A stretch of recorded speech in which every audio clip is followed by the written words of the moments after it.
lateral anterolateral portal. Here the main difference is we create two portals here, the uh, superior posterior medial portal and the inferior posterior medial portal. The inferior posterior medial portal becomes the observatory portal, and working portals becomes the high, that is superior posterior middle portal. The advantage of this is we don't create a transseptal window, so we conserve the septum, so we conserve the proprioception of the PCL. So main advantage of this method is the proprioception of the PCL is conserved. Now we keeping the scope in the posterior middle portal. We shave off the tissue between the PCL and posterior capsule to expose the avulse fragment. Yeah.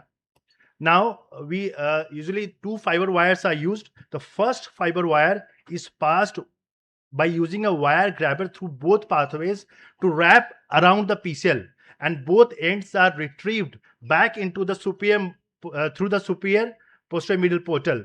Then a PCL guide is inserted 2 to 3 mm below the fracture line.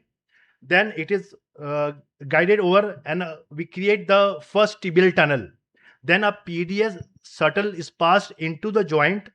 Then both fiber ends with PDS is retrieved via superior posterior middle portal and then pulled out through the first tibial tunnel. Then second fiber wire is placed in the same way, and then the second tibial tunnel is created and the shuttling is repeated. Once we are done with that, the knee is held at 90 degree and some anterior draw is applied to restore the PCL length and tension, and then both the fiber tape are made in a fashion of W for even load sharing. Then all the fiber wire limbs are tensioned over a knotless anchor. Regarding some pearls and pitfalls for this technique, the pearls are the already discussed. Two posterior medial portal will protect the posterior septum. It will avoid proprioceptive loss, which is seen with posterior medial and posterior lateral roots. The W pattern from the two fiber wires under the PCL spreads compression evenly over the fragment in a mosaic pattern. And we tension the outer anchor with the knee at 90 degree flexion with somewhat of anterior draw, which restores the native PCL length and tension before fixing. And most important is why we do not, by doing under tensioning before the knotless lock will leave residual laxity, which we cannot easily retension afterwards. Thank you so much. Very well presented, Dr. Rahul. I'll call the next speaker because we are running short of time. Dr. Ashwin Pankaj for his talk on a painful swollen knee after arthroscopy procedure.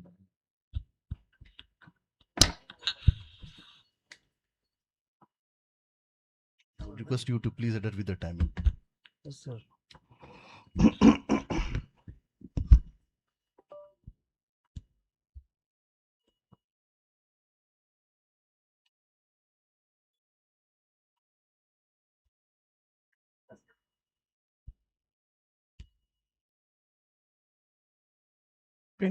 My topic is painful swelling knee after arthroscopy procedure. First is introduction. The incidence of post-arthroscopy complication are 0.5 to 5%. Most common complication: pain, swelling, and stiffness. Post-op pain and swelling are common, but sometimes alarming. Abnormal post-op pain and swelling after arthroscopy procedures are not common, but it happens, and I think every arthroscopy surgeon has experienced in their clinical practice. It's important to differentiate expected recovery versus complications. Early recognition and intervention always decreases morbidity and has a significant impact on patient outcomes and rehabilitation. Normal post-arthroscopy recovery. Patient has mild pain and swelling expected for 1 to 2 weeks. The causes are synovial reactions, fluid retention, soft tissue trauma. Usual managements are rise therapy and gives anti-inflammatory drugs. But when red flag signs develops, These red flag signs are persistent or worsening pain, excessive swelling beyond expected timeline, fever, warmth, edema, mechanical block or instability. The post-knee arthroscopy complications according to timeline 0 to 6 hours. Common complications are hemarthrosis, synovitis. The red flag signs are severe pain, compartment signs, and 6 to 48 hours compartment syndrome, disproportionate pain and paresthesia. Then considered for compartment syndrome 2 to 7 days. Infection, CRPS. Red flag signs are fever, swelling, severe swelling, color changes. After 2 weeks, arthropfibrosis and missed injury.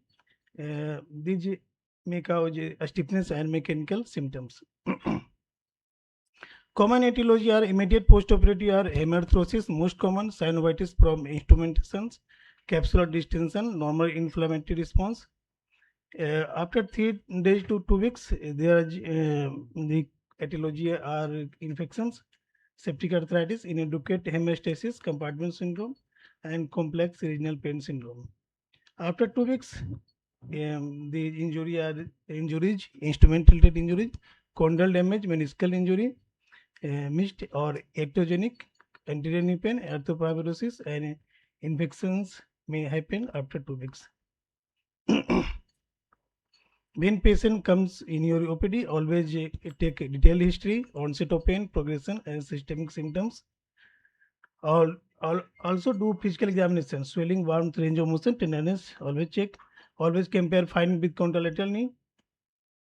If in case of septic arthritis, bacterial infections appear after 1 to 2 weeks and suspect atypical mycobacteria. If presentation is delayed, usually after 5 weeks. A patient always come with decreased ROM and develops FFD. Already discussed differential diagnosis of painful swelling, infection, hemarthrosis, DVT, synovitis flare, cartilage and bone injury, complex regional pain syndrome. The management after clinical evaluation, do diagnostic test, aspirations, blood test, imaging. After identification of the cause, if in case of infection, I start IV antibiotics and joint lavage. Hemarthrosis gives aspirations and compression and correct coagulopathy. In case of DVT, anticoagulation and Doppler ultrasound. In case of synovitis, use physiotherapy and anti-inflammatory drugs, and always keep patient in follow-up. Approach to painful swelling post arthroscopy. If a patient develops emergency signs, then do urgent arthroscopy and culture and imaging. If a patient doesn't develop emergency signs, then do continue assessment. And by aspiration analysis, imaging, ultrasounds. According to American Academy of Orthopedic Surgeons, 2024 updates, diagnostic criteria are synovial fluid analysis, gold standard, WBC count more than 50,000 cells, positive culture and gram stain positivity, lactate more than 4 millimole per liter, and procalcitonin. According to European Bone and Joints Infection Society, do lab test, and after lab test, imaging. And microbiology, most common microorganism after post arthroscopy, according to 2024 data, Staphylococcus most common, Coagulase negative. After that, Streptococcus species and gram negative, and atypical fungal is less than 5%. Knee aspiration, first step and gold standard. After abnormal pain and swelling in knee, stop all antibiotics and send investigation. Do joint aspirations and send for cell count, gram stain, culture, do blood test, CBC, SRCRP, do imaging, and Doppler study if DVT is suspected. In case of septic arthritis, knee aspirate has usually turbid, and glucose concentration is 50% below blood levels, WBC count more than 50,000, and lactate concentration more than 7 to 10 millimole. Do surgical management in case of persistent symptoms despite conservative management. Suspect intra-articular pathology, septic arthritis, compartment syndrome, suspected instrument breakage. Procedures are arthroscopy, lavage and debridement, evacuation of hematoma, identification of bleeding and bleeding vessels, and drain placements, assessment of missed injury. Arthroscopy lavage is gold standard if infection is diagnosed within first 2 weeks. Dry arthroscopy, first start with dryoscopy. Take samples, tissue samples from each area of knee separately, pouch, medial gutter, lateral gutter, and notch. Send aspirate in Bactec bottles. Then infuse saline and debridement. Add gentamicin in saline. Can we preserve grafts and implants? If grafts showing looseness, fraying, debride and remove including implants and thorough wash through the tunnels, especially if aggressive organisms like Pseudomonas, MRSA detected. Other less aggressive bacterial strains, MSSs, one trial of arthroscopic synovectomy and graft preservation can be tried. If repeat fever, CRP still high, organisms not isolated, aggressive organisms, NTM more than 4 to 5 weeks since initial procedures, then go for open arthrotomy and use vancomycin beads and add colestins. Now come to the prevention strategy. Intraoperative 4% chlorhexidine scrub solution for site preparation, proper draping protocol, use of I-1 drape, follow proper instrumentation sterilization protocol, avoid touching graft to skin, meticulous hemostasis, use RF if possible, instrument handling, minimize soft tissue trauma by saver and drill bit, a sterile technique, reduce infection risks. Post-operative prevention strategy are compression bedding, dressing, first 24 to 48 hours, elevation and rest, cryotherapy, prophylactic antibiotics per protocol, patient education, activity restriction and warning sign, educate patients about warning signs, and physiotherapy, use of I-1, use I-1 in case of accidental touching of the graft to the skin, proper draping protocol, use knee arthroscopic drape, better to avoid linen to prevent soakage from water. Avoid touching graft to skin. Meticulous hemostasis, use RF. Vancomycin and gentamicin solution for graft preparation. Add vancomycin, add gentamicin in this way and make cocktail and soak the graft with gauze piece.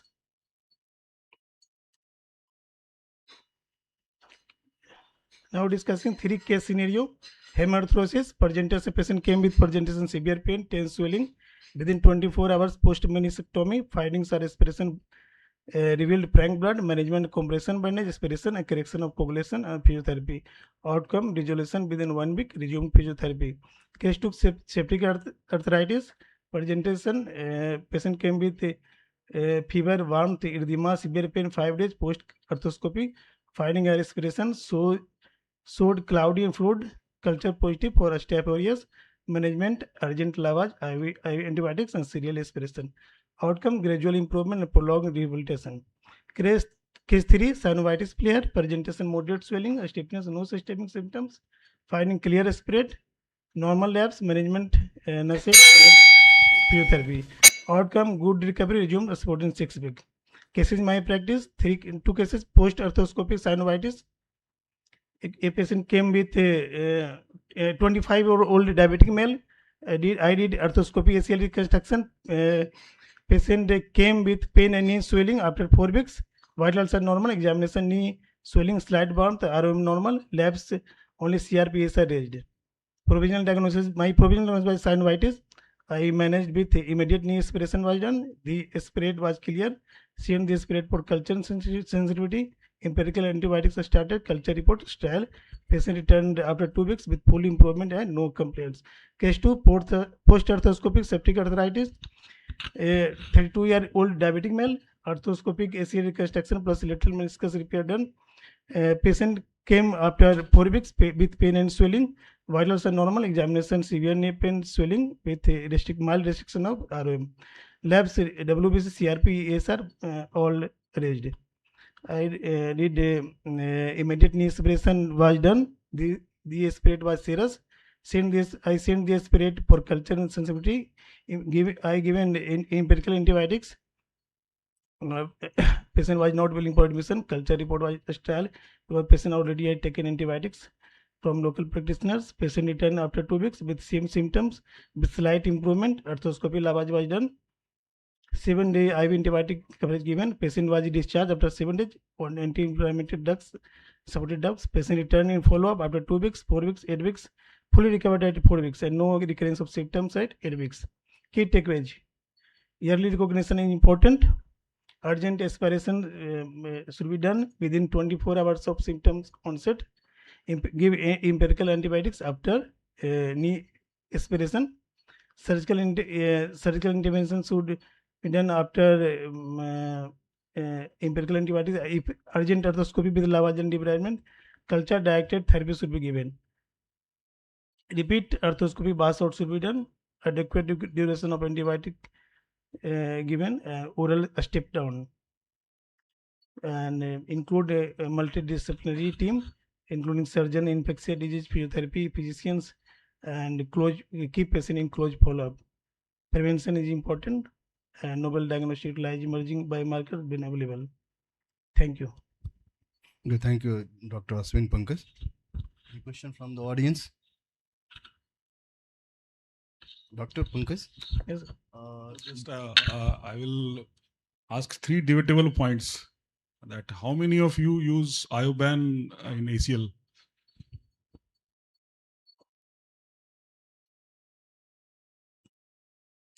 And second, how many use gentamicin in the irrigating fluid? Always. And how many of you use both gentamicin and vancomycin with the graft? That was my question to you. Actually, I was just asking. Is your routine practice to immerse the graft in gentamicin plus vancomycin, or is it only in the penicillin? No, sir. I routinely use because both. Is it your both? Yes, sir, both. Because, I think since I've started using vancomycin with the graft, in the last 5 to 6 years, I've never seen an infection in arthroscopy. Not a single case. Vancomycin, I think vancomycin alone is routine. Yeah, no infection at all. I have learned from Prathmesh Jandu.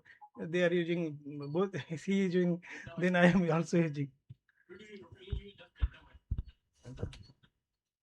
Thank you, sir.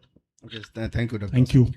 I'll call upon the last speaker of the first session, Colonel Vivekanand Upadhyay, to deliver his talk on ACL reconstruction is not the end of sport. It is the beginning of the comeback. Dr. Upadhyay.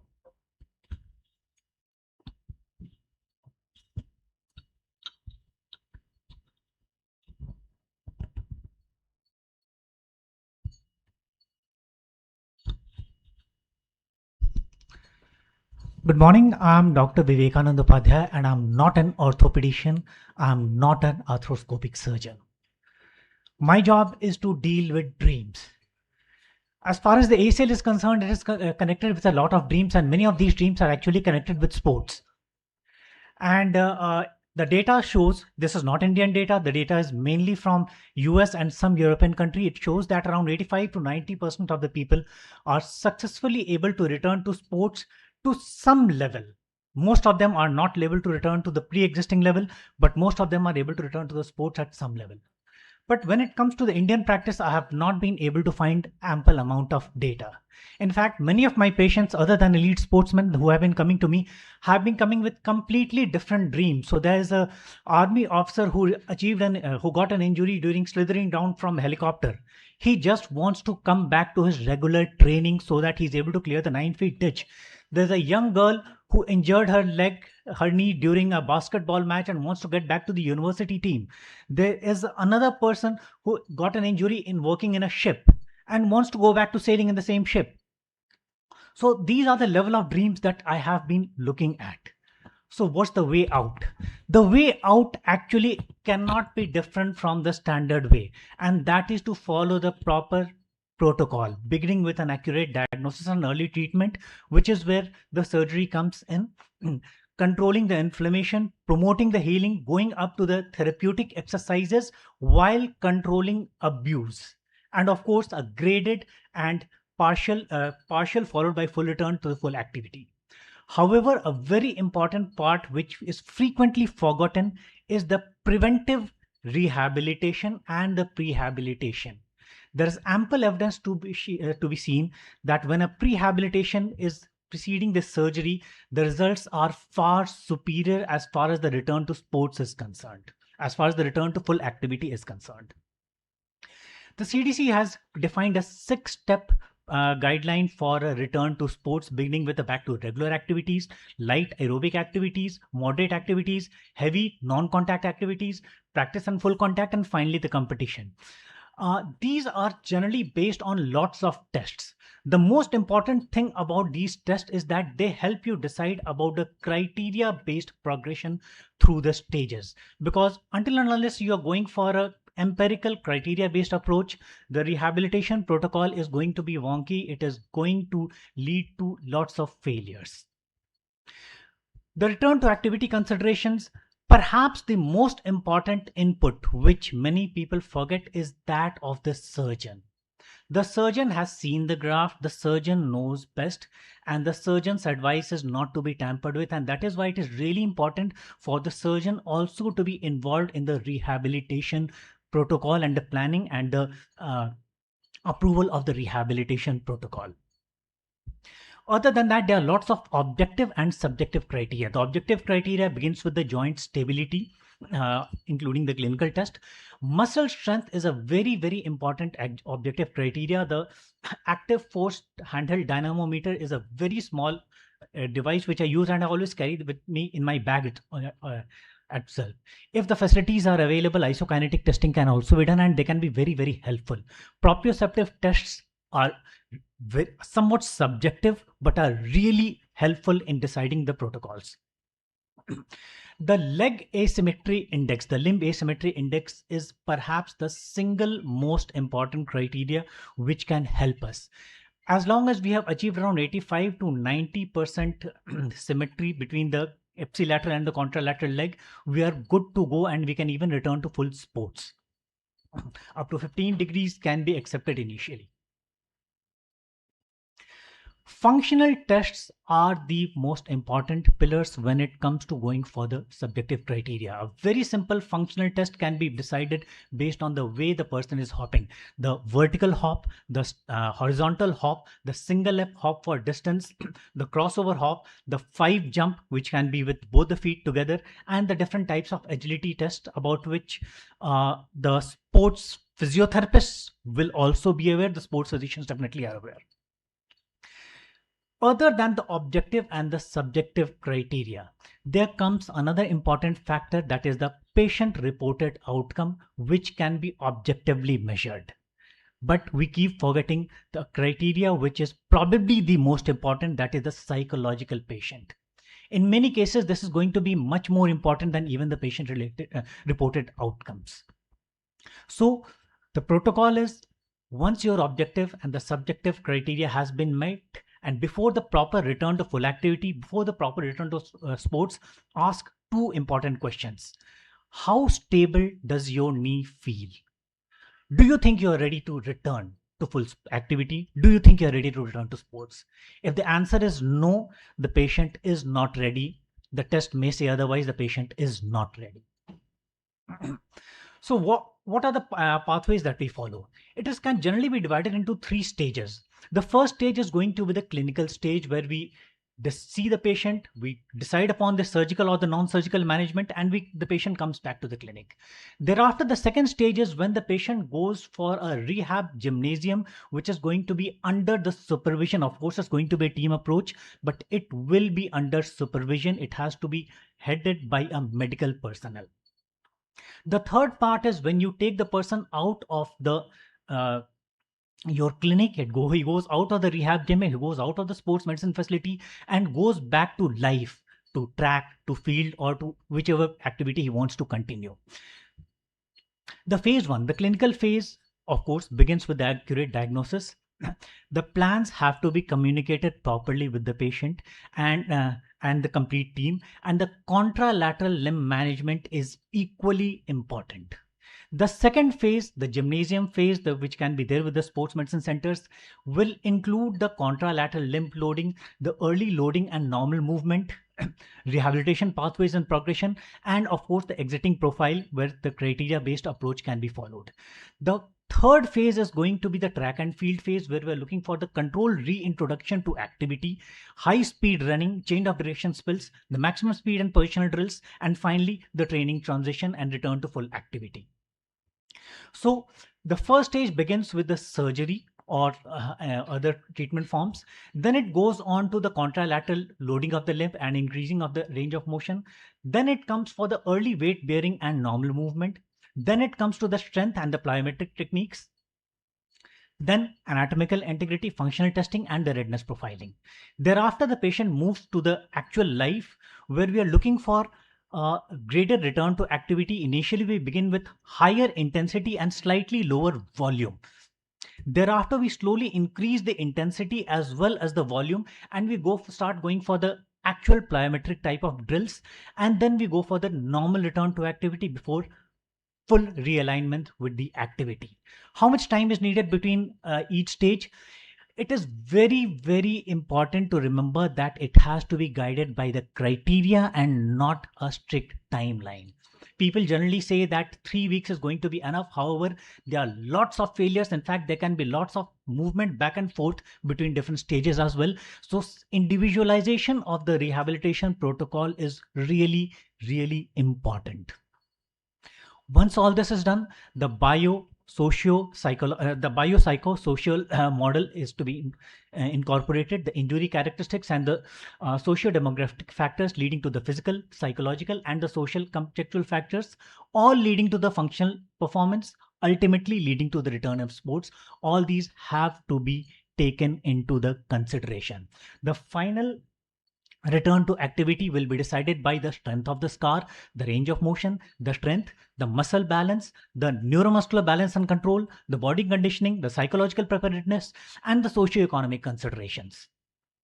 The take-home messages in this: the time to return to activity is to be individualized and may be completely independent of the type and severity of the injury.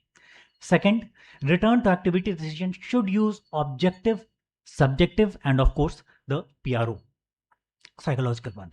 Workload is going to be linked to re-injury if it has not been managed properly, if it has not been checked properly, if the criteria-based approach is not used. Psychological support during rehabilitation has to be continued. The patient will require constant reinforcement, and of course continue the rehabilitation program even after the resumption of activity, even after the resumption of sports. We do not want a re-injury. So what happened to my patients? Well, the little girl who wanted to play basketball went on to represent the university team. She is right now doing her PhD in sports physiology. The army officer, he is back to the training academy. He has not gone for slithering down the helicopter till now and is unlikely to do so.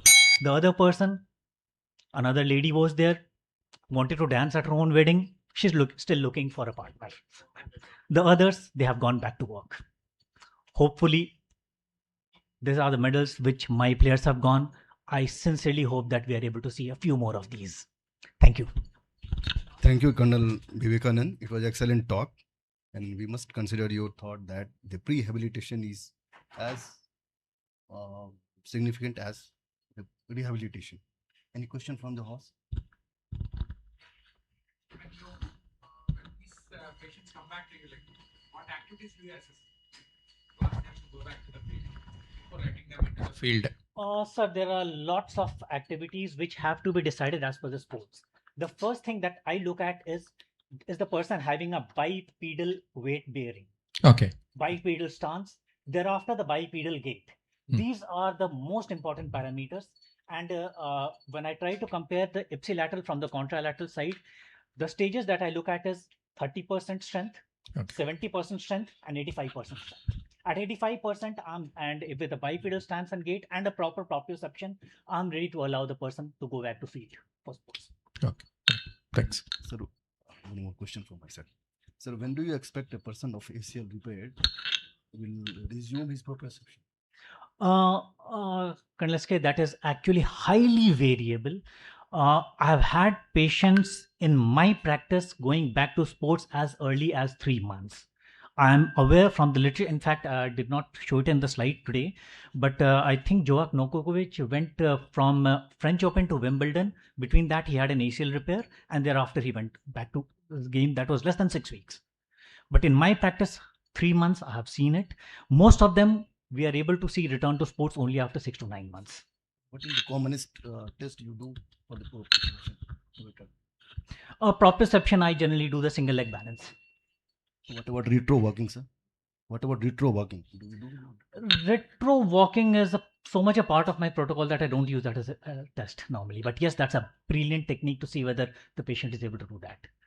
Retro walking, I have not been able to put an objective criteria to it. Thank you. Any question from the house? So, This part of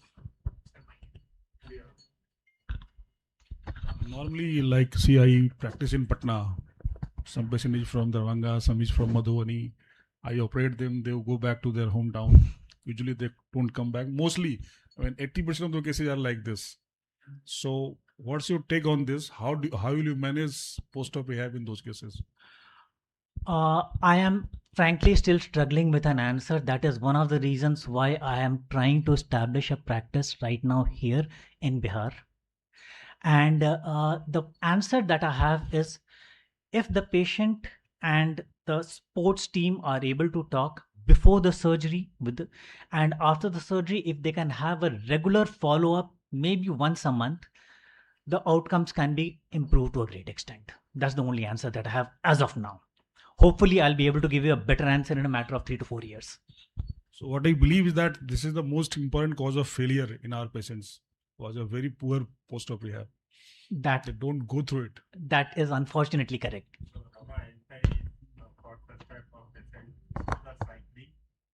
As much as possible after 6 weeks, as long as possible, 9 months, 10 months, and whatever the time, even after 9 months, continue your cycling. That is the cheapest thing that you can do and available with everyone.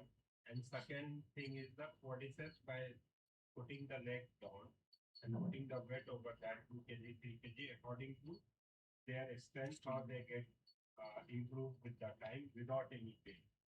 The main thing is that anything that leads to pain should not be done for initial phase. At the same time, sitting cross-leg and squatting, that is very common in this part, that should be avoided in life. So, like, sometimes in OPD, my patient will ask when I can run. So one objective or subjective criteria which I follow, that I always say that measure the diameter of your quads, both the sides. Yes. Because then you can run.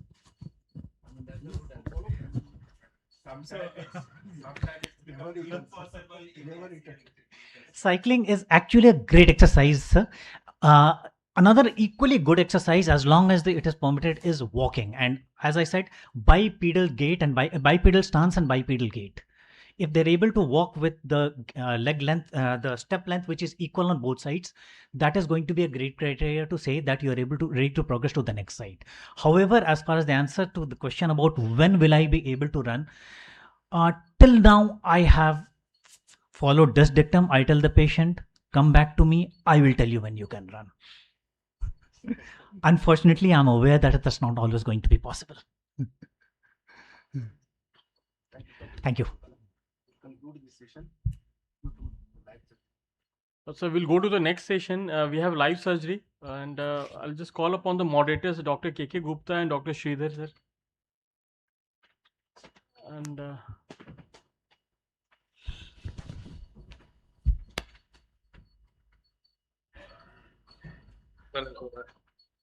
Hello. Hello.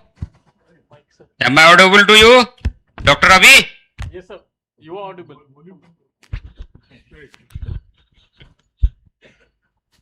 Hello. Hello. Yes, sir, we can hear you. Yeah, Dr. Gurudev here from Operation Theatre. Yes, sir. So I Sir, this is I Dr. think we'll Sridhar, sir. take 10 minutes to adjust rest of the thing, then came to you. Gurdev sir, this is Dr. Sridhar. Yeah. So you, Sridhar, Yeah, sir.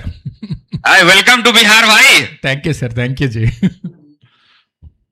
You start your presentation and we'll come back. Okay, then. Okay.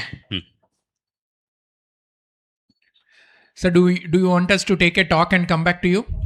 Yeah. Yeah, sure. We'll do that. All right, fine. So I'll just give introduction about this case. This patient is having pain and instability in the right knee for over 6 months.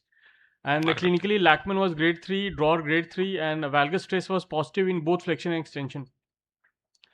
On a following MRI evaluation, patient was having a posterior root tear of the middle meniscus, ACL tear, and there was avulsion of the MCL from the tibial end. So plan would be ACL reconstruction with root repair and MCL fixation. All right, so for the next session, do you have Dr. Gyan Ranjan over here? He's not here. So, Dr. Abhishek sir, आपको talk लगे. He wants 10 minutes, so we'll just go through. Volume यार videos में हाँ, यहाँ से बंद. ये कान पे नहीं है. अच्छा, वो बंद कर देंगे. आपका PPT कहाँ है? वो लोड कर देगा वहाँ मैंने हाँ, भेजी इसे बंद कर देंगे. यहाँ. मैं बोलता हूँ आपका ऐसे ही आपको.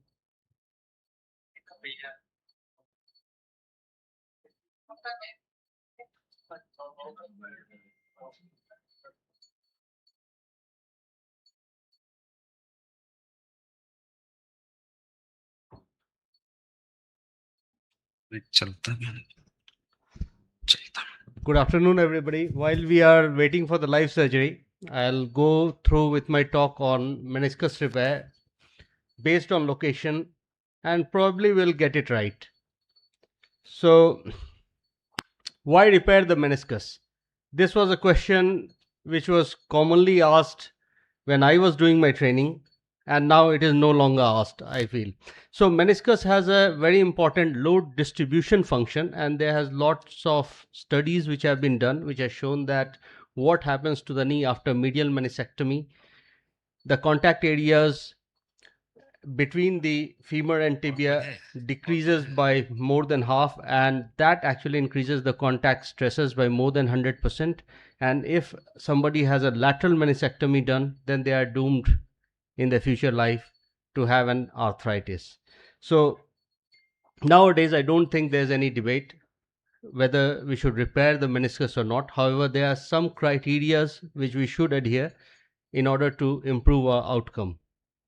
So meniscus has an essential role in load bearing and distribution of load and transmission, along with stability, congruence, lubrication, and joint nutrition, along with proprioception.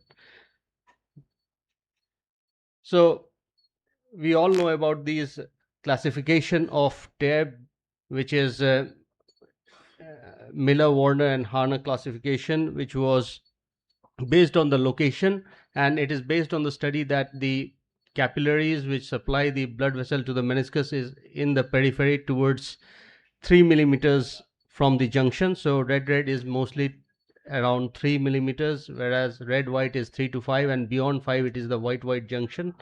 And second is meniscus tears based on the location.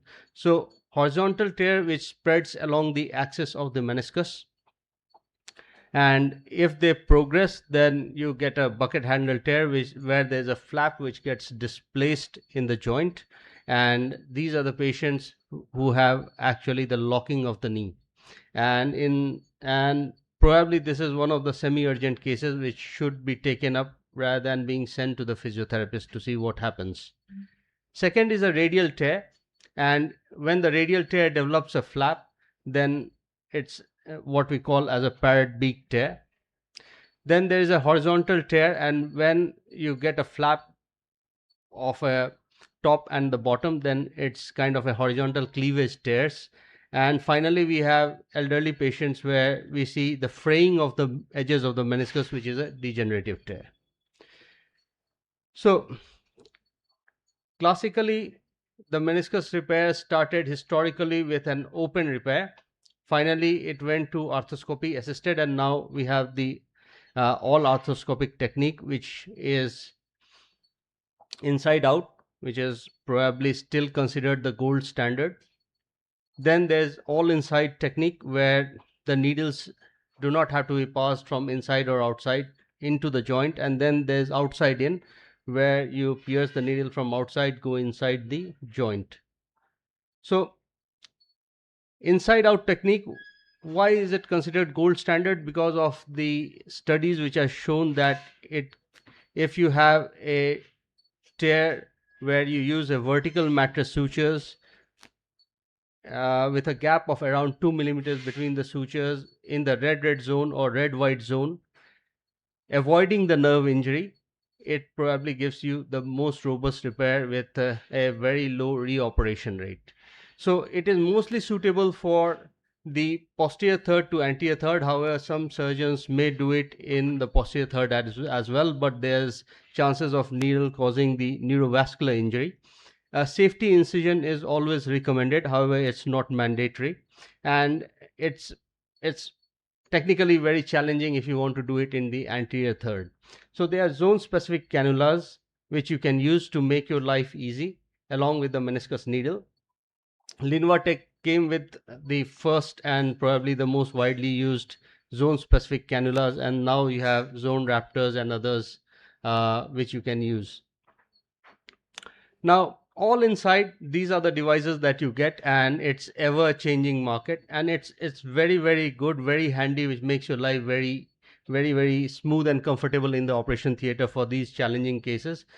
However, there are some cost implications. So if you want to use it, in UK, I still remember having used 11 of these fast fix in one patient, which if you want to use here, you will probably exhaust all the insurance money of the patient, and they will have to shell out a lot more from their own pocket as well, and the patient will never feel happy probably. So the first generations came with the arrow screw kind of technique. The second generation, which is still widely used, is suture with peak darts. The problem with these is that the darts sometimes do not go beyond the capsule and sometimes come inside the joint, and then it's a foreign body kind of thing inside the joint. How much it causes joint damage is still debatable, but something which is flapping in the joint will probably cause some damage. So the third generation which has come in is all suture anchor, which is very good, gives you strong, robust fixation, and does avoid the problems of the darts coming in the joint. Now, okay, so let's go in for a case. So this is probably I have combined in the first video 3 cases. First one is a 30-year-old male, knee injury, fall from a bike 6 months ago, and on this you can probably see the meniscus tear on the medial side. This is the second case and this is the third case. Let's go to the video actually to save some time. So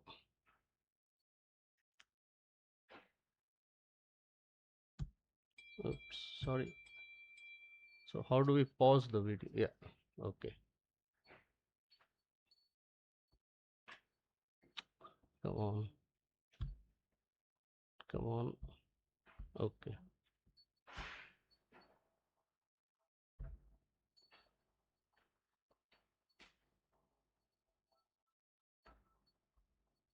So, Dr. Ravi, what do you think we should do with this kind of a tear in the posterior horn? Okay. So probably go in with a bit more. I don't think I've included. So I have actually started the repair here. So I haven't included the probing part, but it does go from all the way through. So it's so the root is stable here. Root is stable here.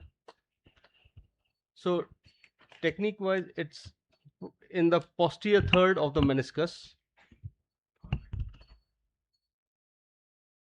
So what I normally do is rasp them, and you can either use an all inside device, or I use one of my favorite toys, which is the Fast Fix Mini sometimes. Take the sutures, tie the knot, and try to bury the knot on the undersurface. So I just made very short videos here just to save time. So Arvind sir, what's your preferred technique for this repair? Do you use all inside or you prefer using a first pass?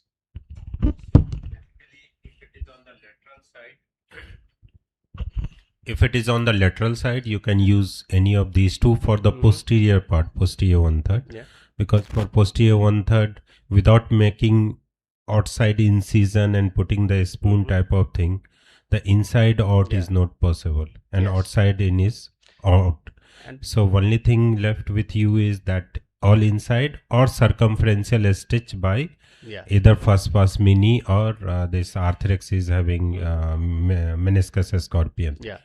So, but for the lateral side, it is easy because it's easy to open. But on the medial side, it's not so easy with particularly first pass mini. Yeah. First pass mini is bigger. You have This. to do a bit of pike rusting, and So open even up with the lot of meniscus. pike rusting, just in the posterior part, it become tough.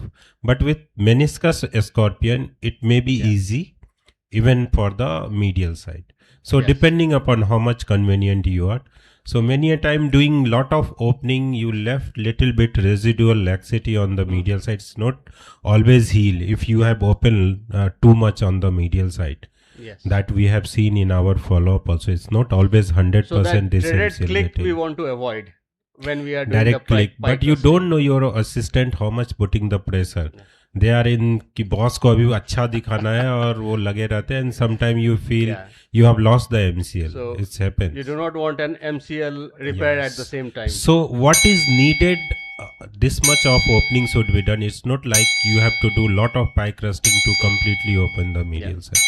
So quickly, let's move on to the next case. So this is the next case in the same video. So this is again the posterior third.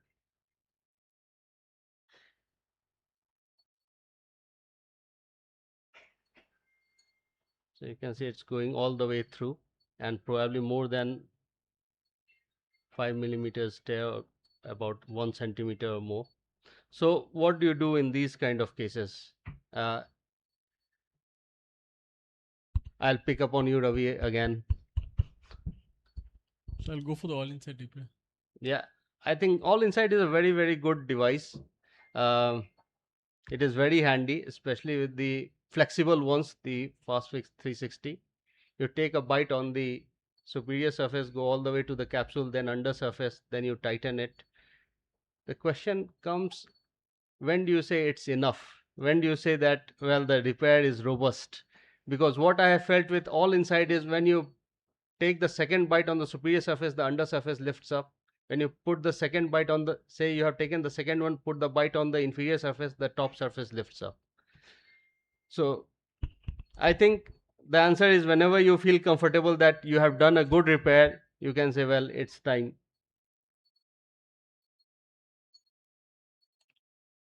And this is the third case. This is again an all inside device. So these were small tears where one point I would like to highlight is always use a meniscus rasp, or maybe you can, if you do not have a rasp, use a shaver if you can reach them without the suction in it, and just try to abrade the margins so that you can initiate some healing. And if you do not have an simultaneous ACL repair, maybe do a chondral prick, use a microfracture awl and just prick it in the notch or somewhere to initiate some bone marrow stimulation. So this is what I was talking about, all inside repair using using the first pass mini. Now another case is a 45-year-old manual laborer who had a awkward kind of fall while trying to park the bike. It was a heavy bike which fell on his knee. So let's see what the video shows.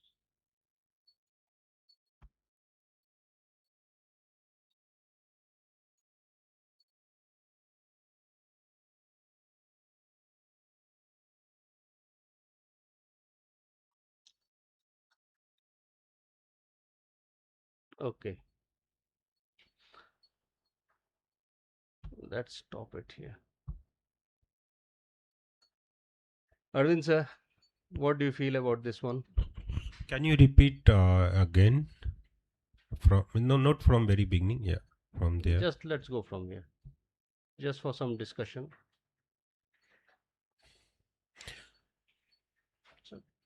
So again, this is lateral meniscus, I think. Yeah.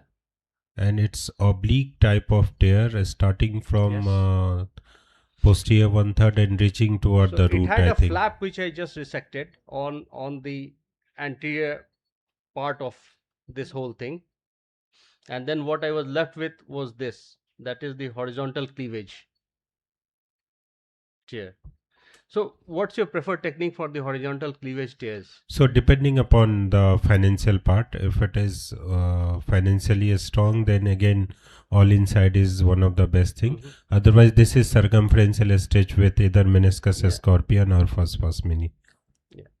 Only thing you have to check about the knot, because with 2-0 first pass mini usually don't grasp Yeah. that part of thread. So if you are going with first pass mini, then you have to either number 1 something type, and their knot is really very bulky. Then in such type of cases, your knot should be toward the capsule.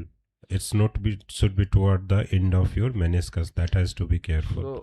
So advantage of meniscus scorpion, that you can deal with 2-0 fiber wide type of thing with that. Yeah. So I find it difficult, kind of sliding the knot all the way inside or towards the capsule. What I do is I try to just slide it underneath the meniscus if I can.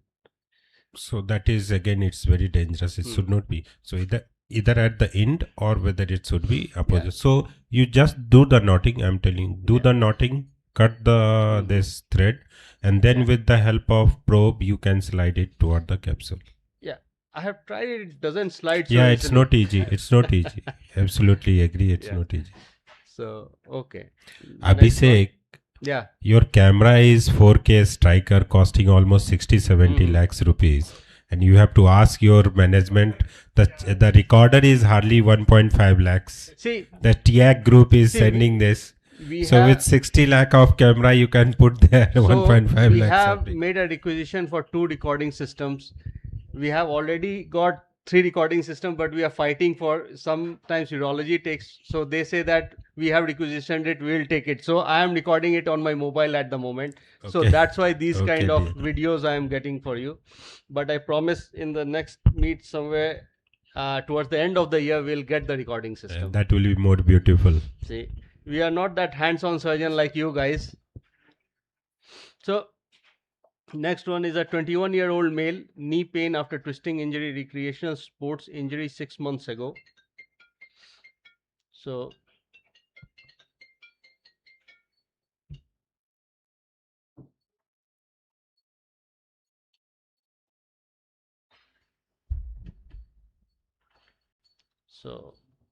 this is what we are getting here. And when we probe a bit more anterior, this is what we have. Dr. Ramakant. Oh, sorry, you're on phone. Okay. Maybe somebody else. Sir, what's your take on this one? Yeah, we can do it with an all inside one. Yeah. It's flap type, maybe we can dissect a bit. Okay. That's an unstable flap. Agree.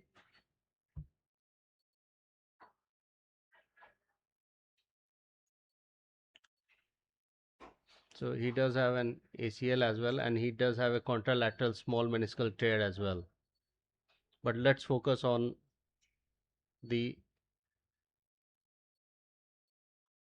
lateral side. So the medial side small tear, which we fixed with an all inside device, and this one resected the flap as you said, and then again use the first pass mini. So I took 2 bites with the first pass mini and then used an all inside device to tuck it in and centralize the whole meniscus.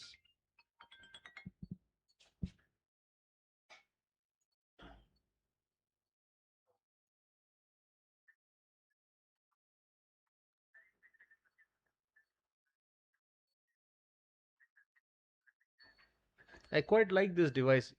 It's a bit of fiddle to get inside, but it takes a nice bite in it,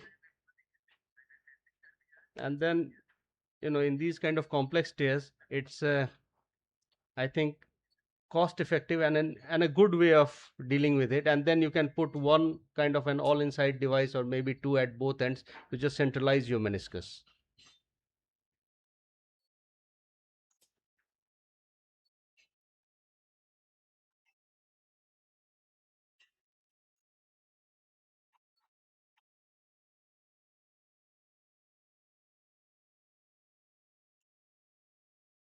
Fine. So that's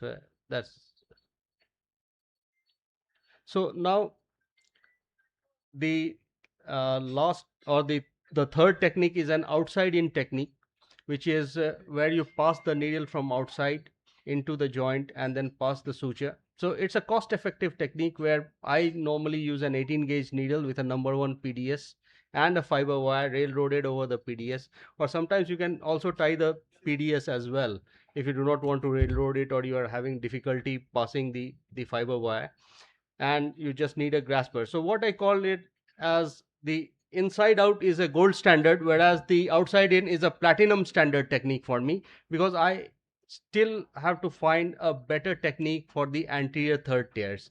The even with the 360 fast fix 360, which is flexible, still it is very difficult to get to the anterior third.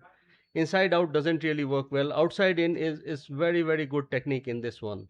So 45-year-old male, twisting injury to the knee while playing rugby 2 months ago. These are his MRI. So based on the MRI, somebody from behind, what you can interpret on these MRIs? Probably I'll give you a clue. If you go on the sagittals, somewhere around the mid area, I'll point to somewhere on this one if you can see.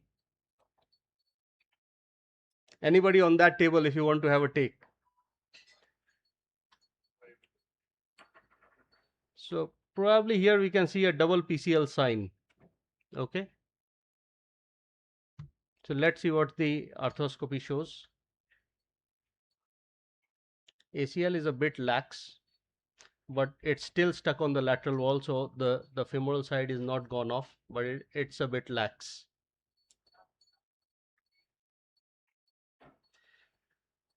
What about the meniscus?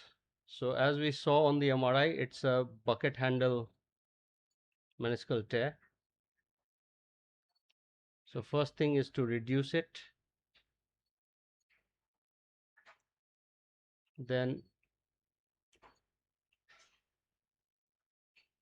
use an all inside device just to tuck it in so that it remains reduced. Then what I did was take a couple of sutures in the ACL because I want to tighten it. Yeah.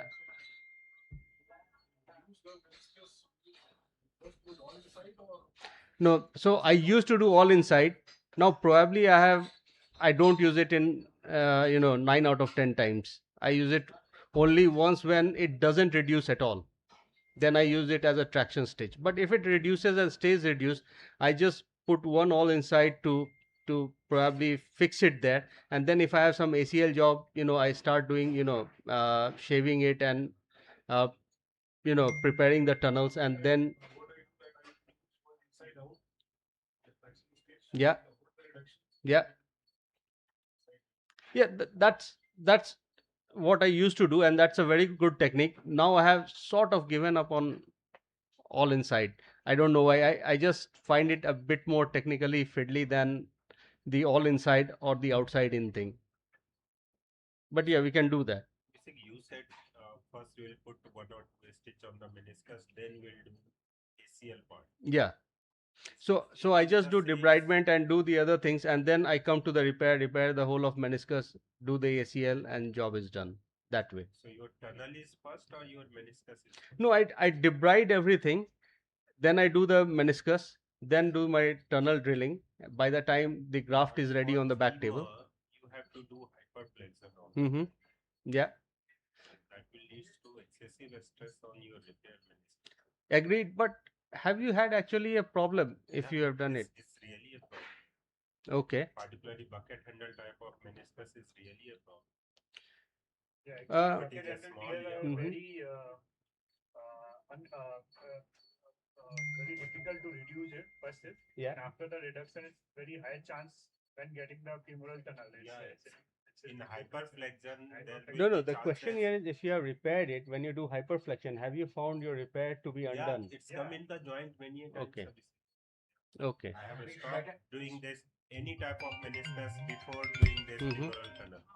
So Okay. first femoral, any meniscus, first femoral tunnel followed by meniscus repair, then tibial tunnel, then your ACL.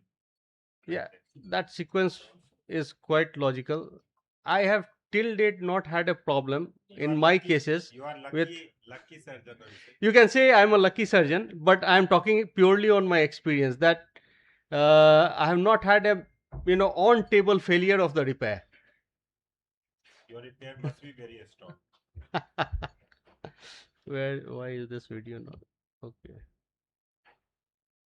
So just to show you, so the anterior part of it passing the needle, it's an 18 gauge needle with the fiber wire inside the joint.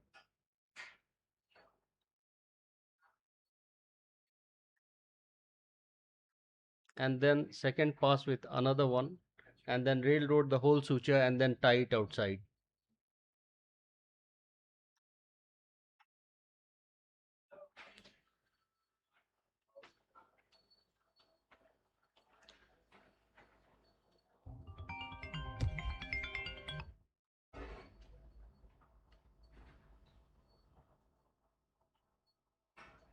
So you have railroaded it, take it outside, tie it. So ACL was lax in this case. It wasn't an avulsion, but I just felt it was very lax. So I probed it on the lateral wall to make sure that it wasn't off the femur. And then what I felt was I just tied it down over the button. Now this is again a 19-year-old girl, college student, knee injury after a fall from scooty. 8 months old injury. So let's see in this one. So medial side is pristine.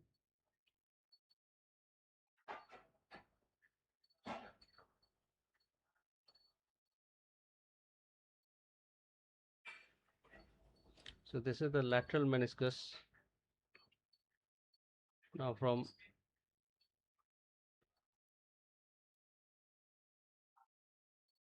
body to anterior third there was a tear. So these are the cases which I find it very suitable for the outside in repairs.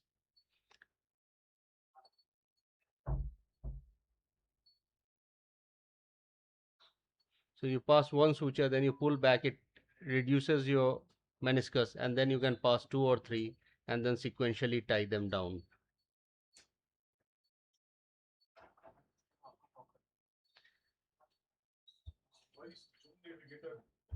Yeah. So I have limited experience of that. How do you find it in the anterior third kind of meniscus? Okay. All right. Probably I'll use it in the. Okay.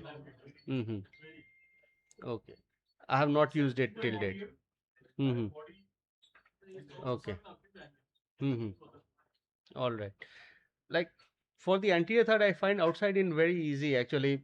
That part you do not have much difficulty, passing the needle. Trajectory is quite good. So finally you reduce it and then tie all of them outside. Now the question we all ask is what happens to all these meniscus once we have repaired it. So I had a chance of rescoping one of my cases, who was a 65-year-old practicing psychiatrist in Derby, UK, who actually practices 8 months in England and 4 months she takes holiday here.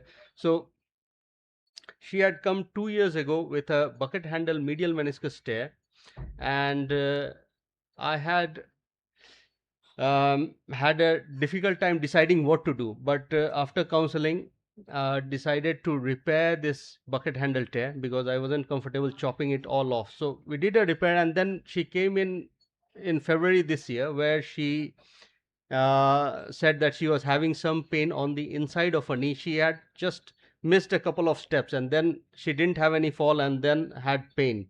So looked at just meniscus. So this was done with all inside device. So you can still see the sutures there. Most of it had healed. And this was a 65-year-old lady. Now the posterior bit was unstable, so there was a capsular rent on the posterior third, which again I thought, if it has healed first time, why not take a chance and repair the posterior third again. So I met her just a week ago, and she was still happy with the knee. Not all of her pain has gone, but most of the pain has gone down. So I feel there is merit in repairing these meniscus. They do heal and they do save your knee. Thank you very much.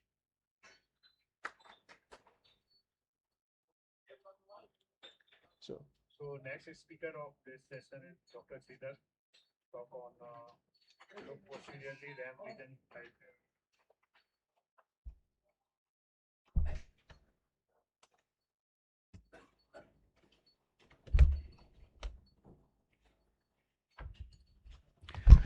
So, very good morning, everyone, and I thank Dr. Ravi Kumar sir and Gupta sir, everyone on this Ias Jopp program at Darbangah. So, as requested, I will be speaking on the ramp lesion. So, it's the most uncommon one which is diagnosed especially when you start your arthroscopic practice. So most of the surgeons doesn't know what a ramp or how it exists also.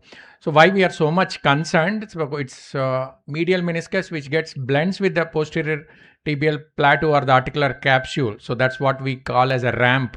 So what we see in a ramp model. So what are these meniscal ramp lesions? So they're at the peripheral zone of the posterior horn of medial meniscus. So that's a good sign because it's a red zone area. So if you do diagnose and repair it, there is a high chance that patient will have a very good, excellent healing and a functional outcome. So what are the structures involved? You may have a meniscocapsular, which is at the superior aspect, and at the inferior part, it may be a meniscotibial ligament which gets detached. So why are so much worried about these ramp lesions?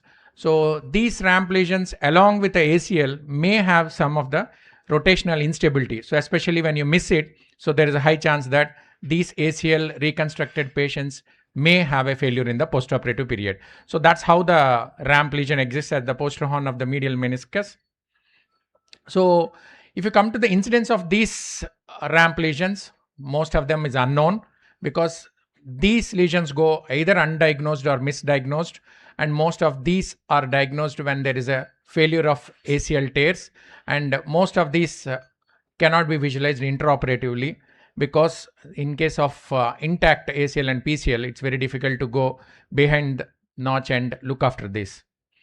So the risk factor of the incidence is almost around 20 to 25% on an average if you see a lot of studies. And what are the key risk factors? So male patients are less than 30 years. There's a high risk chance that they may do exist a ramp lesion. If you see a posteromedial tibial edema on the MRI scan, so you should definitely have a suspicion that there can be a coexistent ramp lesion, and during your diagnostic arthroscopy, you should put your scope in the posteromedial compartment and check if there is any such lesions exists. And if patient comes with a chronic ACL tear, so if patient comes having a long-standing ACL tear, then definitely you should be suspicious, and some bony contusions. And if you feel that there is a meniscal slope is steeper, definitely again you should suspect. And if you have varus knee of more than 3 to 5 degrees, again you should suspect. And if patient have a meniscal tear on the lateral side and the medial side, that is another reason where you should suspect that. So the anatomy itself is as I said earlier, it's a meniscocapsular ligament on the superior aspect which blends with the joint capsule, and if falls down, it's a meniscotibial ligament which anchors to the posterior horn of the tibial plateau. That's more of attached to the posterior tibial plateau region, and some of the capsular part also blends into that, and it's a highly vascularized structure. So there are a lot of classification. Let us not going into that. There are more than 5 types, and some of the Indian surgeons like Dr. Sheetal Gupta has classified into another 6, 7, 8 ramp lesions. So that's what different ramp lesions do exist. So what are the clinical significance? So why are you so much worried about these ramp lesions? Because in particular, when they're associated with an ACL tear, they do have a rotational instability in these patients when they are missed. So it causes anterior tibial translation and rotational laxity along with an ACL tear. So it's very high important. If you are doing an ACL reconstruction, you should check whether there is any coexistent ramp lesion. So this is how it appears on an MRI. So always in the coronal and axial cuts, you should check in the posterior aspect of the medial meniscus region where they exist, and you should have some suspicion during an arthroscopic finding that there may be some associated ramp lesions. So what are the differential diagnosis? So sometimes the JIP lesions can be misdiagnosed as a ramp lesion.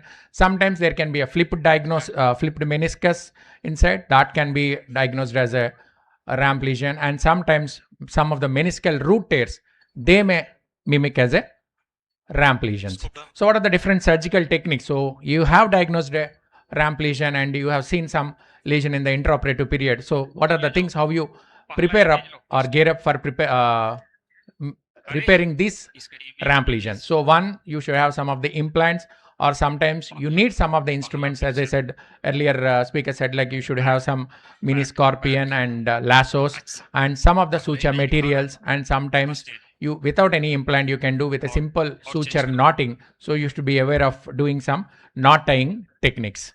So this is two short videos I'm showing that where there meniscocapsular separation and there is a meniscotibial separation. So this one meniscal ramp lesion where there is a meniscotibial separation. So most of these inferior meniscotibial separations do need to address through a posteromedial portal.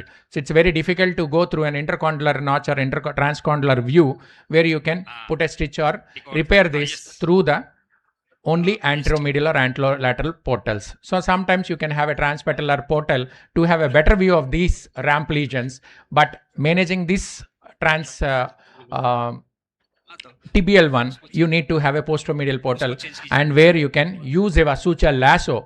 So initially you can take a bite through the meniscotibial part or the capsular part, and then again take a bite through the posterior body of the or posterior horn body of the meniscal stump. So once you do that, you can have a simple stitch so that where it falls back and gets reduced, it's more of like you close a zip. So same thing, you can cantilever sutures, and then the meniscotibial capsule comes back and sits back. So that's how you do it. You can check for the reduction, and depending on how length is the tear and how much it is extend, you may need to put a couple of stitches again.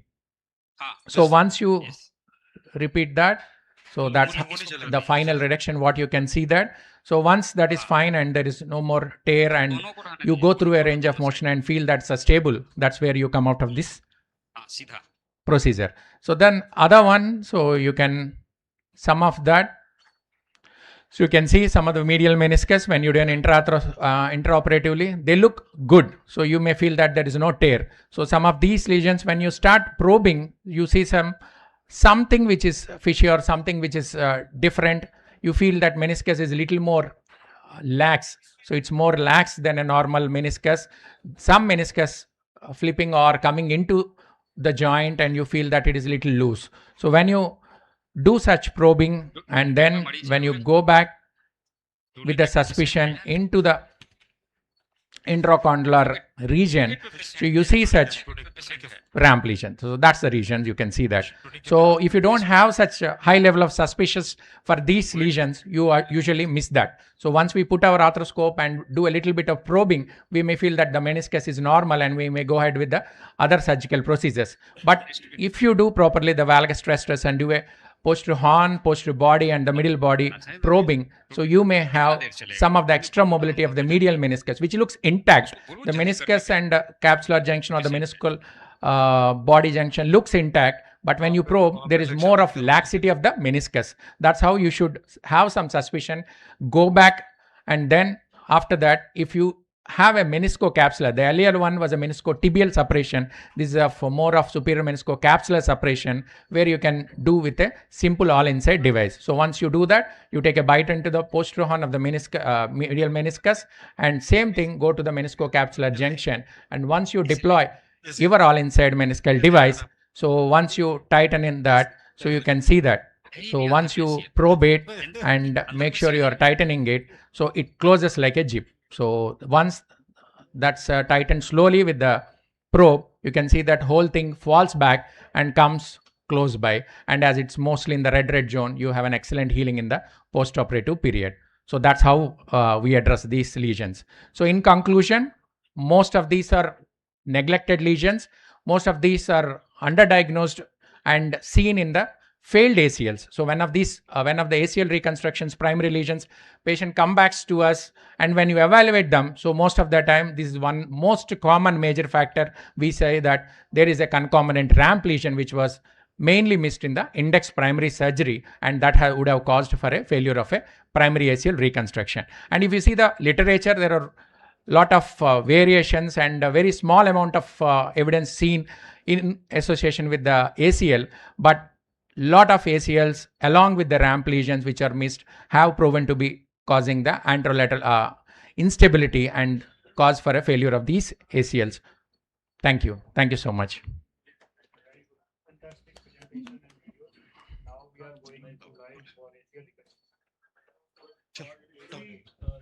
Hello. No, sir. Most of the time, it's a simple thing. You go through if it is ACL or PCL, it's very easy actually. So one side in the intercondylar area, it's very easy. So just pass it and have a quick look. Hardly 10 to 15 seconds, have a quick look. And if you have little bit suspicious, like if there's a lot of laxity on the medial meniscus spot, just put a probe and see. Most of the time, we'll see that ramp lesion. Once you put the scope, we will see that continuity, the posterior root and meniscal part in continuity with the capsule. So that clears out doubt. So, but it's always better that. So always just go and check for that. What is your clinical suspicion? Hello. When you think I will Hello. see in posteromedial gut. Hello, Ravi. Hello. Hello. Mostly if Yeah, it's Dr. like Gupta high this side. pivoting one. Hello, sir. High pivoting and Am I audible? Yeah. grade 3 anterior. Okay, we are going to start. Yes. Always Myself and Dr. Professor Manish sir is here. Let sir. me explain the patient profile. He is a 44-year-old male by army profession, having injury right knee 20 days back. On examination, there is both anterior and posterior drawer positive. You can see. गुरुदेव भाई बहुत जबरदस्त दिख रहे हो, थोड़ा धीरे बोलो, बहुत तेज आवाज आ रही है. गुरुदेव सर, आपका आवाज यहाँ से दरभंगा से पाटना तक सुनाई दे रहा है सर. हेलो, अब ठीक है? हाँ sir, fantastic. Go head sir. Now on valgus stress in extension, there is opening. You can see the picture taken by the C-arm on that television screen.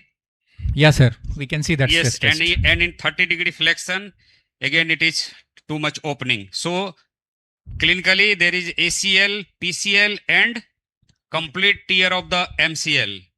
Okay, sir. So my plan was to harvest both side peroneus longus and keep the ST tendon for augmented repair, as there is mentioned avulsion of the MCL, but on the MRI and the X-ray, it's not visible like that. So I keep this ST tendon for augmented repair of the MCL. Sir, but there is already an MCL tear you want to take from the ipsilateral side? You want to take the medial hamstring? There is MCL tear. Yes, sir. It is mentioned in the MRI, there is avulsion of the MCL, but I am not able to appreciate there is avulsion of the MCL. So I keep this hamstring tendon intact right now and use that ST tendon as a augmented repair of the medial collateral ligament. Okay, sir. So Gurudev, Okay. let me make it simple. You want to use ST of the same side for your MCL reconstruction or Yes. repair. Yes. Yes. So, yes. so Sridhar question was that since that side patient is having MCL injury, so from the same side you will use ST for MCL?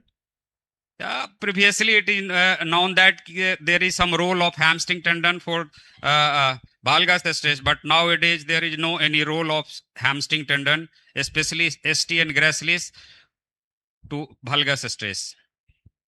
So basically on the medial side there is two type of stabilizer. One is a static stabilizer, another is dynamic stabilizer. Your femoral and tibial condyle with MCL is a static stabilizer, and your hamstring tendon on all the medial side structure are the dynamic stabilizer. So it's depend from surgeon to surgeon. Somebody use this, somebody don't use this hamstring tendon, but definitely they are the dynamic stabilizer of the medial side of the knee joint. So then I mark all the bony prominence on the knee joint and make two portal, both extender anterolateral and extender anteromedial portal. After introducing the scope inside the knee joint, we can see here there is no ACL at all, and the PCL, this torn piece is here. Yes, So sir, I'm we going can to see that. debride all these things.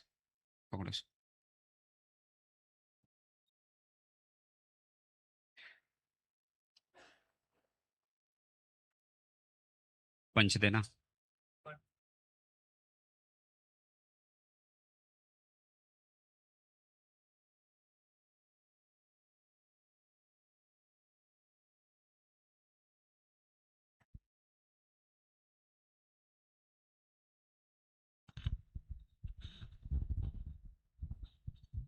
Dr. Gurudev, Yes. Abhishek here.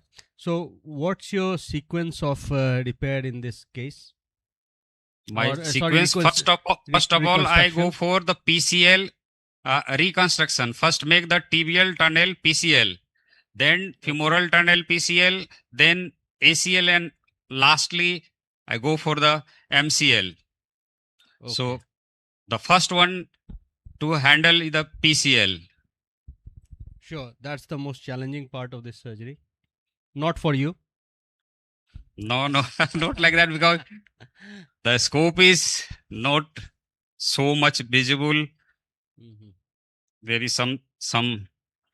It is only the driver is Dr. Ravi here. So in my hand, his instrument is not so handy for me. It's a little bit difficult.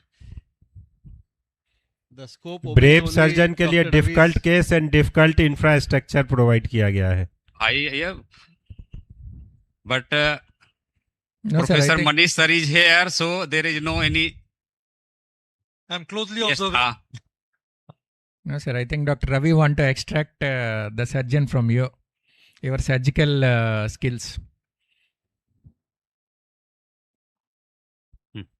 Sridhar. Sir? Dr. Yes, sir, I Manish can here. hear you, sir. Suction नहीं काम कर रहा है. नया blade देना जी एक ठो. नया ब्लेड नया काम नहीं कर रहा है.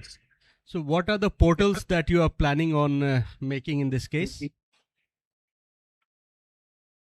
Two standard portal. One is the high anterolateral and anteromedial portal, because I use the adjustable loop button here for the PCL reconstruction. So I have to create another portal, low anterolateral portal. Yes. So I used the first one is the high anterolateral, and for the tibial PCL tibial tunnel, I used to make this posteromedial portal also. But right now I am going to debride the intra-articular structure, all the debris, torn tissue. Then I introduce my scope to the posteromedial joint and then make the posteromedial portal. Okay. So basically These three portal I used to do both ACL and the PCL reconstruction. Good day, sir. Since you need to debride a lot, shall we come back after a few talks once you are ready with taking graft? And I think that will have better visualization. Okay. Is it okay, yes, na, yes. sir? Yes, Okay, sir. it's all Yes. right. So that you can आराम से operate कर सकते, sir. Okay, sir. Yes. Yeah. Thanks, sir. अरे कुछ भी saver नहीं काम कर रहा है यार, जान मार लो सब। तुम सलाह ऐसे खाली पैसा, एक कल के डेट में वो बढ़िया स्ट्राइकर का सामान खरीदवाओ तुम उसको, इसीलिए इसके साथ ही सब हादसा होता है। हम दबर हटा लिए हैं, दो क्या बोलते हैं, नीडल दे दो, कुछ भी नहीं काम करता। सेम ब्लेड को घुमा घुमा के दे रहा है, बोलता है नया ब्लेड दे रहे हैं सर।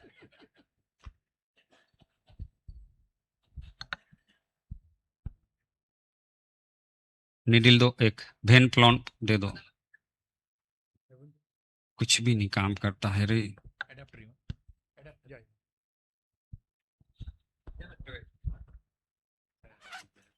लो दो, जो है तो पकड़ो इसको।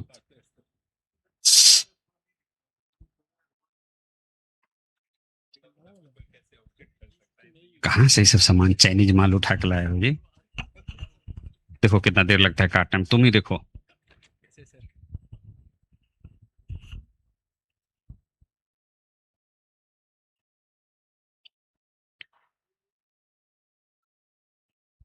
चलो वेन फ्लॉन कैनुला दो।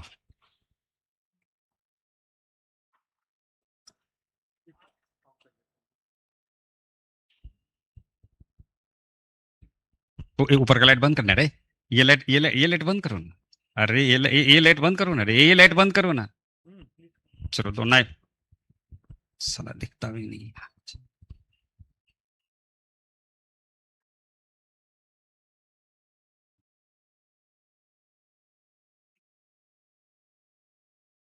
दो, अबे वेन फ्लॉन ने दिल दो ना यार। तुम साला भी किया, कोई काम का नहीं है तुमको कुछ, इससे उस लड़का को आने देता तो तुम आगे साल खड़ा हो गया, कुछ पता ही नहीं है इसको।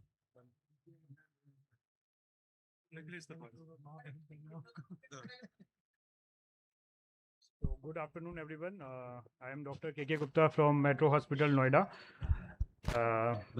Thank you, Dr. Ravi. Thank you, Ashok, for having me as a faculty in this conference. So, everybody talking about the meniscus repair. What about the healing? That's the very important point, because repair is easy, but healing is not too much easy. So my talk on this healing. Healing a meniscus is not just a repair; it is a biology guided by biology. First of all, I will show the structure. This is meniscus are two crescent-shaped band of fibrocartilaginous located inside of the knee joint. Each meniscus having two ends, two border, two surface. What is the function of meniscus? So I divided the function of meniscus into the two parts. First is the biomechanical and second is the biological. So biomechanical function is guiding load distribution, pivot, joint continuity, and shock absorber. And biological function is joint lubrication, give nutrition to the articular cartilage, give active role in joint homeostasis. So overall, meniscus is a counterproductive role. So it's meniscus repair and meniscus healing is very important. So small structure, heavy work, how it's possible? That's the very important question. So adult meniscus is characterized by restricted vascularity in the lower in the inner part, low cellularity, dense extracellular matrix, and complex biomechanical loading. Circumferential fiber containing type 1 collagen, which convert axial forces into the hoop stresses. Inner third, which is the more compressive part, it's contain type 2 collagen and prostaglandin that is look like a or more likely cartilaginous like structure, and radial fiber which prevent the longitudinal displacement of the longitudinal circumferential fiber.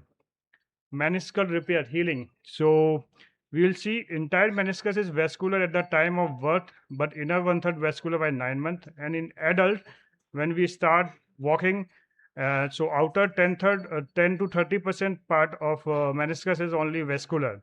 So formation of the clot is essential for the healing, and the tear in the red joint are the more likely to heal. fibrin clots, aerating synovium, adjusted to repair, and freshening up the tear site are the way to improve healing. So these all things shows that the something extra other than the simple meniscal repair we want for the meniscal healing. So you can see this picture, just only outer 1/3 part of the meniscus is a vascular, rest 2/3 part is the avascular. So how it's healed? We need something different than simple repair. What is the prognostic indicator of meniscal healing? So we see the concomitant injury. If ACL reconstruction with the meniscal repair, the chances of meniscal healing is good. So it should increase the marrow elements introduced into the joint and the stability of the knee. Second is the patient selection. Younger patient having good propensity to healing of the meniscus, and the older patient and the degenerative tear are less likely to heal. Tear pattern is also important role in the prognosis in the healing of the meniscus. You can see this one single longitudinal tear is good for healing.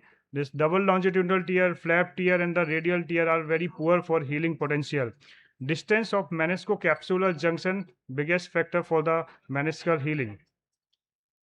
So this is most important slide, inflammatory marker. If knee joint contain the inflammatory marker, it will not heal meniscus because it's increase the level of protease and cytokinase. So first remove the inflammation or reduce the inflammation, then go for the meniscal repair. That's very important part. If it's not reduced, so increase the cytokine and TNF alpha, which increases the progression of osteoarthritis. And if resolution of inflammation, then it decrease the chances of osteoarthritis after the meniscal tear.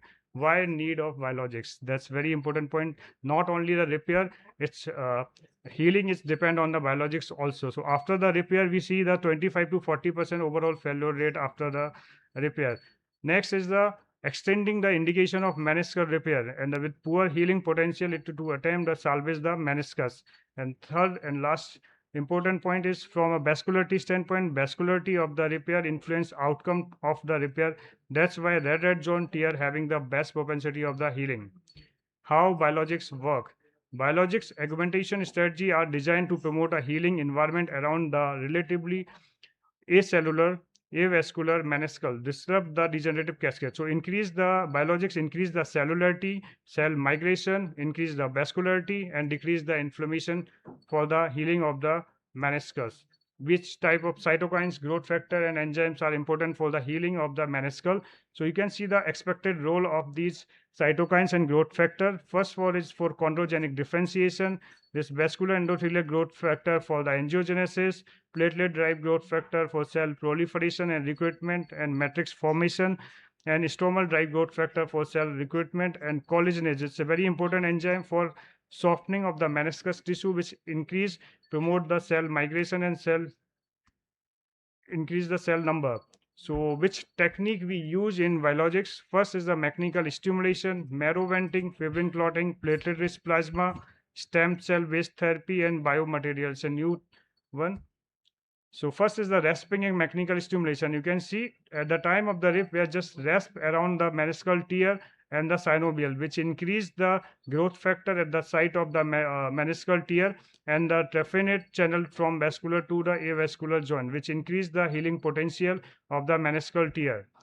Next is the marrow venting. It's just simple replicate the biology of ACL tunneling. When we do the ACL repair, we make a tunnel, which tunnel increase the growth factor and the platelet-derived growth factor at the site of the meniscal repair, which increase the healing potential of the meniscal. So some model also is present, which shows that the marrow venting is important for the healing of the meniscal tear. So clinical outcome similar between the marrow venting and the concomitant ACL or reconstruction. Level 1 study shows the healing rate 100% versus 76% second look, and the better functional and PRO score. Next is the fibrin clotting. So fibrin clotting is very important or new in the meniscal repair. We use the fibrin clot between the tear site. It's most importantly used in the radial tear where the zone of meniscus is avascular. You can see this fibrin clot put in the between the tear site and then repair it. The chances of healing will increases. How to prepare the fibrin clot? Just take 30 to 60 ml peripheral blood and pour into the glass syringe. Then is a string with the stainless steel for to 10 to 20 minutes. It's a cylindrical shape of the clot will form, and this will put into the tear site. It will increase the healing potential of the radial tear. Inexpensive option है using peripheral blood, limited clinical evidence and support 95% success rate after the second look. PRP, platelet rich plasma, it's a very limited study. The PRP role in hair growth, in tendonitis, and the osteoarthritis is good, but in the case of meniscal repair, it's very less. 2 level 3 studies demonstrated though no difference in the reoperation rate, and some studies shows that there is an improvement after the PRP. So the conclusion is insufficient evidence to support the PRP augmentation in the meniscal repair. Next is the stem cell based therapy. So mesenchymal cell preclinical porcine study have shown the repeated intra-articular injection of mesenchymal cell improve the integrity of the meniscal repair. Intra-articular mesenchymal cell injection after the meniscectomy increase the meniscal volume in 25% of the patient.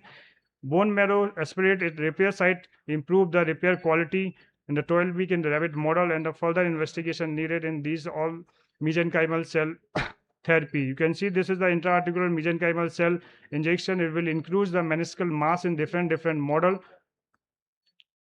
Then the role endogenous source of stem cell, synovial drive stem cell therapy. It's a multipotent and a rapidly differentiated cells, increase in synovial fluid upon the cartilage and meniscal injury. Most of patients are young athletes with abundant endogenous mesenchymal cell. How it works? It reach into the tear site and increase the TGF alpha PLGA factor, which increase the fibrous integration between the tear site. Fibrocartilaginous tissue integration increases after this mesenchymal cell integration. It's collagenase. It's also very important enzyme.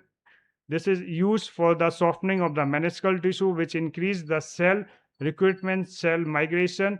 This will increase the fibrin integration of the meniscal healing. And last is the biomaterial. These are the new things which are used in the meniscal repair. Facial sheet used to the cover repair area to complex tear, improve the healing. Nanofibrous woven material used for shown promising result with the radial tear. Significant variability in material techniques and results, but it's costly affair. And next is the summary of the cellular things. Cell derived with the recruited area, localization facilitated, controlled delivery system, tough glue, biomaterial, mechanical strength, and then increase the matrix formation, guided tissue integration, remodeling, and inflammation control. The control of inflammation is very important for the healing of the meniscus. And thank you for that.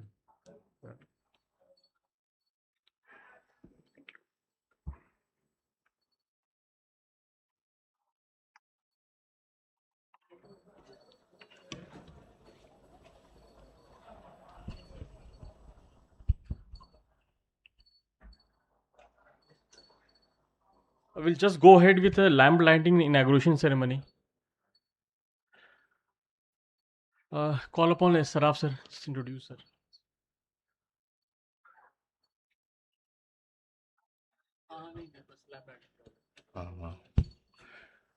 We invite our chief guest, Dr. Jagannath Reddy, Senior SP of Darbangah, to inaugurate the session. Sir, I left line.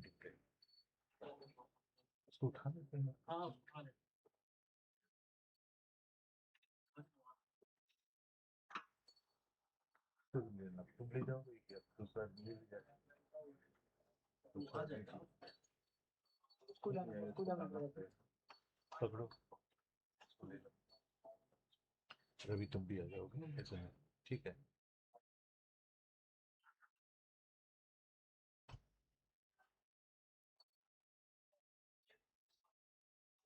अच्छा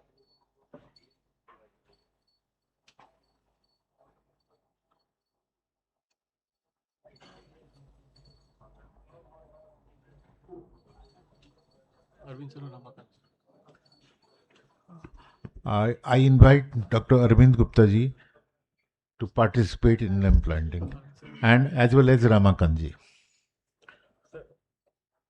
So Dr. Sridhar sir, please.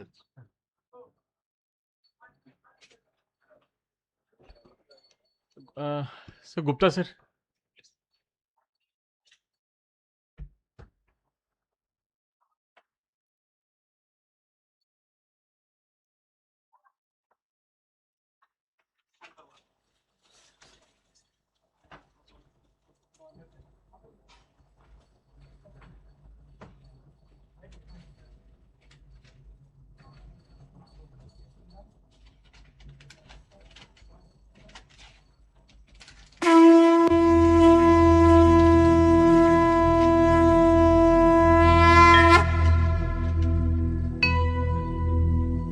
वक्रतुण्डमहाकाय सूर्यकोटि समप्रभ निर्विघ्नं कुरु मे देव सर्वकार्येषु सर्वदा।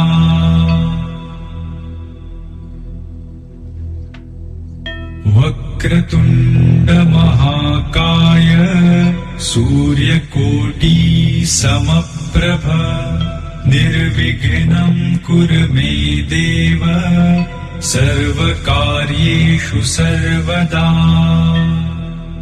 सूर्यकोटि समप्रभ निर्विघ्नं कुरु मे देव सर्वकार्येषु सर्वदा।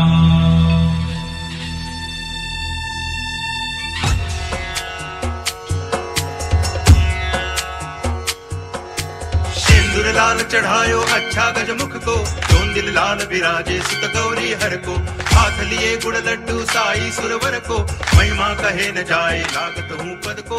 जय देव जय देव जय जय जी गणराज विद्या सुखदाता, धन्य तुम्हारो दर्शन मेरा मन रमता। जय देव जय देव।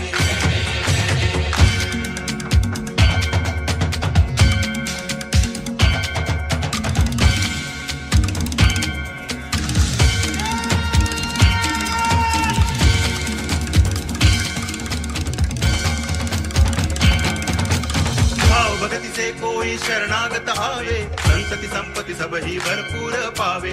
ऐसे तुम महाराज मोह को अति भावे, गोसावी नंदन निच दिन गुण गावे। जय देव जय देव जय जय जी गणराज विद्या सुखदाता, धन्य तुम्हारो।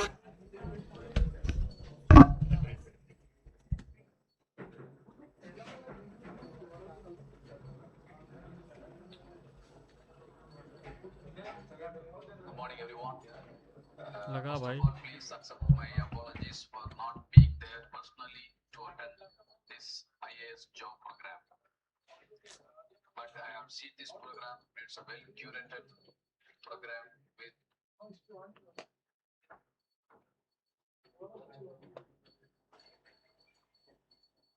itself is a joint preservation where you do a repair, reconstruct and restore the joint. Good morning, everyone. First of all, please accept my apologies for not being there personally to attend this IAS job program. But I have seen this program. It's a well curated program with excellent topics, with faculties all around from India. My presidential team itself is a joint preservation where you do a repair, reconstruct and restore the joint. In that presidential team, I'm happy to have this program where including your ACL, meniscus, cartilage, as well as the osteotomy, so that as a surgeon, we should know how to protect the joint going for arthritis and prevent or postpone the arthroplasty procedures. And I'm happy that all the young arthroscopic surgeons who are assembled here will be benefited with the knowledge from the faculty across the India. And also I thank organizing chairman and secretary and local executive members of your society for contributing and organizing this excellent program. I wish best wishes for the success of this course. Thank you very much.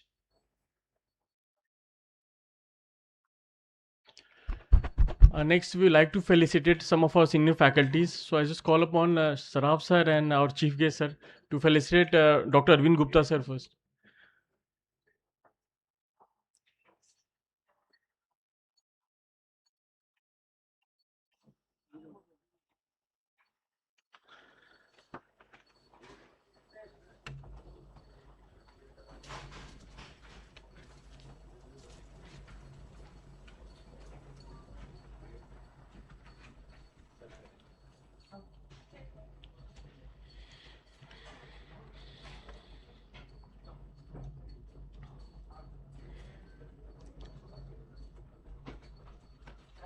Sir Ramakan sir.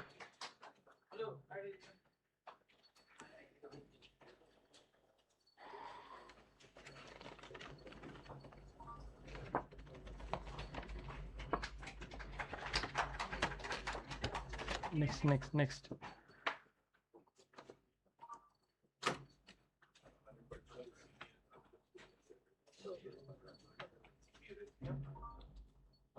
जाओ.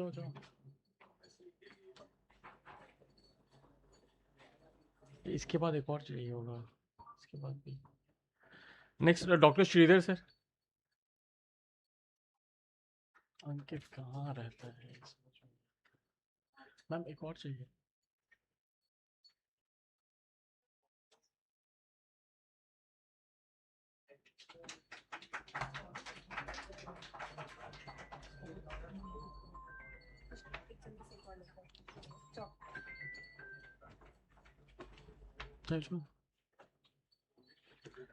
Next doctor के Gupta sir.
So next, I would like sir to address the audience once.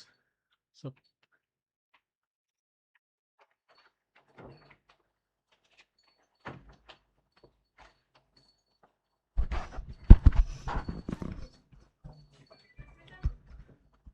यहाँ उपस्थित doctors Bharat देश के विभिन्न राज्यों से भी आए हुए हैं.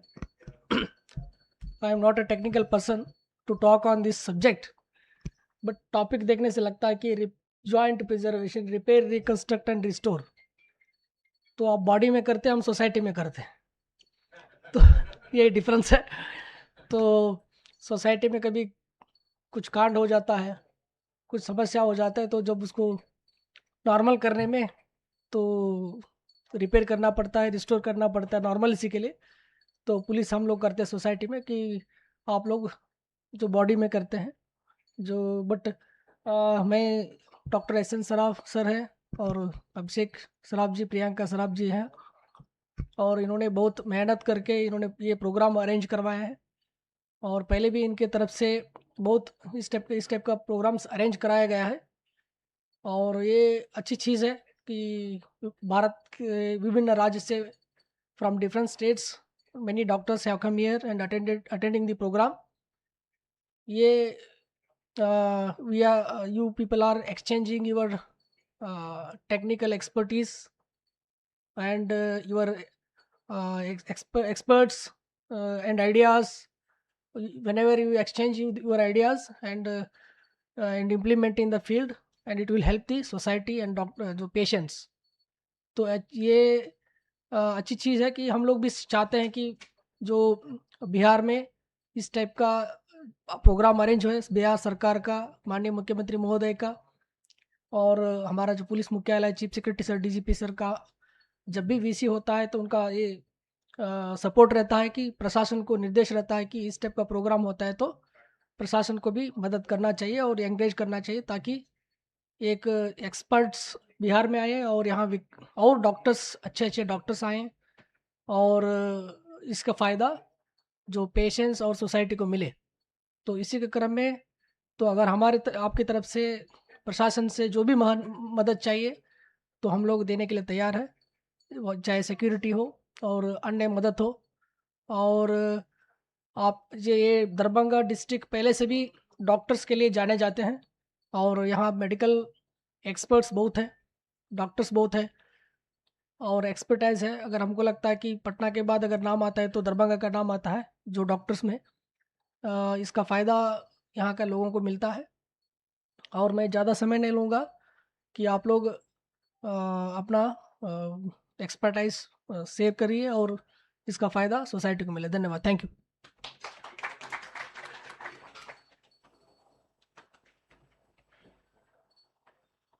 We'll go back to live surgery. Sridhar sir, live surgery will go. Live surgery.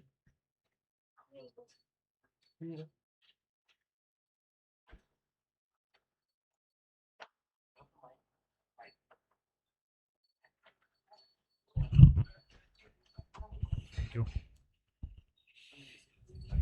Okay. Hello, Gurudev sir, can you hear us?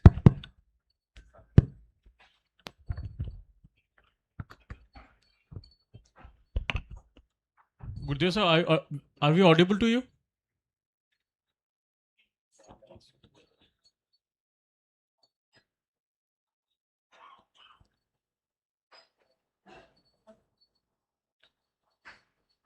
Hello.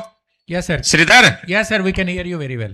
Yes. So I already make the TVL PCL tunnel, femoral PCL tunnel, and the ACL femoral tunnel. Right now, I am going to create ACL TVL tunnel. Okay, sir. Okay. Yes, sir. We can see that. Is visible? Yes, sir. We can see very well. अरे तुम छोड़ दो भैया, जब हम बोलेंगे तो करना, अननेसेसरी मत करो, निकालो piston. There is big problem with audio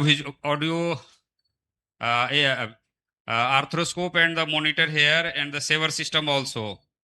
And if the posterior aspect is not visible, then you know the situation, Yes, how sir. to create the PCL TVL tunnel, because everything is on the back side. So anyway, I have make that PCL TVL tunnel. Right now, I am going to create the ACL TVL tunnel. So Yes, this sir. is my jig, Yes, where sir. I have placed in the center of the remnant of the ACL. Otherwise, if you can see the lateral meniscus posterior Anterior horn. posterior horn, it is just facing the exit point of that tibial tunnel. So So you kept right on the footprint, native footprint of the yes, tibial yes. tunnel. Usually I Yes, use sir. that center of the ACL. Yes, So sir. piston को अंदर करो, What is ऊपर your से retract graft करो. size, sir, for ACL? Graft size 8 mm. 8 mm. Okay. Yes. So what graft you have taken, sir, for ACL? both side इसको पकड़ो, both side peroneus longus. Okay. Right. चलो drill करो, drill करो. तो drill करो इधर मेरे तरफ आके, अरे मेरे तरफ आके ड्रिल करना यार. हाँ चलो ड्रिल करो. यस ड्रिल करो.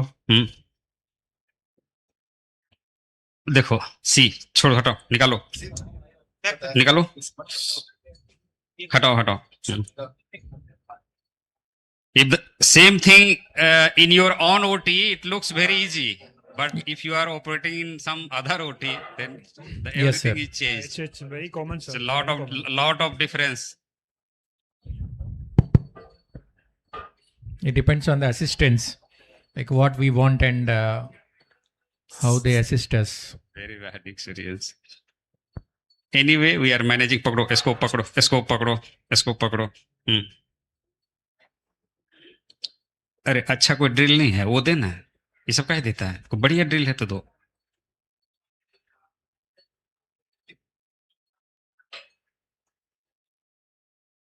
चलो पकड़ो इसको, देना हमको. तो ड्रिल हमको मेरे हाथ में देना ड्रिल. यहाँ रिट्रैक्टर लगाओ, मैं तब से बोल रहा हूँ यहाँ रिट्रैक्टर लगाओ. कोई रिट्रैक्टर भी नहीं है, आर्टरी फोर्सेस से रिट्रैक्ट करता है तुम सामने. तब से एक काम बोल रहे हैं करने के लिए, करता ही नहीं. अब 2 आदमी मिलकर करेगा.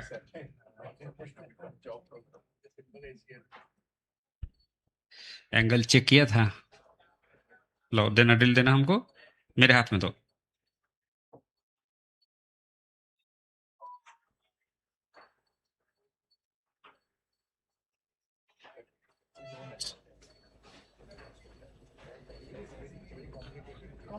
फिर से वही आ रहा है. पकड़ो इसको, दे एक बार फिर से दे.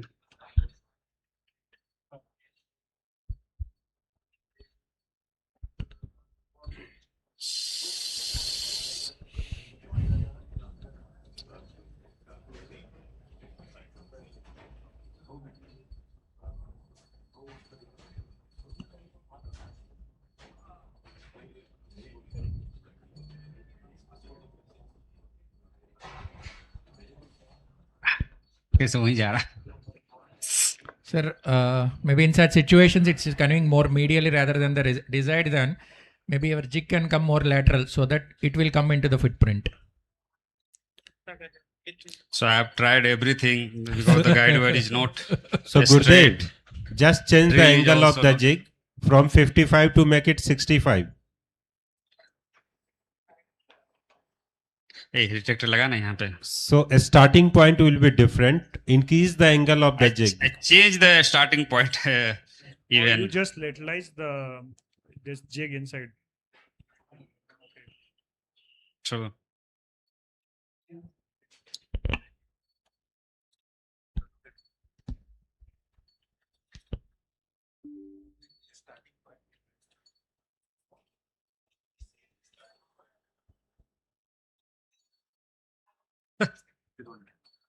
पकड़े सर।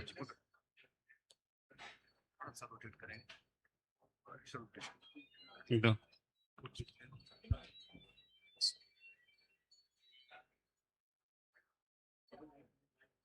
दो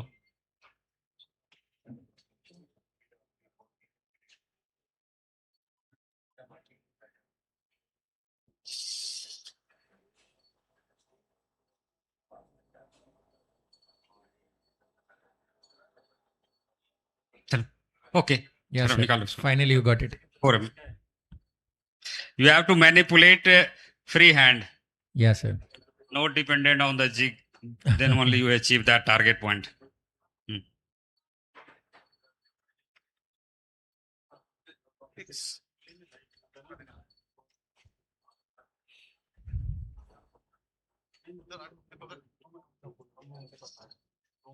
रिवर्स करो, reverse reverse reverse.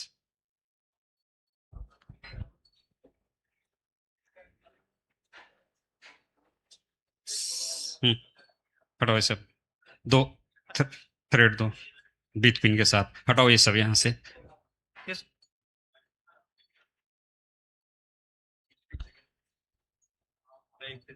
No problem. Suction massage करो, somebody do the massage on the popliteal fossa। पीछे से, नी के पीछे से हाथ लगाओ, सारे डिब्रीज आ जाएंगे।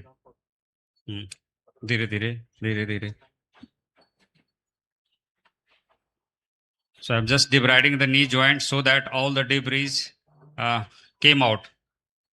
The bony dust which we have drilled for the tibial and the femoral tunnel. धीरे धीरे पीछे से, ओनली पीछे से, बैक साइड हमको दिखना चाहिए। चलो थ्रेड दो, बीच पिन दो, बीच पिन। बहुत छोटा बोन है।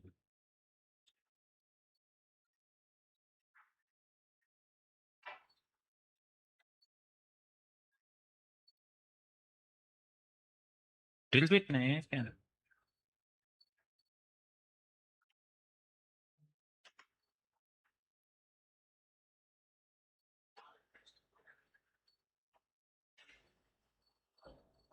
एक मिनट, कुछ वहां हाथ मत लगाना, इसको पकड़ो ऐसे। ऐसे पकड़े, पकड़े हैं वो देना, प्रोब देना। अरे ऐसे पकड़ना यार, किधर आ गए? ठीक है, 4.5 या 7?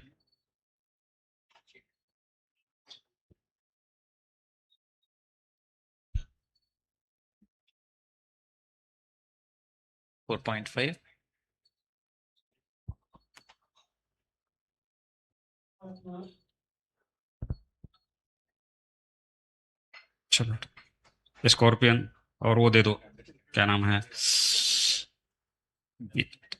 खैर हो गया, जल्दी दो। पहले चलो चलो इधर से जिग देना, जिग दो, jig jig jig jig jig दो ना, जिग दो, जल्दी दो ना, एसीएल जिग दो, जल्दी दो। ये वो समीर रहता, सब किस करा देता है, पहले पकड़े से। हाँ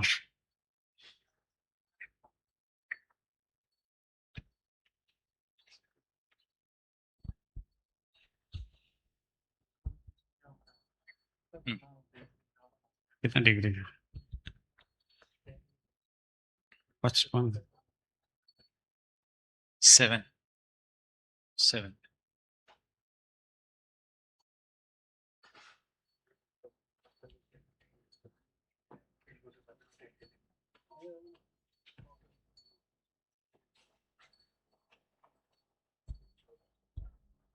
पकड़िए स्कोप Gurudev sir.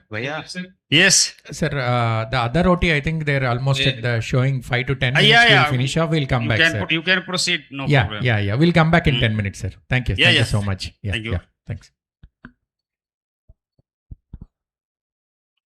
देखें piston. Hello. Yeah. Srinivas, can you hear us? Night. Yes, sir. Just 1 minute. Give a moment. Audio we have. Light दिखाओ. अरे स्किन नाइफ है ना रे. स्किन नाइफ तो बाबा. अच्छा यहीं पे. दो extra stitch there. Srinivas, we can see you. And what's the diameter? Srinivas? Sir. Yes, Yeah, sir. yeah. We can hear see you. So if you elaborate about the case, that would be fine because we just joined you now. Retractor. So Okay, just tell us so- about the findings. Retractor. We can see you. Okay. Yeah.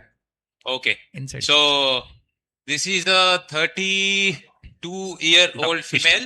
Okay. An injury to her right knee, back, Okay. and now she came with instability and pain. Okay. So Dildo na. supposed to in reconstruction, but अरे dildo ना यार. we all know that it is very difficult. मेरा Only plain ACL मेरा cases. So कौन- this is again a MCL tear.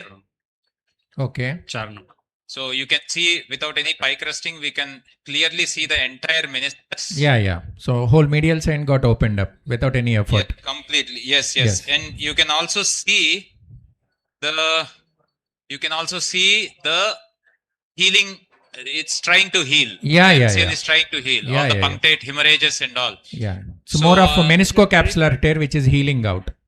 Perfect. Correct. So Yeah. it's more like a femoral side tear Yes. also. Pura.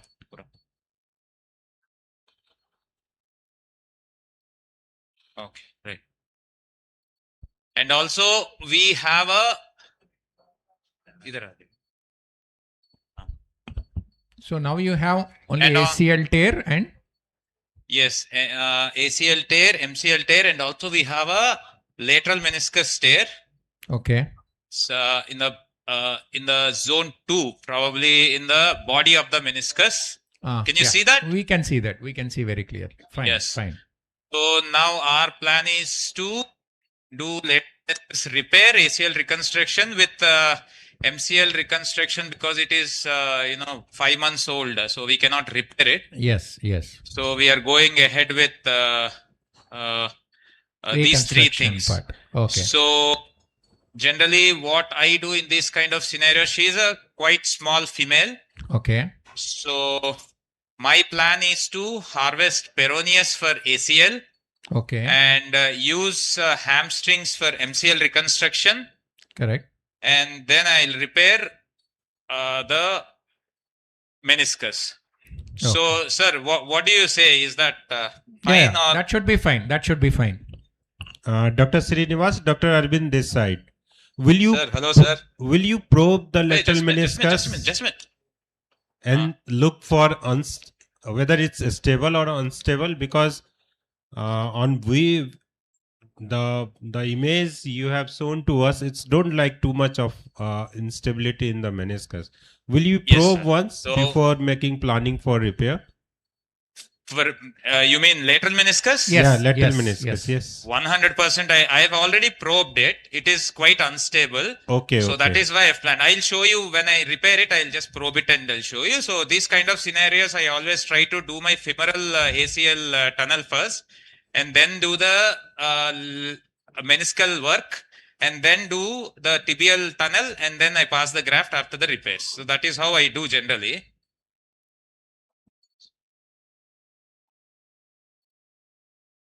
Got it, sir? Yeah. We can see that. Yeah. No problem. Perfect plan. Diameter 8.5. So, okay. So, and today, ACL, where we use two adjustable systems, cortical fixation with adjustable systems on both the femoral side and the tibial side. Okay. So, on the femoral side, we are just hold on. On the femoral side, can you show this graph once. Is there a... So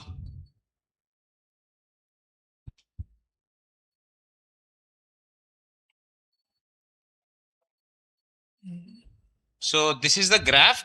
Can you see this? Yeah. Maybe the camera person So can zoom in a brightness. little bit. And also Yes, decrease the zoom in. brightness little bit there. So this is the graph which we have prepared. Yeah, we can see that. So you have taken this quadriceps? No, sir. That is peroneus. Peroneus only. Okay. Peroneus for this, Peroneus. So this is the femoral side, and we Okay. have used adjustable loop on this side. Okay. Okay, and hold on. And this is the tibial side, and this Yes. is the TBA fix button on Okay. the tibial side, which we use, and it is adjustable. Yeah. So this is a peak button, and it's very, very low profile. It is just 2 mm thick. This disc is 2 mm thick, and it has got a 6 to 7 mm thick stub, which sits into the tibial tunnel, and this button sits on the anterior cortex of the anteromedial cortex of the tibia. So this loop, we can adjust it again. We can tighten the graft. So we can tighten the graft on the femoral side and also the tibial side at the end, just like in a all inside case. Yeah. But in all inside ACL reconstruction, we use these flip cutters and do the inside out tunnels. But here the tunnels are regular, because why it is called as all inside equivalent is basically we can tighten it on the both sides, femoral side and the tibial side, at the end of after passing the graft. So this is a very nice system where particularly I use this system in a female cases where we get shorter hamstrings, so that I can quadruple it, get my 8 or minimum 8 mm of the graft, and use this system so that it is done with just one semitendinosus. And here we have we got this 8.5 on the femoral side and tibial side. I think it is good. Okay? And what is the length?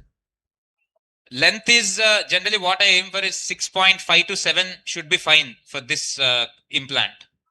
So in this case, it's the same, or It is exact. It is 6.97. Okay. Okay, sir. Yeah. Okay. Yes. 6 aimer hai. So probe. So we have just a small remnant available here. So I'm just trying to save the tibial. It's not more than a remnant. It is just a stump probably. So I always try to palpate the posterior border of the femoral condyle. And my tunnel would can you hear me? Yeah. We can very well see you in video. My tunnel would be always deeper in this direction, because I think for beginners it is very important to orient yourself in this anatomy, because when you say it is deeper, it is actually proximal in anatomical position. This is a flexed position, right? So when you say it is towards the cartilage, it is more distal. And when you are saying it is low, it is actually posterior. And when you are saying high, it is actually anterior, correct? Yeah. Dr. Srinivas, for the benefit of audience, would it be possible to Yes. switch the scope to the medial portal and show the end-on view? Why not?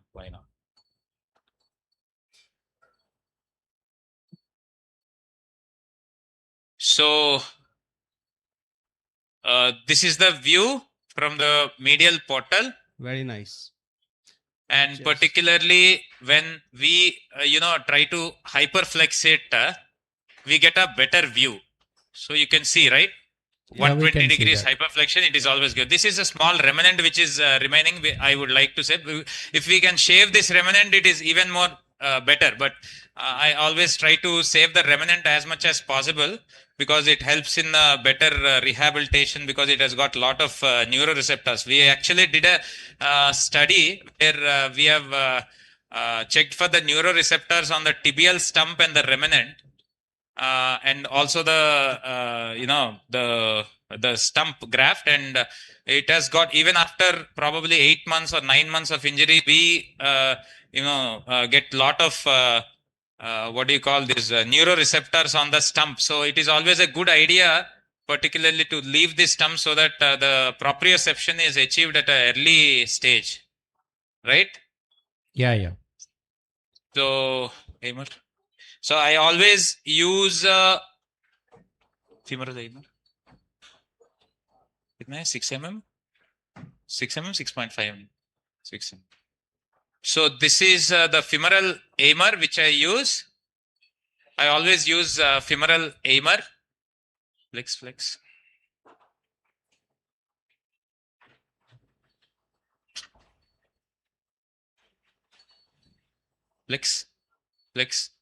Gentle. Flex. Perfect. So 120 degrees of hyperextension is a must for this ACL tunnel to be in an ideal direction and ideal length. Correct, sir? Yeah. So you are hyperflexic the knee and are using the femoral offset of 6 mm. 6 mm. Yes. So what probably I would prefer using a 6.5 mm in this case, or a 7 mm, because the graft is 8.5, but we do not have that. So 6.6 mm should be fine. Because we'll be left with 1.5 mm of the posterior bone. Yeah. Right? That should be fine. That should be fine.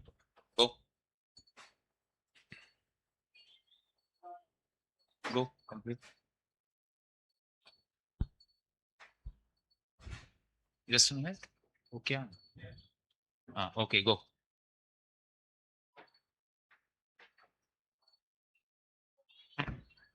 Okay. ये छोड़ना मत.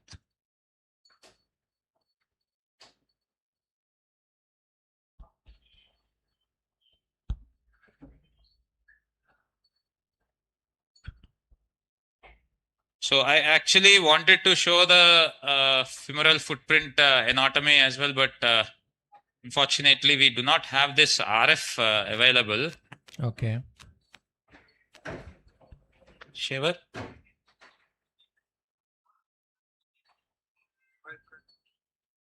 Maybe still okay. Once you do that femoral tunnel, complete the femoral tunnel, femoral mouth, you can debride and show that time.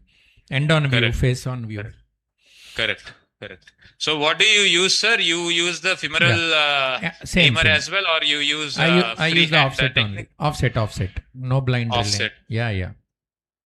I think there are many surgeons who prefer doing this blind technique. Yeah. But I think I am not very efficient in doing those things, so I depend on these instruments. No, advantage is because it is more predictable. That's what I think. So what happens is the femoral tunnel position will be in the surgeon's hand, so you can grip onto the posterior condyle, and the superior inferior part you can adjust that where you want your exactly footprint.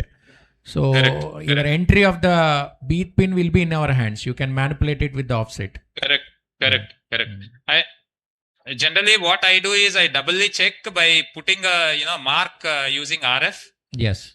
And then put the offset and see if I'm matching the mark, because when I mark, I do it in later the flexed position, right? Not hyperflexion. Correct. So, just a minute. Now, one more simple thing is usually people use some awl and put a drill hole of thing. So make life easy to save time. So with hyperflexion, most often we will definitely get 35 tunnel, and here it's exactly 35. Yeah. Okay. Come on. Correct. 8.5. So hyperflexion is something I think is very important. Yeah. An important point is usually our femoral tunnel will be inferior and posterior. Yes, so inferior and posterior. Inferior is actually posterior. Yeah. So what I prefer there is a famous mnemonic, right? The ideal position of ACL femoral footprint, where the ideal, in the sense the I stands for isometric point. The point which I have explained is the isometric point, because majority of the fibers in that area of attachment is isometric, and D for direct, which is actually, the direct fibers of ACL, which constitutes about 90% of the ACL ligament. Just a minute. Correct.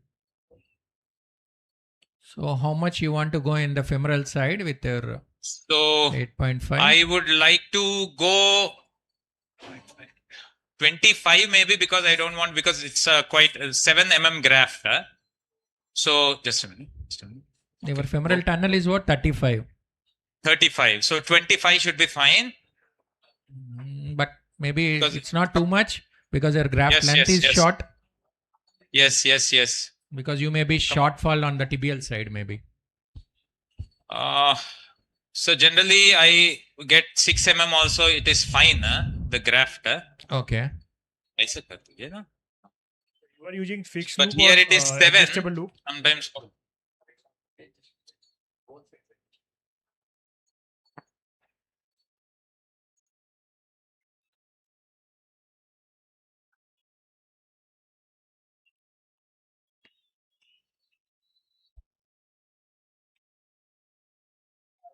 Empty. 80 bond. Once I pass the 80 bond, I'll just try to show you the tunnel position and all. So for all the delegates, so his graft is around 8.5 mm in diameter and I think around 6.5 in length. He got around 35 mm of femoral tunnel and he drilled around 25 for the graft in the femoral tunnel. So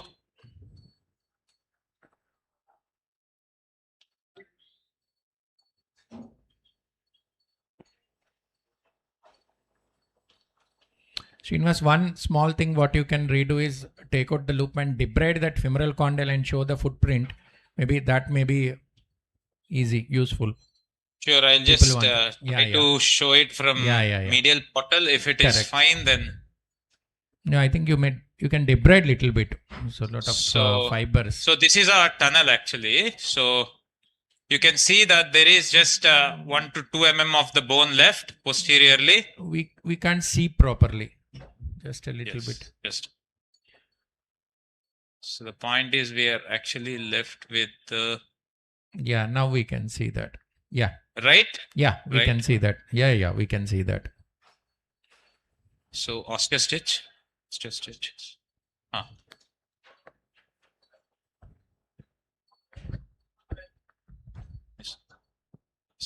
ऊपर से दे दो.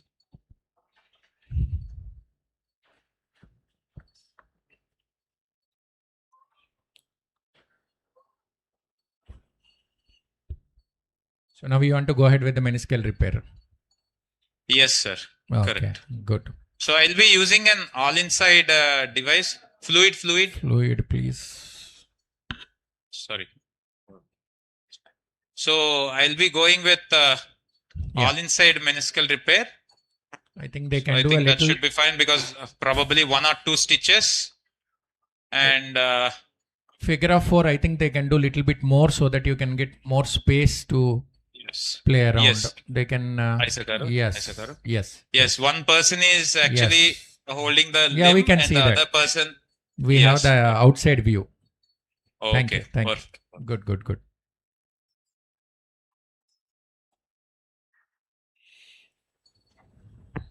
So this is a kind of, oblique tear, not a perfect horizontal pattern. It's an oblique tear where it is actually entering the white zone as well Correct. here, right? Yeah. So it's like I've extending already- more of posteriorly to the intra-articular rope. anterior part. Correct. So in this kind of scenario, what I generally tend to do, even underneath you can see it is almost all entering the white zone. Correct. Right? So Yes. in this kind of scenario, I put a circumferential stitch, the bunching kind of thing where we go around the meniscus. Correct. Because we don't have enough tissue here to pass our, needle, right? But so I think here I would. But I think anteriorly you can put one all inside one. Little. Here Yeah. Yes. That That's looks what my in the plan quite is in the body. as well. Yes. Yes. Correct. Osteo stitch. So, Dr. So- Srinivas, Dr. Yes, sir. It looks complete from the inferior surface and looks Correct, like sir. incomplete from the superior surface. So which surface will be your preference for doing repair? It's the So inferior as I've surface or it's the superior surface? as I've told you, here anyways it is entering the white zone, sir. So I would like to go for a circumferential stitch here, so that it completely closes the superior and the inferior part of the tear. Do you think this will lead to crumpling of your meniscus? Because complete Not much, sir. circumferential will decrease this your diameter of your meniscus. True, sir. But the point is actually if 16. But instead of that, you can go to the inferior surface. You can have your all inside repair there, and you can close the gap. There is no problem with that. Maybe rather than Sir, many times what I feel is actually if the tissue here is not enough, it can actually cut through the meniscus here. So you can Because leave once the we pass, superior surface. even inferiorly, there is not much of tissue actually, at least posterior part of the tear. So here I would always, I think I'll go anyway. Even here you can see there is a complex pattern actually, though it is not complete tear, but it is still a complex pattern, right? Yeah, absolutely. But you can leave superior. Superior is not much unstable. You can, if you want to do really repair, you should do repair of the inferior surface. Yes. Fine.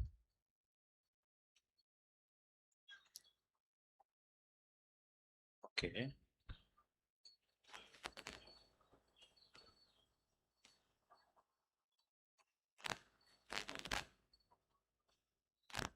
Okay. Right.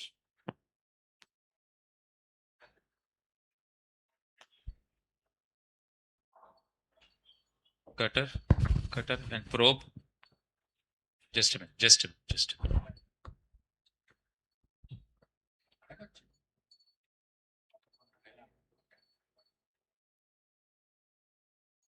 The only issue with this all inside is the tightening part. Probe.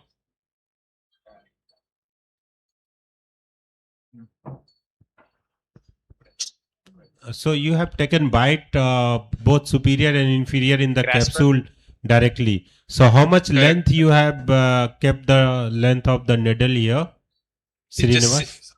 16, sir. 16. So you are. I think this. Okay, so just for putting the needle into the capsule, you take 16 only, or you will prefer little bit smaller? If you can depth? see, sir, I try to go through the posterior, the outer part of the. अच्छा नहीं है. Grasper अच्छा नहीं. So I also include mosquito. और एक osteo stitch.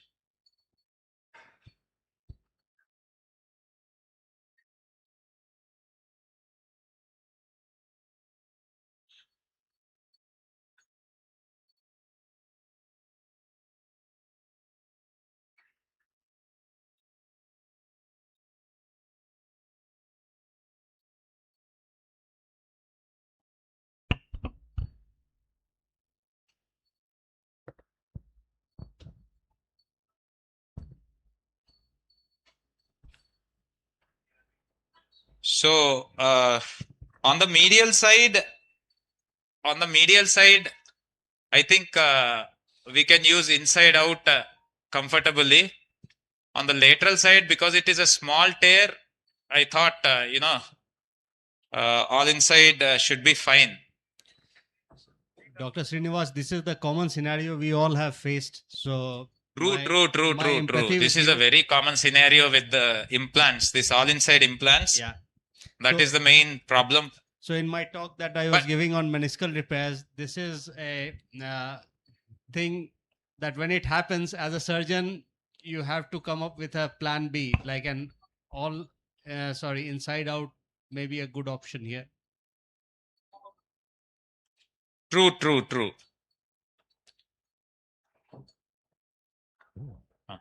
So,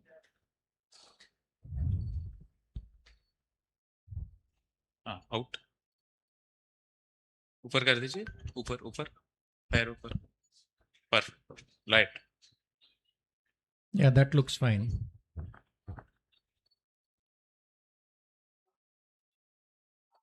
And how often do you think repairing it, taking the help of the popliteus is okay for the repair of lateral meniscus sometimes? What do you say, sir? No, I think posterior horn, now the posterior body is good enough. You have enough space for the all inside device. Hmm.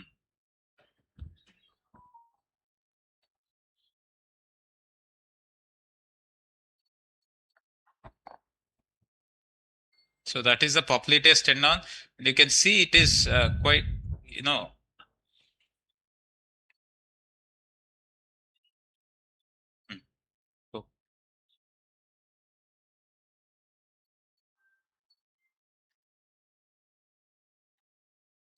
So we'll see if I am lucky this time, probably. Yeah, yeah. So this is It's now, good. it's going on. Yeah. Yeah, Probe. Yeah, yeah. It's good. Just enough. One more stitch. Cutter.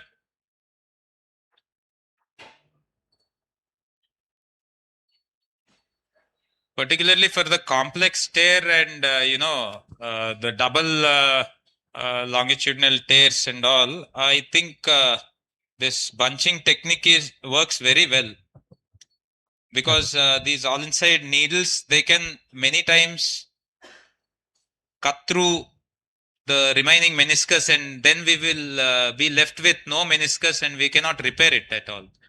So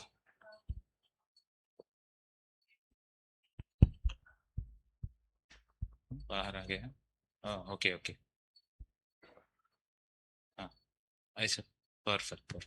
नहीं आपका तो ऐसा perfect.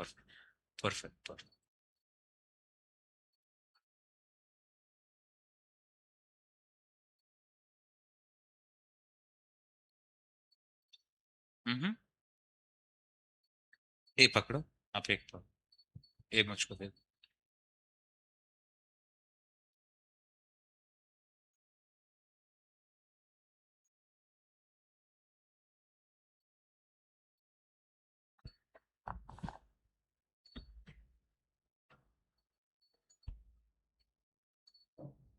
ऐसा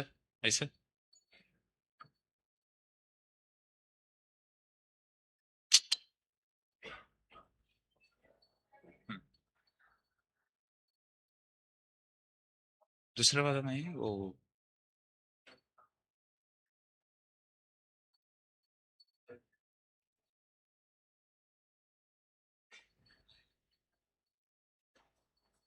Scope.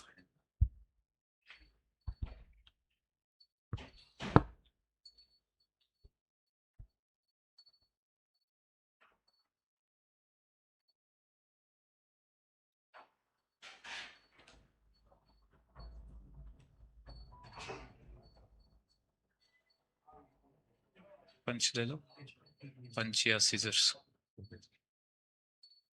There's a problem with this one. पंच नहीं है, पंच है, पंच या scissors भी चलता है. पकड़ो ये अच्छे से पकड़ो.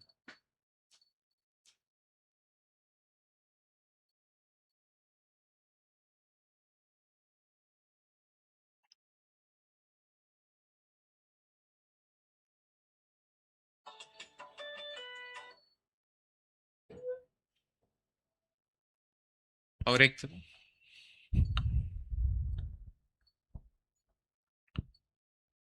so we'll just put one more here. Yeah, that should be fine. And see, if you can see, it is just not clear. It's extending from here to here. The tissue is not good. Not that great. Yeah. So that is the reason why I'm actually taking the circumferential stitch here. Okay.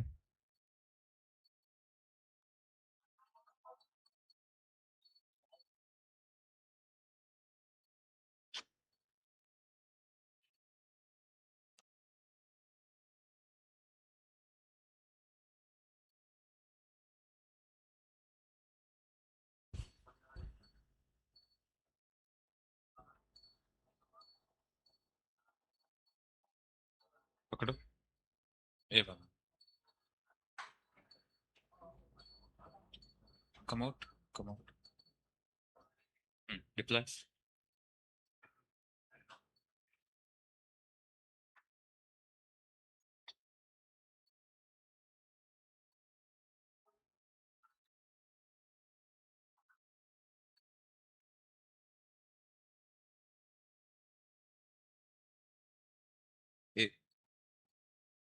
क्या हुआ? नहीं नहीं, अब deploy किया क्या? हो गया? Punch दे दो. Probe probe probe probe. Wait.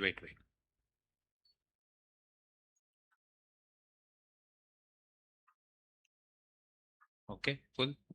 Gentle. Right. Punch.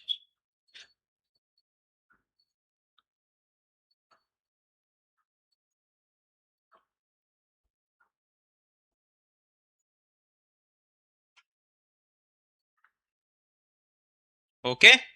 Yeah, that looks good. Oh.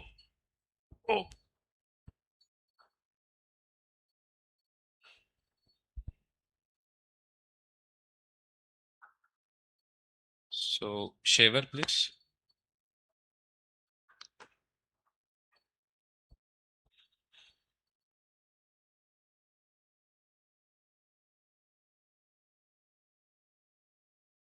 So for tibia, I always see this lateral meniscus anterior root and the posterior border of it.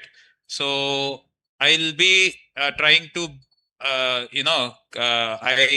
want my pin to exit exactly at the level of it, or maybe 5 mm anterior to it, not more than that, right?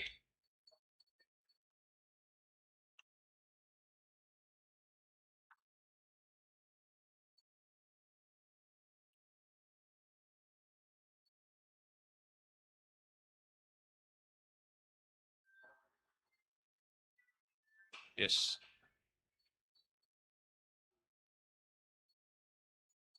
Okay.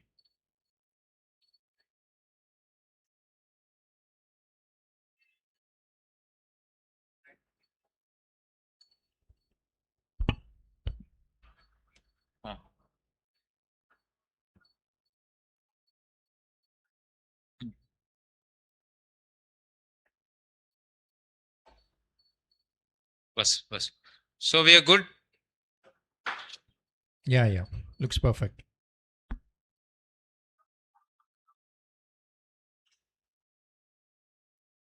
And at this stage, we'll see if it is impinging. So no impingement. She is a bit lax lady as well. Yeah.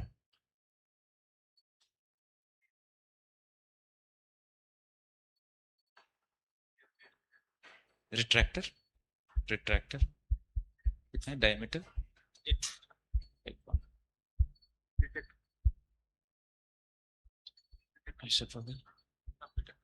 ऐसे पकड़ो. Right. Go ahead. Scoop. Go. Go.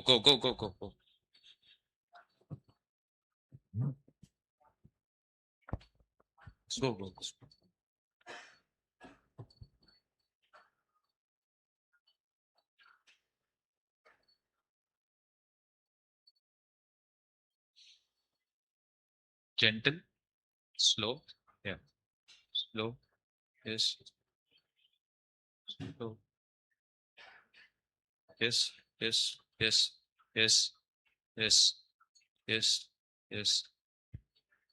Come out. Gentle.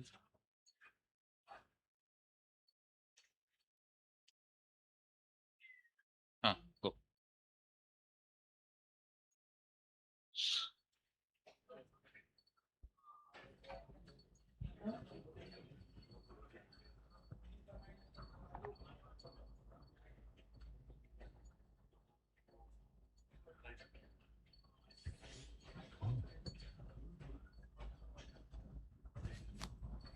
So you're happy with the tunnel, tibial tunnel, right? Position? Yeah, it's perfect. Because many times leaving the remnant would make us difficult to get the landmarks and all properly. Yeah. But probably it's just about few cases.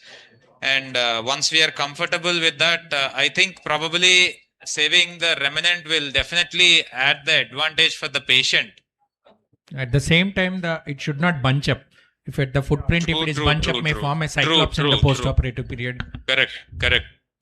So many times what happens if the remnant is even more, available till the proximal side, I try to drill it over the remnant, and my remnant goes posteriorly and my graft goes anteriorly. So in those kind of scenarios, we will not have any kind of anterior bunching up and later on impinging, the graft impingement on the, anterior stuffing kind of thing. Correct. So no, the rule is like whatever the femoral or tibial stump, as long as it doesn't come onto the native footprint area, we can preserve and go ahead with the tunnel. Suppose if there is some femoral side footprint, so to preserve that, sometimes we may come anteriorly and put a wrong tunnel. So since we are reconstructing that, always better to go for a normal anatomical footprint. So only two things can happen in those kind of scenarios. Either we want to be safe and put the tunnel anterior, or we want to be more perfect and we can just blow out the tunnel. The posterior cortex. Correct. So that is why I think it is a very good idea to use this femoral AIMers always, right? Yes. When we are using these jigs on the tibial side, why not on the femoral side? Correct. So it's always better to look for the native anatomical footprint. So our idea should not be onto the preserving the remnant. True. So now we are going with the graft passage. Yes, we can see that.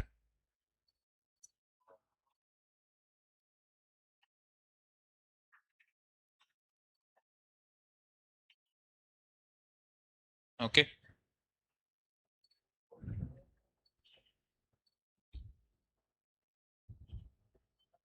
Flexion. Okay.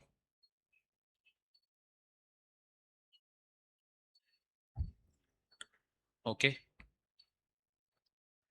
So for the youngsters at this stage, if you are using especially an adjustable button, three things we can cross check whether our button has not crossed far from the flipping. So one, you can go to the anteromedial portal and see into the femoral tunnel. So directly you can see end on view that button has flipped. Second one, you can mark, we got around 35 mm of the total femoral tunnel. So where we can mark 35 and see that has just reached the medial aspect of the femoral tunnel. And the third one, we can ask our assistant to pull it back onto the tibial side so that the femoral doesn't flip back into the femoral tunnel. So these three cross checks we can do to make sure that it has flipped onto the femoral cortex. Still, if you have any doubt, you just take Siam picture. Yeah. That's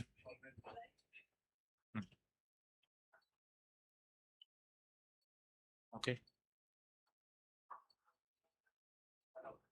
Okay.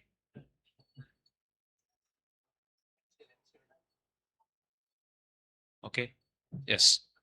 So the button is flipped. We'll just check for the toggle.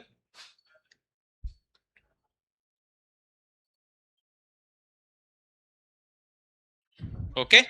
So okay. Graft pull. Can you pull the scope a little back? Yeah, we can see that. Perfect.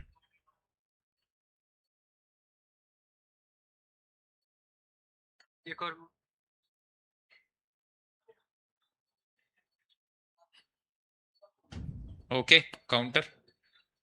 Yeah. So the graft is being pulled now. Yeah. Perfect.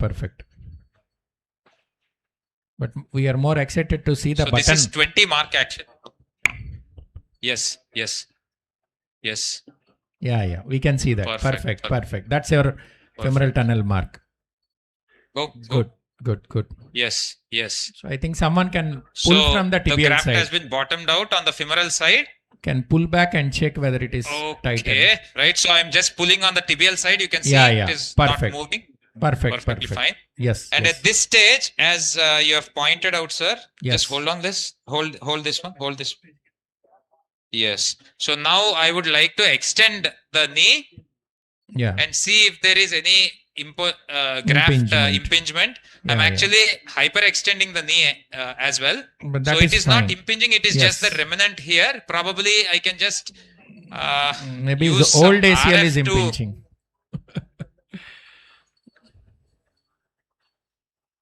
What do you say, sir? Yeah, no, the old footprint is impinging, not your graft. Correct. Yeah, so I think you can I show think our button on the outside. So tying that, Yes. we would see that. Yes. So, okay, I think it should be fine here, right? Yeah. So, Outside camera, please. outside camera. Yes, you can little bit zoom in. And I think some OT light onto the femoral tunnel area, the tibial tunnel one. Some light, please. Tensioning. Yes. Some more zooming in. Zoom in little bit. Yeah, perfect. Light, please. So, do you do you do cycling, sir? Cycling? Yeah, definitely. And and these kind of scenarios, I think this where we have the chance to tighten on both the femoral side and the tibial side. Yes. Even if cycling is not done, that is okay. Yes. But what I do is after preparation, I leave the graft tension on the graft table. Yes. And also, if possible, I'll do cycling for probably 20 cycles. Yeah. But when there is meniscal tear, I think if the tear is completely on the posterior side, I would cycle with 0 to 60 Correct. ROM. But here, probably it is not a good idea because all inside devices, the suture is very thin. And anyways, we are having this adjustable system on both the sides in this case. Correct. So can you see the picture? Yeah, we can see very well. Please go ahead. Oh. Yes. So if you can see, Correct. this stub sits in the hole Yes. very comfortably. Just Yes. an artery or a finger is fine. Yes. And all I have to do is just tighten it. Just a minute. Hold this. Neutral rotation like this. Okay. Posterior drawer. Okay. Can you see or? Yeah, we can see that. Yes. So you can see that we can Maybe little bit tighten it zoom in. just like on the femoral side where we do adjustable loop. Yeah. So I've tightened it up. You are thinking Okay. that. Yes. Yes. Leave it. Yes. So it we is can see that. completely tightened. Yes. And as you can see here, I've already prepared the semi-T for the MCL actually. Yes. Because we have less time. So Yes. I've harvested semi-T. So I've left the tibial attachment here. Yes. So pass the semi-T beneath the tibial attachment of the MCL.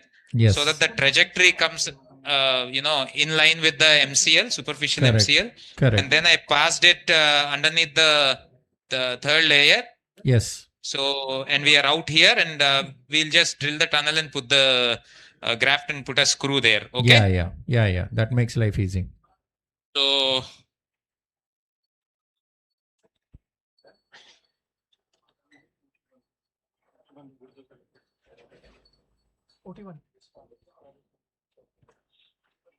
fluid. Probe. So you can see now if we can once again tighten it on the femoral side as well. Yeah. But tighten it. I think you can tighten on the both sides as well. Yes. But actually, okay. Yes. So yes. I think this looks fine. Yes. So any more questions, sir? No, not everything at is all. fine? Or? Yeah, it's all perfect. Well explained. Okay. So thank you. We have got a very beautiful setup in this hospital. This nice setup for arthroscopic surgeries. We have got an energetic team here. And I really thank Indian Arthroscopic Society and the local organizing team, Dr. Ravi and Dr. Sharaf sir. They were taking care of us very well. And thanks for this opportunity for having us here.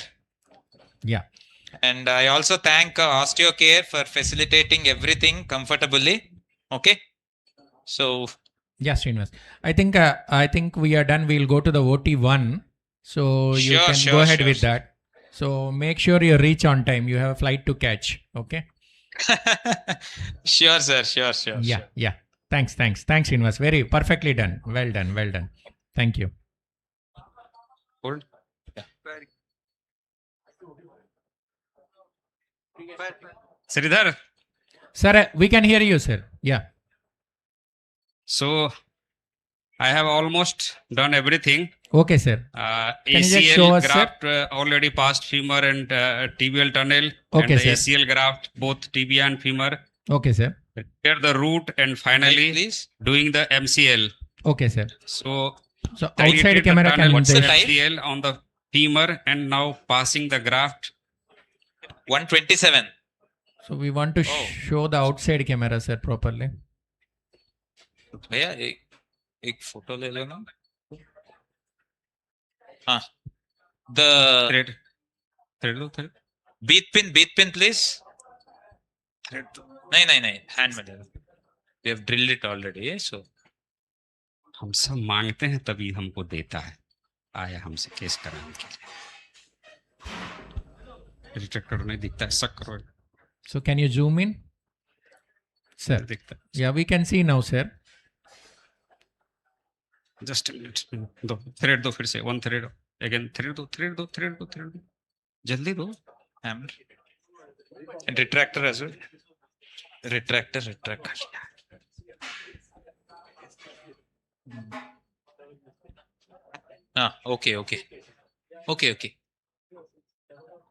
Okay. Just a minute.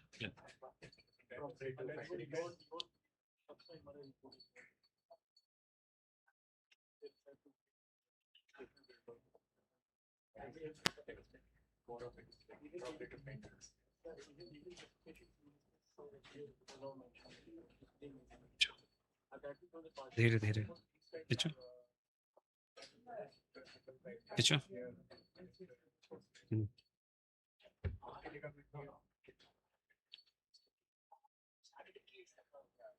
1 thread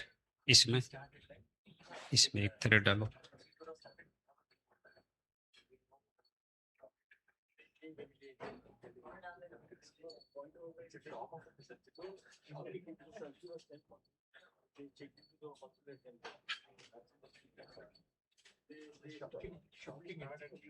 हम उधर आते हैं. इसको पकड़ के हल्का रखिएगा, हल्का tension. आर्टिफोर्सिव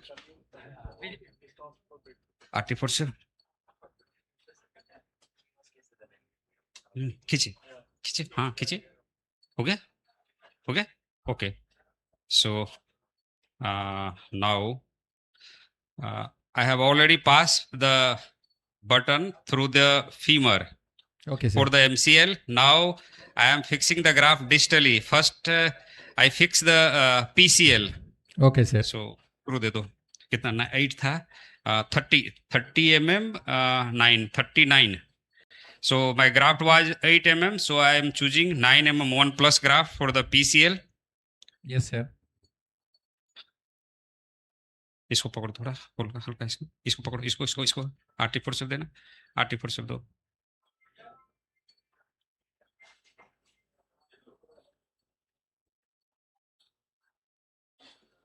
I'm giving pulling little more of the graft through the femoral tunnel before fixing on the tibia. Yes, sir. थोड़ा हल्का. थोड़ा ढीला छोड़ो यार. चलो बैठने के लिए देना. बैठने के लिए दो. टूल देना बैठने के लिए. टूल दो. एक आदमी यहाँ खड़ा रहो. वो दो. चलो ऐसे बॉस दीजिए आप पोस्टर. पकड़े ना ऐसे पीछे, हाँ खींच के देना, दो स्क्रू दो। ये कौन सा स्क्रू है? Which one screw is the peak one from osteocare? This is the peak screw from osteocare. Okay, sir. What is the angle of knee, sir, where you want to fix your PCL? It's almost 90 degree for the PCL. Okay, sir. छोड़ दो।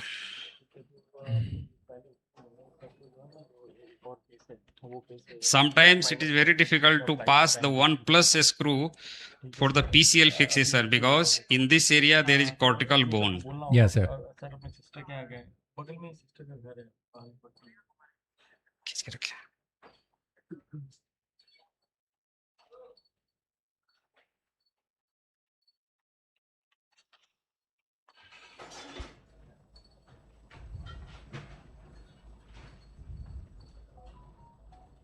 ACL 930 again. So you used one size higher, sir? Yes, here one size higher in male, in female 2+. 2+. Most of the Depends time. depends on the how quality is the bones. Yes, hard yes. is that. Tool. पकड़ो। 9 again, 930 या 928 या 25. पकड़िए से थोड़ा सा। अरे यहाँ पकड़ो ना, सर पकड़े हुए हैं। And Yeah, outside camera, can you zoom in? Yes.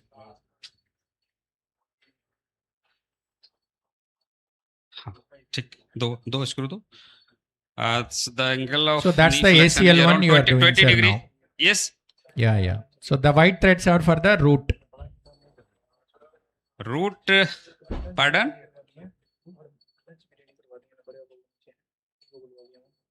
पूछा?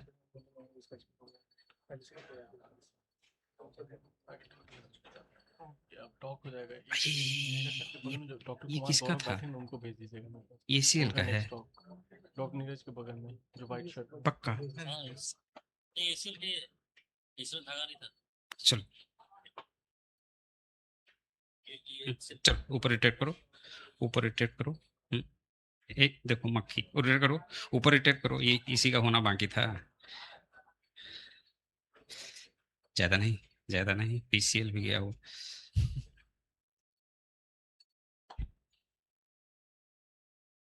कुछ देना हाथ में।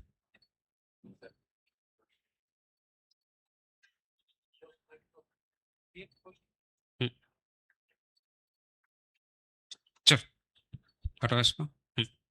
सबसे बाद में ये बॉस टाइट हो गया क्या? टाइट हो गया, मेरे को लगता है हम खींच दिए। ऐसे पकड़ कर रखो हल्का, नहीं इसको निकाल लीजिए। अब आर्टरी फोर्स से देना, आर्टरी फोर्स से दो, आर्टरी फोर्स से दो।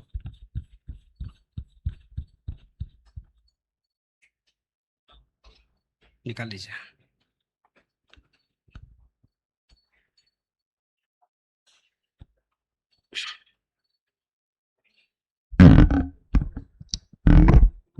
छोड़ दो। Gurdev sir, if it is done, yes, we'll go that. So just tell us what is your next plan. You can see the intraoperative examination. Yes, sir. While giving the valgus stress, Yeah, you yeah, can sir. It's appreciate stable. here there is Yeah, yeah. absolute stability. Fantastic. Okay, both Fantastic. in flexion and in flexion and in extension. Yes, sir. Looks very good. Again, drawer test. Yeah, you can yeah, see sir. here. Stable. It's stable. Yeah, yes, sir. एक suture disc दे दो या Yeah. Echo button. So fantastic, sir. Echo button जल्दी दो, echo button. Sir, we'll go ahead with our talk, sir. Then. Yeah. Yeah. Thank you. Thank you, sir. Thank you so Finally, much. I'm going to Thank fix you, sir. that root with the eco sir. button. So with the button. Fine. Thank you so much, sir. Thank you so much. Thank you.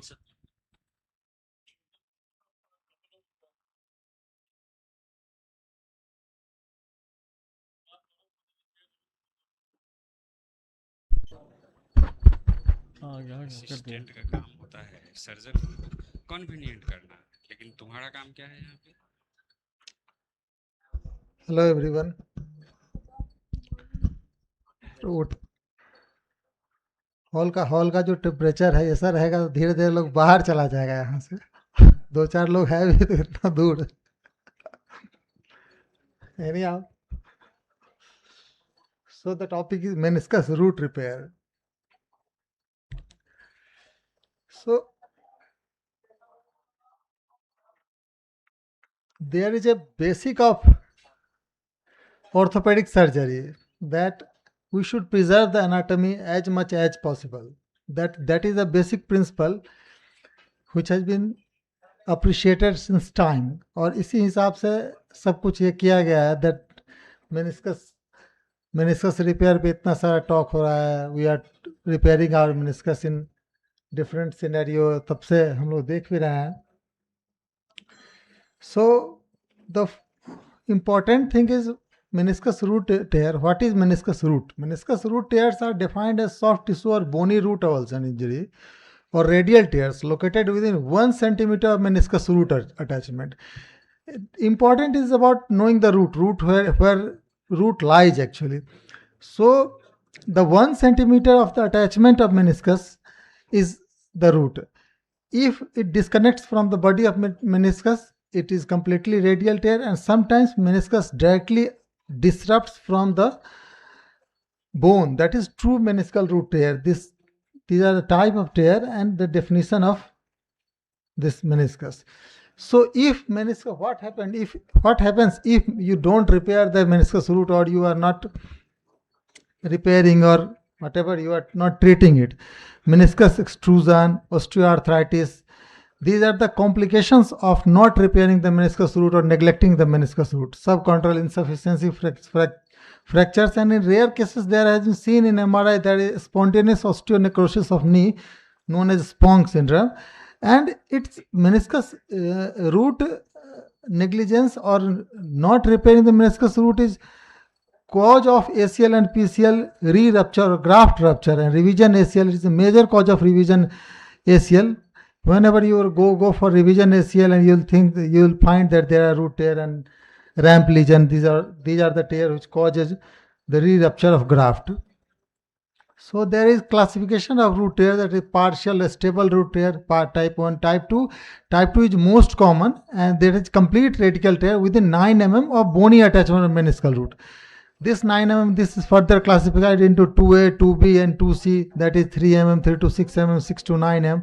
Type 3 is bucket handle tears with detachment of meniscus root. Type 4 is complex oblique tears, and type 5 is bony avulsion fracture of meniscus root. These are the typical classification of meniscus root.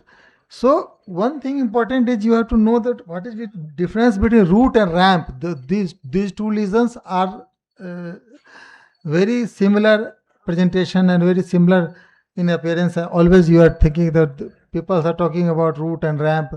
So root lesion denotes tear of meniscus from tibia, either from anterior or posterior horn, while a ramp lesion indicates the posterior meniscus tear from capsule, that is posterior meniscocapsular separation. This is the difference between root and ramp. Root is from the tibia and ramp is from the capsule.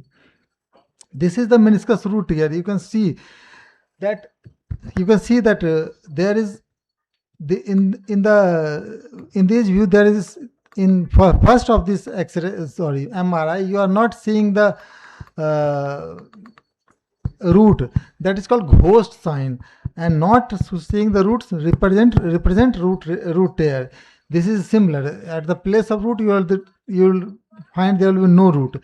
This is the arthroscopic view of picture of root tear. You can see here, and in ramp there is like this is there is a meniscus and root. There will be a faint white line or whatever it is. The line, it represents the ramp lesion.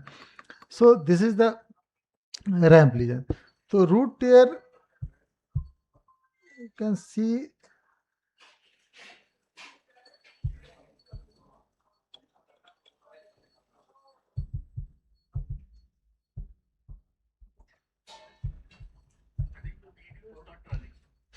Sorry क्या video है वो? हाँ चल कैसा है वो?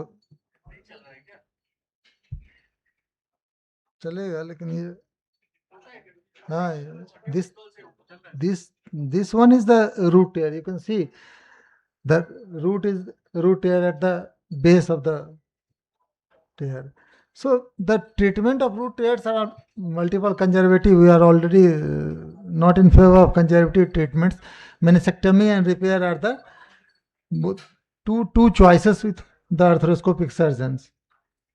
So what in a recent trial it has been shown that the medial meniscus root tear, meniscus repair, meniscectomy and non-operative treatment result in progressing to osteoarthritis in such and such percentage of cases. That means meniscectomy is not a good option, even if either you go for meniscus repair or leave it as such. So root repair, there is a basic principle of root repair. The meniscus root should be attached to tibia. Whatever the methods you can use, there are too many methods, too many things. There are many stitches, modified Mason Allen stitch, two customized loop stitches. These two customized loop stitches are most common, and we are practicing regularly. So root, before anchoring the root to the tibia, you have to understand where the root is. The medial posterior root attachment is 9.6 mm posterior and 0.7 mm lateral to the medial tibial eminence, and lateral posterior meniscus root attachment is 1.5 mm behind and 4.2 mm medial to the lateral tibial eminence. Actually, root is in every meniscus. There are two root, anterior root and posterior root, but we are more concerned with posterior root, so we are always signifying it, and we are always stressing over this root attachment. So nowadays, earlier what happened, there we make posterior portals and all these things. Nowadays we have so many jigs and all these gadgets that you need not to go for posterior side. So this, you can see this type of jigs are there. You can go from anterior only, and you have to just pinpoint the location. That's why I have already said about the root attachment, the anatomy or the mark where the isometric point or point where the anchor should be, you should understand it. So this is important. So after the jig, you can see that this, you can see this was the position of the jig, and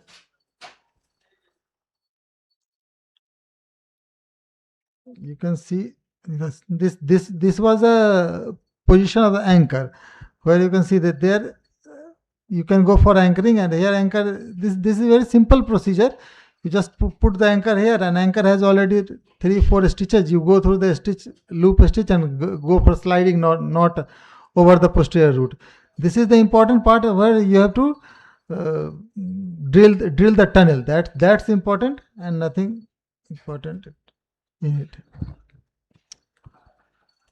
So the problems with root repair is difficult in joint opening, especially difficult visualization. It is more important that you have to go for pike resting, and especially in medial posterior root you have to go for it. Other part is cost, risk of re-tear, and rigorous rehabilitation for 6 weeks. The patient should be convinced for these type of rehabilitations. So the take home message is keep vigilant. Whenever you are going for ligament tear, you should see that whether root or ramp lesion is there. Identify the proper landmarks. Avoid meniscectomy as far as possible, and proper patient rehabilitation should be there. Thank you for serving.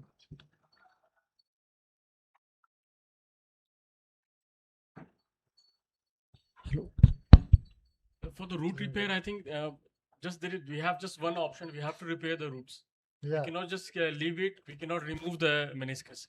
As far as root repair is concerned, there are a lot of techniques. It depends upon if we have an isolated root repair or we are doing along with the ACL or PCL.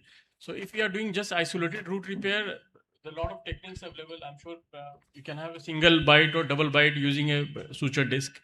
But of late, Osteocare has brought a very good implant where they have put anchors for the root repair. That's what I was doing. This is the started picture. वो उसी का है वो. हाँ, वो sir ने किया था कल शाम को. कल शाम को ही कर रहा था. इसलिए that is a very good thing. You can combine the root repair with the cruciate ligament reconstruction. Video दिखाऊंगा. So उसी का वीडियो लंबा है ना इसलिए नहीं इसलिए। करता है. Thank you, sir. It was good Thank talk. you so much. And next, we have Dr. Gyan Ranjan, sir, for Stitch What Heals and Trim What Hurts. And thereafter, we'll break for the lunch.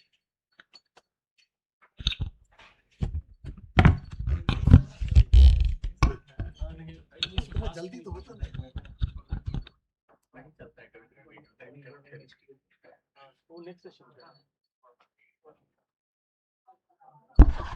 Thank you, Gaurav. Thank you, sir, for invitation. It's a totally new thing what we have in Darbangah. Thank you, Dr. S.N. Saraf, Abhishek Saraf, for invitation and organizing this event. So, meniscal tear is very common, mainly what we see in sports injuries, or commonly many a times we see that in road traffic accidents. We run on the policy of stitch what heals and trim what hurts. That means stitch all the tears, whatever are, wherever it's possible to repair, and the one when we cannot repair, we just need to trim it. So, meniscal injury can be acute or chronic. Traumatic tears or degenerative. Acute is commonly the result of physical activity. Men are more dominant in that. Women present is more peripheral detachment, have a specific pattern, often treated with surgery, repair, meniscectomy, meniscal autograft, followed by physical therapy. Chronic tears are commonly observed in older individuals, require minimal stress or trauma, can be managed with a combination of anti-inflammatory and physical activities. There are many types of meniscal tears: vertical, longitudinal, or bucket handle, flap tears, oblique or parrot beak tear. Then we have radial or transverse tears, horizontal tears, and this is a lateral view of a horizontal cleavage tear. Then there can be complex degenerative tears occurs in multiple planes. Mainly when we come to the management, it's operative, post-operative, and non-operative. In fewer cases where we keep in observation is less than 1 centimeter, the tear is less than 1 centimeter in length, stable, no mechanical symptoms, peripheral. Operative is meniscal repair, open arthroscopic, meniscectomy, or meniscal allograft. Non-operative is the physical therapy. Now we come to stitch what heals. Main indication of meniscal repair is peripheral non-degenerative tears under 3 centimeter. Tear within 3 centimeter of edge are vascular. Unstable or vascular tears over 7 millimeter can be repaired. Mobile single vertical tears in the outer two-thirds of the meniscus. Contraindications of meniscal repair is tear longer than 3 centimeter usually don't heal after surgery. Transverse tears even at the edge of the meniscus should not be repaired. Avoid fixing flap, radial cleavage, or vertical tears that reach the inner bloodless part of the meniscus, except in young teenagers. Knee instability, especially with ACL problems, raise the chances of re-tearing to about 40% in young individuals. When instability is present, ACL surgery should be done at the same time as meniscal repair. Repair principles says enhancing the body's natural healing response and ensure the defect remains stable keys of the goal. Healing is encouraged through the techniques such as abrasion of the synovial tissue around the meniscus or by applying a fibrin clot. Stability may be natural present if tear is partial, not extending through the entire meniscal thickness, or if tear is short. Additional support can be provided by suturing the tear edges together, immobilizing the joint, and restricting the weight bearing after surgery. Key objectives include restore comprehensive knee joint kinematics and biomechanics, optimize load distribution across the tibiofemoral articulation, mitigate compressive and shear stress on articular cartilage, augment joint stability through the meniscal integrity, preserve chondral surface by minimizing degenerative wear and tear. Techniques of various arthroscopic meniscal repair are inside-out approach, outside-in approach, all inside, and there is a hybrid approach which integrates elements from other three techniques. Tear pattern and their potential to repair depends on the type. Like horizontal, has no repair potential. We cannot fix due to the tissue damage. In longitudinal tears, we can fix with sutures. In radial tears, may be repaired, depends on the size and location. Then bucket handle tears can be repaired by repositioning and stitching the tear. Oblique tears and complex tears cannot be repaired because of the multiple tears which prevent the repair. Various techniques are outside in sutures. They are used in anterior horn tears seen in sports injuries. mid-third tears, radial tears, complex tears, buccal handle tear repair, commonly in athletes. The inside-out sutures are posterior horn tears, mostly are the degenerative meniscal damage, mid-third tears, displaced buccal handle tears, peripheral capsular tears, meniscal allografts used in the meniscal transplant cases. Fixator implants, the first generation posterior, are used in the posterior horn tears, tears more than 2 to 3 mm rim width, vertical longitudinal tears, often from trauma, suture-based evidence, that is second generation, posterior horn tears, tears more than 2 to 3 mm rim width, vertical longitudinal tears, used in minimally invasive repairs. Rehabilitation protocol includes for meniscal repairs performed on knees with intact cruciate ligaments. Keep the knee fully extended and immobilized for 7 to 10 days. During the period, patients may bear weight using crutches. When meniscal repair is combined with anterior cruciate ligament reconstruction using a bone patellar tendon bone autograft, the knee should remain immobilized in full extension for 2 weeks, but the weight bearing can begin immediately. Other rehabilitation can be initiate active knee flexion exercise from 0 to 90 degrees twice daily for 20 minutes starting right after surgery. After the initial 2 weeks of immobilization, gradual increase in the range of motion and introduce the cycling and exercise to strengthen the thigh muscles. It's important to avoid combining weight bearing and range of motion exercises until approximately 4 weeks post-surgery to ensure proper healing. Now we come to meniscectomy, trim what hurts.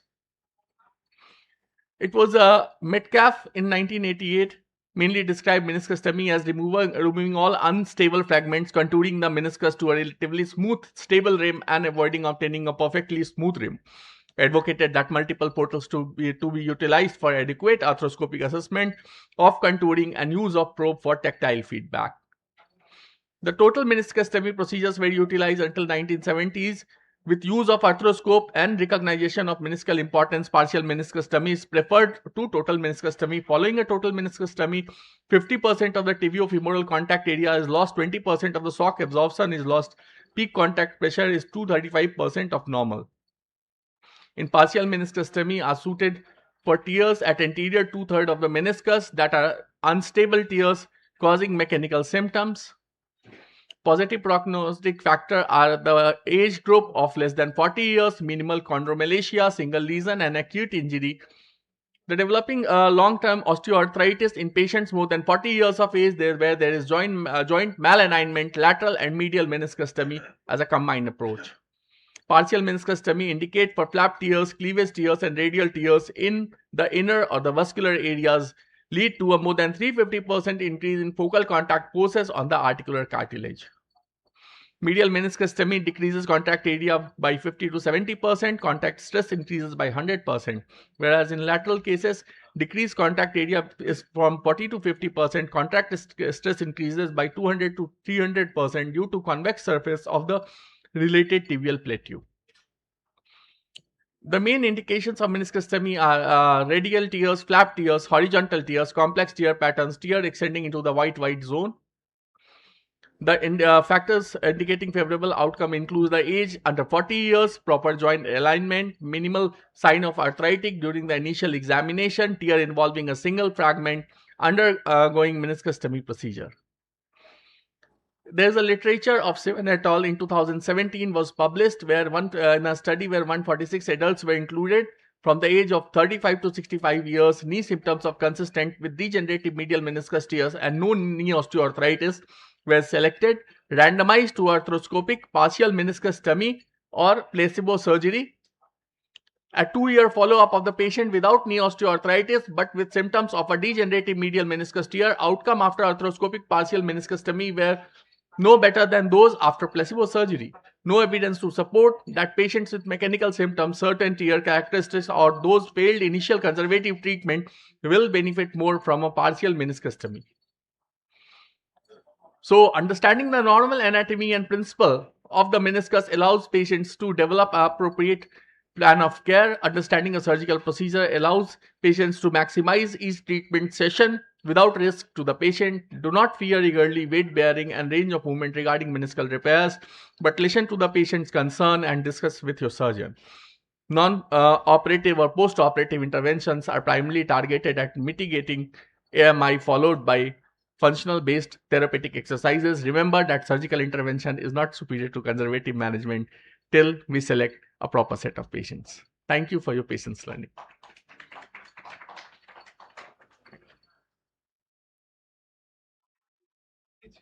We'll break for the lunch and then reassemble for session 3, the last session.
इधर सामने में है सब.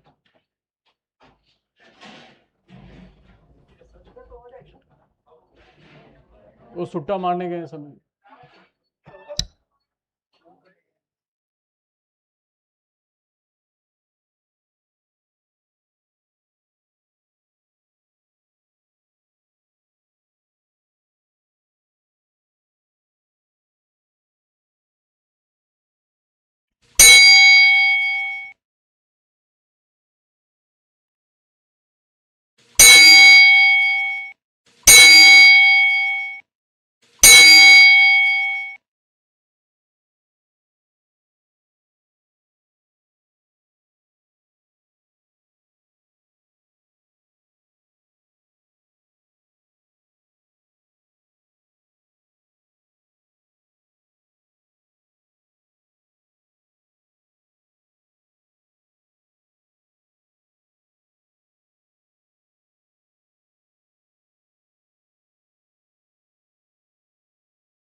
So we'll start with the third session. I'll call upon Dr. Gyan Ranjan sir for moderating the session.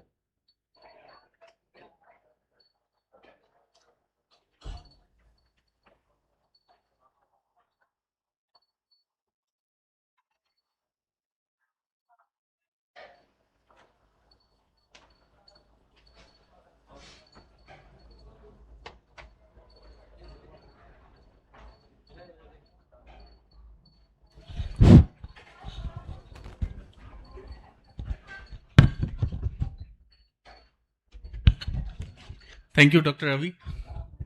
So, post lunch, we'll start with our third session, cartilage restoration and orthobiologics.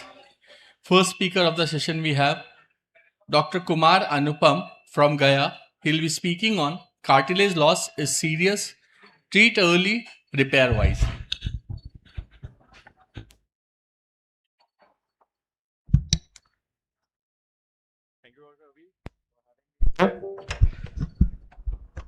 I think you gave me oats initially and then you asked me to cover cartilage in full. So my name is Kumar Anupam. I'm from Gaya. I'll be speaking mainly on oats, but I'll try to cover some aspects of cartilage injury as well. So what is oats? It's just like a bone graft, but on the top of your bone is your cartilage. And why it is good in isolated cartilage damage cases is because you get a structural graft. You're not going to get a fibro cartilage or something. It's gonna be like your native cartilage. So it's called autologous osteochondral transfer surgery. But it's an acronym. It's not only autologous. It can be allograft as well. And I think in US and all, it is allograft mainly and not, they don't take autografts. So why it is a bane? Articular cartilage. It's a hypocellular, avascular structure, poor healing, and it's a precursor like your gray hairs. Your gray hair don't come back to black, and that's how your cartilage, once it starts degenerating, it's not going to come back. So I'm not going to go into details of all, but since we practice and we see reports very frequently where cartilage injuries are essentially missed almost always. So when you get an MRI done, especially in sports injuries and all, or when the patient is symptomatic, always ask for cartilage mapping, because they often miss all these things, and when you go in, put in your scope, you see, and then you are left lurching if you're not prepared with your full armamentarium. So look for cartilage damage on T2 fat saturation images. You can as well take gadolinium enhanced delayed images to quantify your lesion. Classification from full thickness, grade 4 to partial fibrillations. There is a lot of intra-observer variability. It's not there for grade 0 and grade 4 because we know that there is a burnt out bone and there is no. But if you can see in this video, you may quantify this as a swelling. You may quantify this as a partial loss.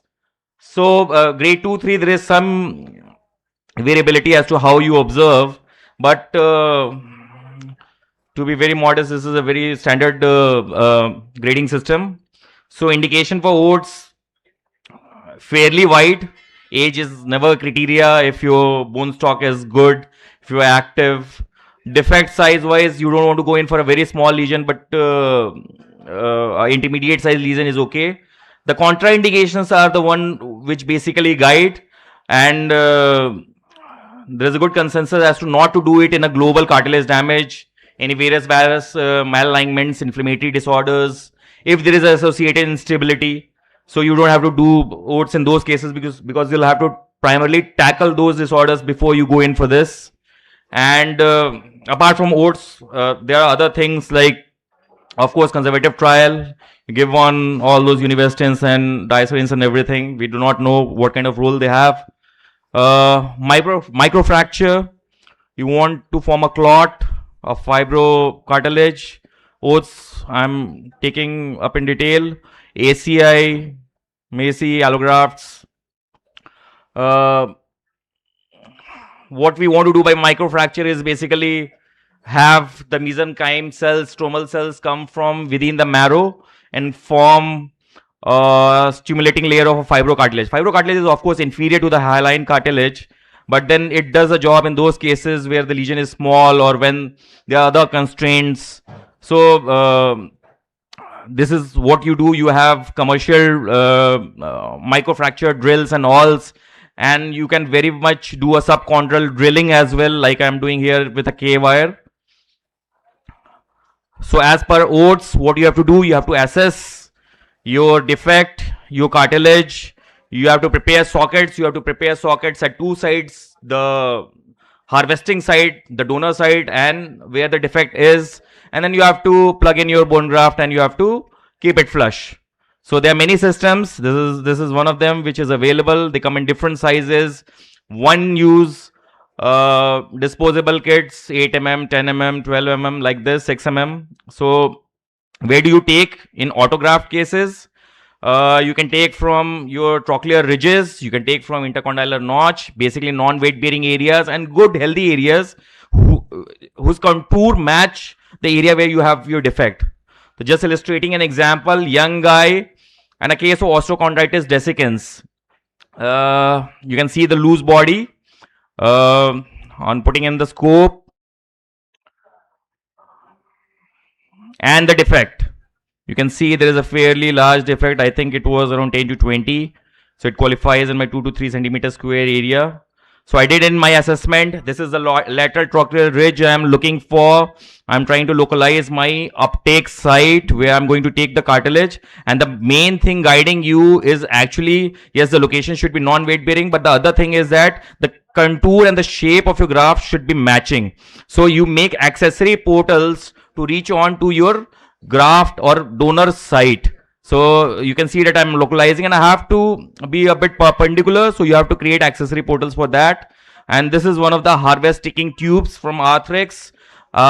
You can see that its edges are well seated at 90 degree to my graft uptake site, and I'm using a mallet to punch in. Usually the depth we take is around 15 mm, and if you have a larger defect you can take multiple cores as well. So you can see that in the tube you can see that the graft is getting I'm able to take the graft. You have to go in till a certain depth and then you have to rotate to take the plug out. So I've gone till 15 mm. I'm going to stop there. And this is my recipient site where the defect was. I planned for 2 mosaics, 2 cores. So we have taken out one. This is the first one, and then this is the one after putting in the graft. You can see that how flush it is, how well seated it is, and taking in the size for the next one. So preparing for the second core. Again taking and in the new system you have reamers instead of taking malleting. You don't need to mallet in the new system for the recipient site, so you have to just make use of reamers. So this is the core which is going in the second mosaic, and this is how it looks. So it has to be flush, it has to be well angulated so that it covers, otherwise you can get malalignment and your procedure may fail. So rehab is fairly straightforward. You can allow non-weight bearing for around 6 to 8 weeks, and then you can have gradual graded weight bearing, strengthening, ROM gain, and we aim to have patient return to sports in maybe around not 6 months in our scenario, but around 9 to 12 months, yes. And there is substantially good this. There are certain complications if you don't take in your graft well, like you can see in one of my cases. My angle was not good and I fractured my haline cartilage. I had to go in, revise again. I do most of my OATs as arthroscopic, but you can always do it open as well. So evidence in support of OATs is fairly good, around 80% survival at 10 to 20 years. And it's a very technically easy as well as very easy to reproduce it in any other hand if you do it, if you are given it some time. And if you compare, I mean, why OATs is superior to microfracture and all is because I'm getting my native hyaline cartilage instead of the fibrocartilage, and of course then ACI for bigger and larger lesions. So the take home is that you should have an ideal case selection. Read your MRI yourself. If you don't have your MRI pics or your reporting is not good, ask for PACS file. Ask them to do a cartilage mapping, because that is not done very frequently. They look for ACL, PCL, meniscus, and then they let go of many things. Properly size your OATs mosaic. What kind of 8 mm or 12 mm or whatever you want to need, whatever size of instrumentation you need, and do a flush placement, good alignment, good geometry, so that you don't cause any impinging factors, so that your procedure doesn't fail. And to close, I think when we talk about sports injuries or when we talk about management in knee, whether it is meniscus tear or whether it is a ligament tear or whether it is a chondral damage, it's a spectrum of disorder. It is not yes or no. It is not 0 or 1. You can have a meniscus as well as a cartilage injury as well as a malalignment. So you may end up needing a STO as well as ligament correction procedure, a stabilization, as well as your cartilage. So it depends upon the patient profile, your presentation, what kind of symptomatology he has and what kind of pathology he sees. So you approach it accordingly, according to the age and all.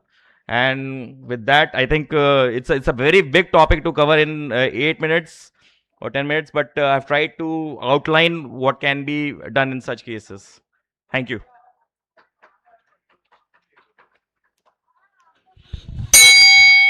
Well, thank you, Dr. Anupam. That was a very informative talk. Thank you. Now, how do you ensure that it's congruous, like donor and recipient both are congruous, or do you prefer taking a size 1 difference between the donor and the recipient side? See, our donor sites are very limited. You can see that the non-weight bearing area are a couple of things, the lateral and medial intercondylar ridge, and your lateral aspect of your intercondyle notch. So, and the condyle mapping, most of the defects are on the medial or lateral side. Those usually map and are in contour with those areas. But if you will say, if I can really confirm, it's very hard unless you take the core and you're going to place it. And there's no investigative way, but eyeballing, I suppose, as to how we take. And instrumentation wise, I think it is inbuilt in the harvesting tube as to how much you have to take and how flush it is going to be. But I think for a snug fit, they say that there should be a difference of a couple of millimeters. Yes. But in the Osteo Oats 2.0 system, they have reduced the tube thing and they have put in a milling thing, so that it snugly fits even more better. They cut the graft even before you put in from the transfer tube. Normally they accept a difference of up to 1 millimeter. Yes, yes. But I think more than that, the geometry and the shape is important, because as I showed, I have fractured my haline cartilage if the geometry was not right, and I had to revise it. So yes, I think that's eyeballing. It comes with time. Thank you. Now we have another talk from Professor Dr. S.N. Saraf. So we'll be speaking on high tibial osteotomy in varus knee. Sir, please.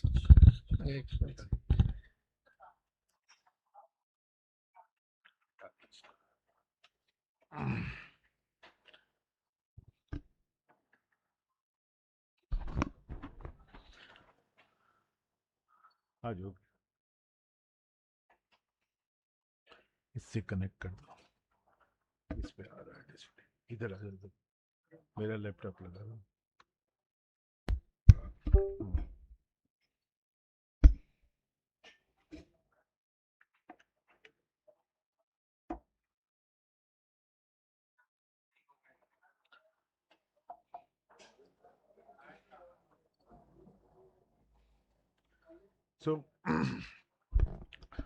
So I will be talking on the high tibial osteotomy. Friends, it is a joint preservation strategy for early knee osteoarthritis. So let us understand what is osteoarthritis. The pathological cascade that leads to joint destruction. Grade 1, cartilage softening, fibrillation, minor osteophytes. Grade 2, partial thickness cartilage loss, joint space narrowing begins. Grade 3, full thickness cartilage loss, subchondral exposure, osteophytes. And lastly, grade 4, bone and bone, gross deformity. This is a TKR territory. And this has been classified by Calgren and Lawrence. So we'll like to know how you'll define the STO. STO is a corrective osteotomy of the proximal tibia that shifts mechanical axis load from the diseased medial compartment to the healthy lateral compartment, halting osteoarthritis progression. It is a joint preserving surgical technique to offload the damaged compartment. So what happens in this? We do varus correction, either opening ways or closing ways cut. We do load transfer from medial to lateral. We do resulting in cartilage recovery. There is reduced pressure that allows fibrocartilage regeneration and ultimately pain relief. So what are the problems with the varus malalignment? In this, we know that mechanical axis normally passes just medial to knees center. In varus malalignment or deformity, the axis shifts further medially, overloading the medial tibiofemoral compartment and accelerating the cartilage wear. So concept is redistribute load laterally by creating an angular correction at the proximal tibia and unloading the damaged cartilage without replacing the joint. So there is most important part is that we should do the in proper patient. Patient selection is very important. So what are the indications of the STO? Number 1, isolated medial compartment osteoarthritis with varus deformity. Younger, active, typically less than 60 years, wishing to delay TKR. Varus malalignment with anterior instability requiring load correction alongside ACL reconstruction.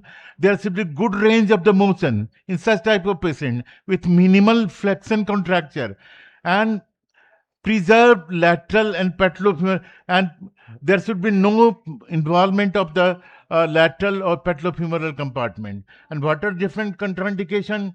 Advanced tricompartmental and lateral compartment osteoarthritis, inflammatory arthritis like rheumatoid arthritis. These are contraindication. Fixed flexion deformity more than 15 degree or limited flexion less than 90 degree, significant ligamentous instability. In such cases, STO should not be done.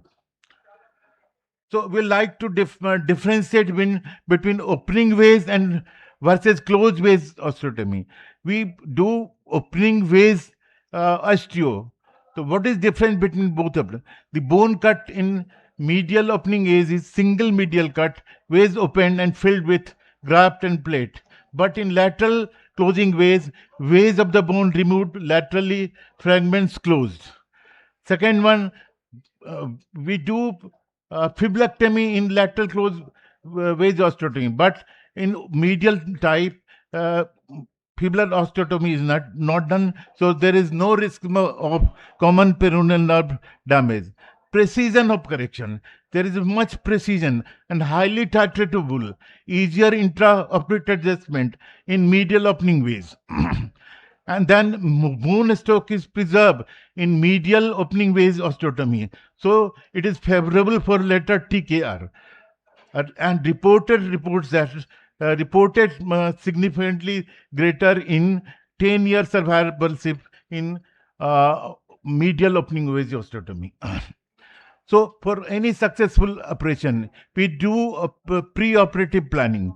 So in medial ways osteotomy, we advise for long leg standing radiograph that includes hip, knee and ankle, then determine the correct angle. Target is 62% TBL plateau width, that is Fujisawa point. Then we do choose close waist size, and then we select fixation device, locking plate or puttu plate with or without bone grafting. How will do the radiographic analysis? We see for the mechanical axis deviation, it should be less than 3 mm from center, like in normal knee. Medial proximal tibial angle, that is MPTA, it should be near about 87 plus minus 3. Hip knee angle calculation, joint space should be seen. Then posterior tibial posterior slope should be seen, and then we decide the waist opening size. Now fixation devices and graft option. Different plates are available in the market, like Tomofix plate, like Puttu plate, like Synthes LCP. You may use external fixator. Some of the surgeons do apply external fixator. Then surgical technique. What are the key steps? Oblique incision over the posteromedial proximal tibia, protect pes inserenus and MCL. Then fluoroscopically, we guided pin placement towards the fibular head below the joint line. Then osteotomy with oscillating saw or osteotome up to the lateral hinge, leaving it intact. Then controlled resection is done to planned ways with using laminar spreader. Then confirm correction under fluoroscopy. Hip to ankle alignment rod will help you.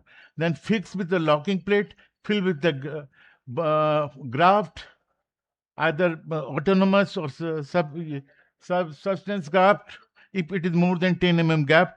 Then layered closure, early protected weight bearing protocol should be filled. Case presentation. A patient aged about 52 years old, active male with complaint of progressive medial knee pain, 18 months. On examination, varus thrust on gait, medial joint line tenderness, imaging long leg film, HKA varus, 9 degree, Kellgren Lawrence grade 2 to 3 medial.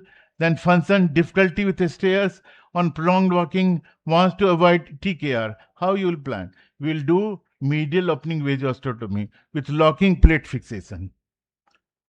This shows the pre-operative joint line from hip, knee to ankle. And after osteotomy, we see that this line has a straightened and it is passing through the Fujisawa point. Measured correction will correct, we will see the angle between the HKA angle and will calculate the angular correction and add 4 degree more so that we can get some bulbous amount. And radiographic union takes place in 12 weeks. And this graph shows functional score strength. Initially, it was 58%. In 12%, function has improved a lot. Then outcome and survivorship. 10-year survivorship is in 51%. And 10-year survivor is high in 93%. Return to sport in 88%, and then return to occupation in 93%. So it is very encouraging result. We get very encouraging result after doing STO. Post-operative protocol rehabilitation we follow weekly, 2 weeks, 2 to 3 weeks, 6 to 12 weeks. Then what are different complications? Complications are there like lateral hinge fracture, wound issues, loss of correction, non-union sometimes, DVT, or sometimes vascular, very rare. So what is the key take-home message? STO is alignment driven. STO works by shifting load away from the damaged medial compartment, not by replacing the joint. Then there should be right patient or right time. Best results in younger and active patient with isolated medial OA and correctable varus. Then durable in literature. In literature, 10-year survivorship is up to 93%. Then it is a joint preserving bridge. It delays, avoids TKR while preserving future arthroplasty option and bone stock. There are different references which favor STO. And this is a video in one of my patient. Sir क्या नाम आपका? मेरा नाम मेरा दरभंगा जिला में गिरोल पड़ता है। आप जब यहाँ आए तो कैसे आए थे? मेरे घुटना में बहुत ज्यादा दर्द था और मुझे चलना फिरना बिल्कुल परेशानी में थे, यानी मुझे कि अपाहिज हो गए थे। तो डॉक्टर साहब के पास यहाँ आए, ऑपरेशन हुआ, अल्लाह के फजल से। अब चलने फिरने में कोई दिक्कत तो नहीं है? कोई दिक्कत नहीं है, बिल्कुल नहीं दिक्कत है। अब आपका एक घुटने का ऑपरेशन हो गया है, आप दूसरे घुटने का ऑपरेशन करेंगे? पैसा जोड़ देते हैं, 2-1 महीने में हम इसको भी करवा लेंगे। अब एक बार खड़े होकर दिखाइएगा हमें? जी बिल्कुल दिखाएं। खराब है अपना जिस पैर में हुआ है जी जी जी आप हम चल सकते हैं बिल्कुल। ठीक सर, धन्यवाद। It is so successful. He wants operation of another knee. Thank you to all.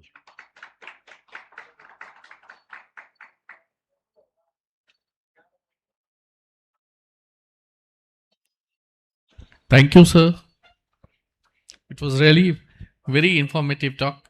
Now we have another speaker, very famous orthopedic surgeon from our state, Dr. Gurudev Kumar. Gurudev Kumar sir is also senior consultant at Mediversal Hospital. He'll be speaking on PLC Relive Laprada approach.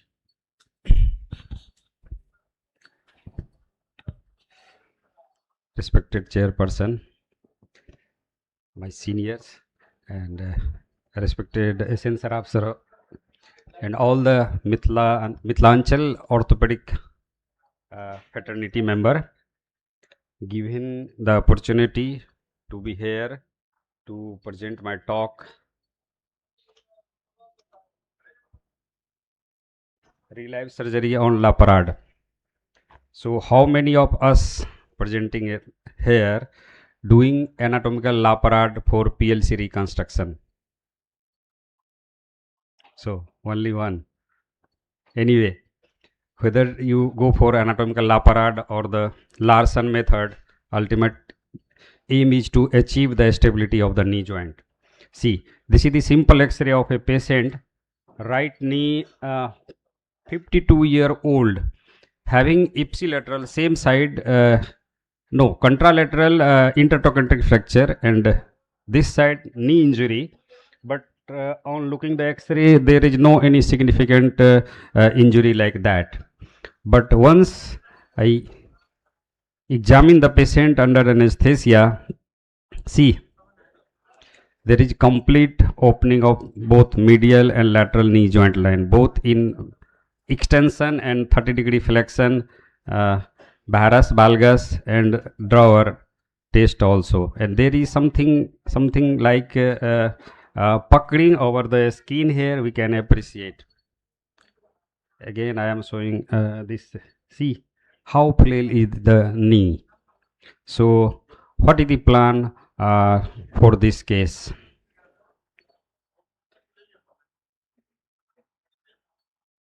This is the X-ray under stress view. In the taking the C-arm picture, there is missing varus picture, but this is the valgus one. We can see here there is complete opening of the medial knee joint, both in extension and in flexion. So now coming to the laparade.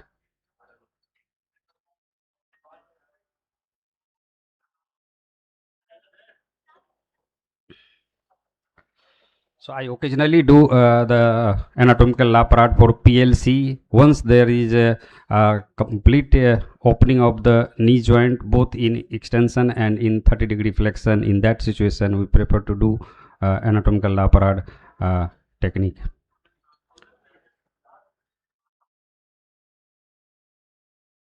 This is the anatomical picture taking from the textbook.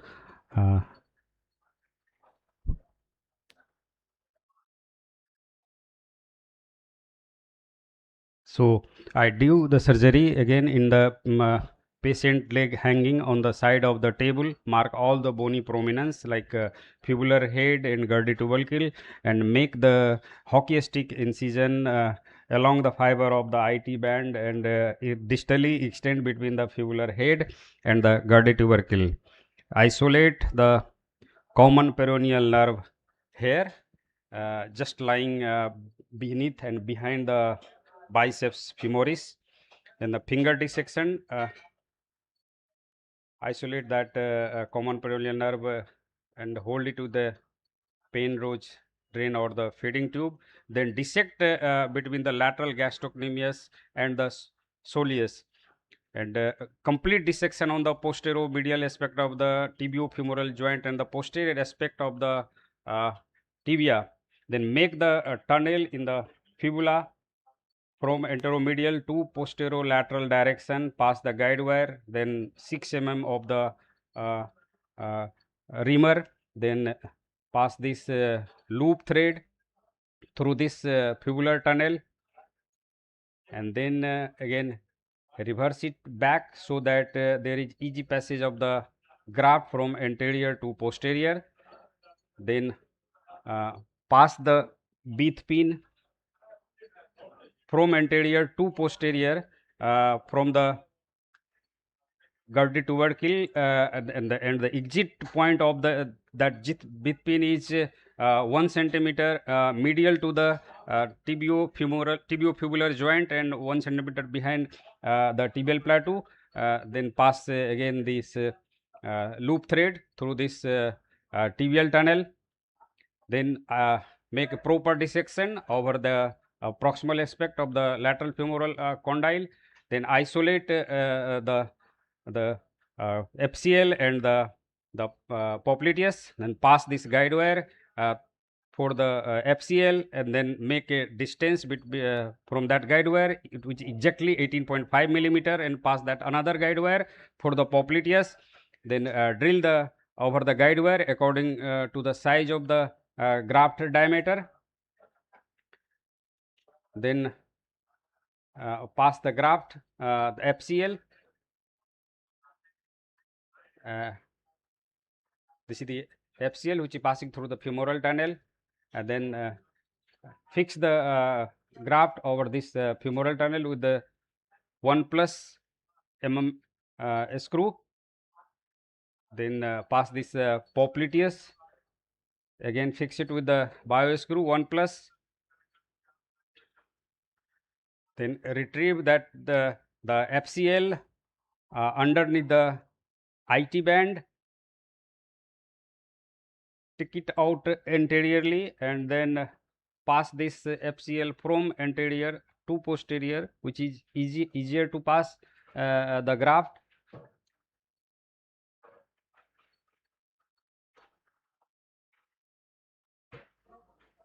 Now we have passed this one, and then pass this popliteus under the IT band, and finally pass this both FCL and the popliteus through the tibial tunnel, which acts as a popliteofibular, and then put the guide wire, give the cyclic loading, and then fix the graft 1 mm plus screw both on the tibia and on the fibula also. So now coming to that X-ray of that patient.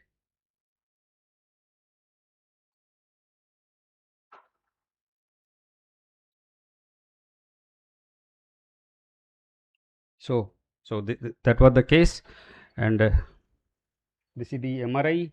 We can see there is a complete tear of the ACL, PCL, posterolateral corner, and the posteromedial corner of the knee. And this is the picture on the lateral side, both FCL and the popliteus. And we can see here in the last down picture, there is nothing on the lateral side. The entire everything, not the ligament, even the capsule muscle, everything is torn out. So the case is not just like the knee dislocation. It's a highly chance of that case to again redislocate, even you do all the things very meticulously. So I did everything: ACL, PCL, anatomical posterolateral, anatomical posteromedial, fix it with a couple of anchor suture also, and again put the X-fix over that knee. And this is the picture post-op X-ray and the immediate C-arm picture. The knee is well aligned and perfect. And this is the post-op picture after 3 months. Patient is under rehab still. 3.5 months, I think, there is a post-op. And this is his range of movement, still using that hinge knee brace, and he is happy. In future he will gain good range of movement and stable knee. Thank you. So, a wonderful talk, sir. So just one question, like if you look at the long-term functional outcome results and biomechanical studies of fibular based reconstructions and the tibiofibular based reconstructions, the outcomes are similar. There is no statistically significant difference between the two fibula and tibia fibula based reconstructions. So what made you go for the anatomical PLC in this multi-ligament injury patient? If the outcome is similar, then there is no need to explore by the Laparade this anatomical Laparade technique. Yeah, that's what. So for me, if the knee is only going to open in flexion, not in extension, then you go for modified Laparade, but modified Larsen. But if there is a complete opening in the extension and flexion, then definitely always I go for this anatomical Laparade. Thank you, sir. Thank you. Thank you, Dr. Gurudev. That was a fantabulous talk. Very rare, very less cases done here. Now we have another speaker, our last speaker of the session, Dr. Neeraj Kumar. Dr. Neeraj will be speaking on distal femoral osteotomy in valgus knee.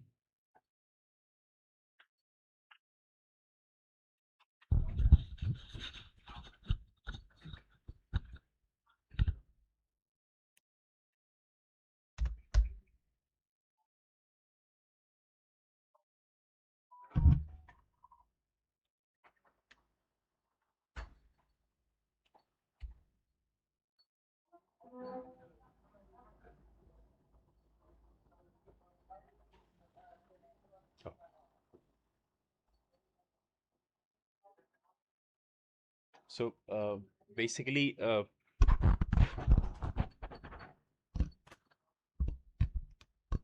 DFO, distal femoral osteotomy in a valgus knee, has become more common because of in recent years a lot of post surgery you have lateral meniscectomy, and that is one of the reasons that valgus knee has become more common. So if you look at the causes of genu valgum, congenital is one of the cause. Post-traumatic, it can be post-traumatic or because of growth disturbance. If you look at biomechanics, the tibial plateau is convex laterally, and for the congruency of lateral condyle, uh, lateral meniscus is very important. And because of that, if there is a failure of lateral meniscus, valgus knee fails more earlier than a varus knee. And the wear pattern in a valgus knee is always posterolateral. So indications for a DFO would be a lateral compartment osteoarthritis, focal articular defect, where you can also do an ACI or any augmentation procedure. Third is lateral meniscus deficiency. Fourth is a patellar instability. In patellar instability, I think the more relevant point here is that you incorporate some Staley's profile in your examination. It will give you a more what is the rotational profile of the distal femur. It will give you a better clarity about it. And fourth is ligament laxity. Contraindications for DFO would be an inflammatory arthritis, fixed flexion deformity of more than 20 degrees, medial meniscus deficiency, chronic smokers, and infection. So planning will be begin with standing scanogram, weight bearing X-rays, where you can draw your mechanical and anatomical axes, your joint orientation angles, and then you can localize your deformity. So to have a standing AP, your foot should be internally rotated, patella should be forward facing, and the condyles on an X-ray should be very clearly visible, and the overlap of fibula should be 1/3. Then only you can go ahead and you'll be able to measure the calculations well. So to begin with, you have to centralize the hip joint. You have to, there are different methods. You can localize the hip center, followed by knee center. Knee center, most of the times, it is between the highest point of the notch. That would be the center. And on a tibia, between the two spinous processes is the center point. Similarly goes for ankle. If you look at upper talus or you look at the ankle joint, anyone you can choose, the center point is the same. So once you are clear with that, you can draw your mechanical and anatomical axes. So once you do that, there is a difference of 6 degrees. You do a Maculis line. So the anatomical axis and the mechanical axis of femur are different. So mechanical axis is about 6 to 7 degrees more valgus, and that has to be incorporated in mind. So once you draw your Miculis line, you see that the Miculis line passes about 4 mm to be plus minus 2 medial to the center of the tibial plateau. Other than that, you have to look at the joint congruence angle, because this angle is more important, because if you do not incorporate this angle in your calculation, you'll either do a overcorrection or undercorrection. So if the joint congruence angle is between 0 to 2 degrees, and if you have more than that, then that amount of angle should be subtracted from your calculation, from the whatever valgus you have, that has to be subtracted.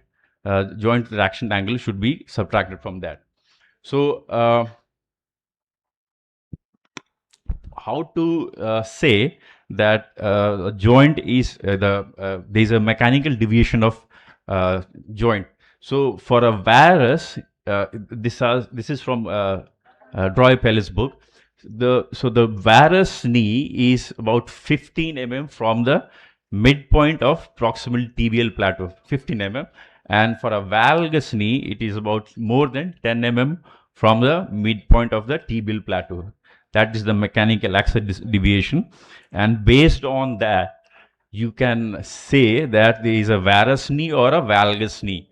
So proximal lateral distal femoral angle of more than 87 plus minus 3 is a valgus knee, and any calculation above 90 degrees should go for a surgery, DFO. Okay.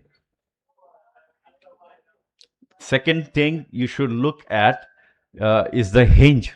So ideally the hinge lies just superior to the condyle, either medial or lateral condyle, with a buttress of about 5 to 10 mm of your cortices, either on the medial or the lateral.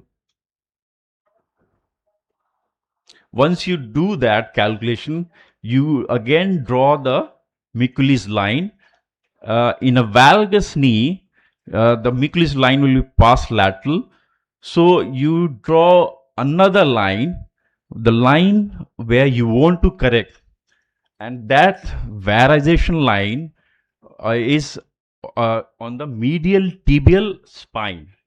That corresponds to 0 to 3 degrees of mechanical axis. I mean, that is your target. That is the target point you have to achieve when you are doing a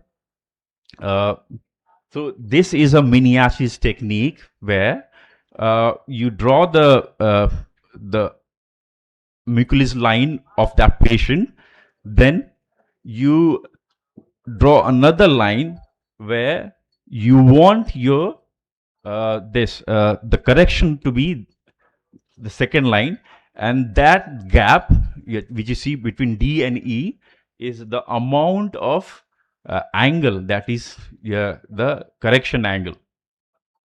So once you have done with that, so my preferred technique is it's a biplanar medial closing wedge osteotomy, and because I have been trained in that, so and plus because it's on the compression side of the distal femur, so it gives a better profile, better outcome, better union. So my choice is always and it was popularized by Stoboli and Lucerne. So about 4 to 5 centimeter incision on the distal aspect of medial knee, centered over the medial epicondyle. You put a hormone below the inferior cortex of the femur and another hormone superior to the superior cortex of femur. Your inferior guide, I mean the inferiorization of your plate should be just above the perforating vessels, and when you open, there are perforating vessels, and that is your inferior margin of your plate. That is your plate should not go below that perforated vessels. And this osteotomy, when you see on a lateral view, the inferior 2/3 is the horizontal osteotomy, and then the up 1/3 remaining goes at an angle of 110 degrees, about 3 to 4 centimeters along the anterior cortex. And after having that osteotomy, you'd like to fix with the angle stable plate, and Tomofix medial distal femoral stable angle plate is my preference of choice. There just 2-3 slides. So your point is that you should make the two guide wires should make an isosceles triangle so that you are not over correcting. Okay, and to avoid any fracture of the hinge, you can put a K wire. that will protect your lateral hinge. Because if that is fractured, so the problem of non-union and problem of implant failures are very common. So you have to, at any cost, protect the lateral hinge. Once you fix this, then it's a pristine thing, and because it's on a medial side, it's on a compression side, so chances of union are better and failure rates are very less. This is a long-term study, mid-term study, 10 years survival rate in a lateral compartment arthritis, and it has a very low complication rate, and the long-term survival rate of DFO, medial closing wedge DFO, is very good, but it's technically very demanding. Post-op rehab will be immediate range of motion. 2 weeks you have to be touch weight bearing, and 2 to 6 weeks partial weight bearing, full weight bearing after 6 weeks. So to conclude, DFO, whenever the lateral distal femoral angle is more than 90, closing wedge is biplanar osteotomy is the go-to surgery for me, and always use a angle stable plate. Thank you.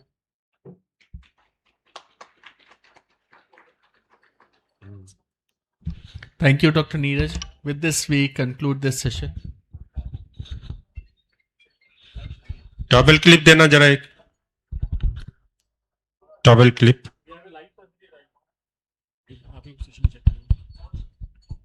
Thank you sir चलो seat दो proper seat दो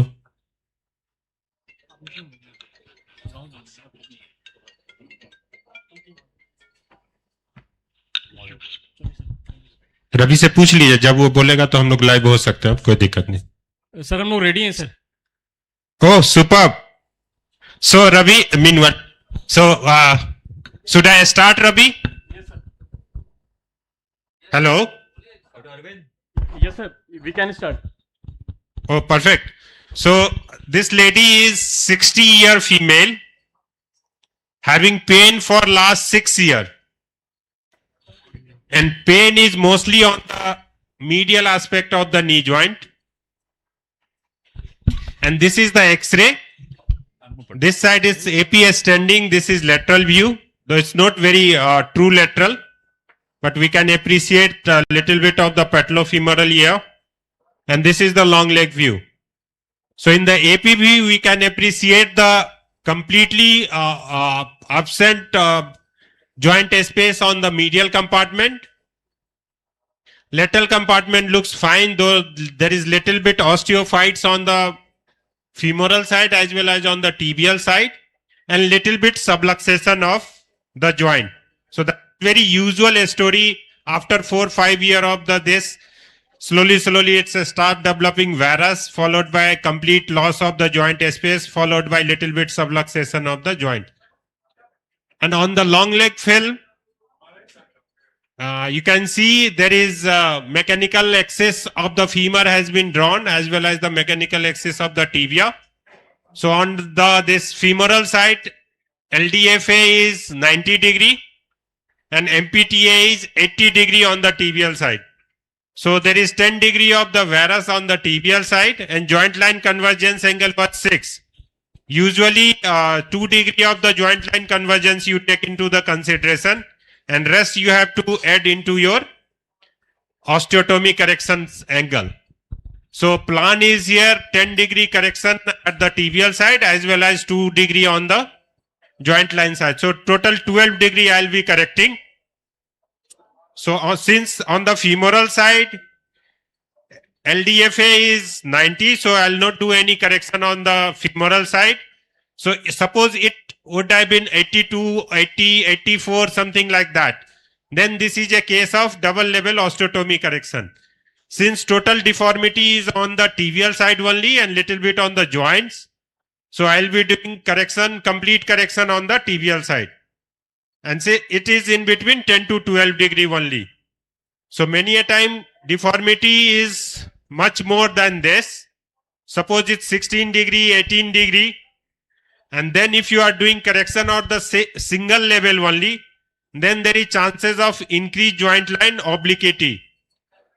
So usually joint line obliquity you accept in between 3 to 4 degree only. If it is more than that, then there are chances of increased stresses on the lateral compartment of the knee. So usually it should be avoided. So while doing correction, we'll along with the coronal section, we'll focus also on the sagittal view also, so that our posterior tibial slope should not get changed. At the same time, in the coronal section, we'll look for the joint line obliquity also. Okay? Any question till now?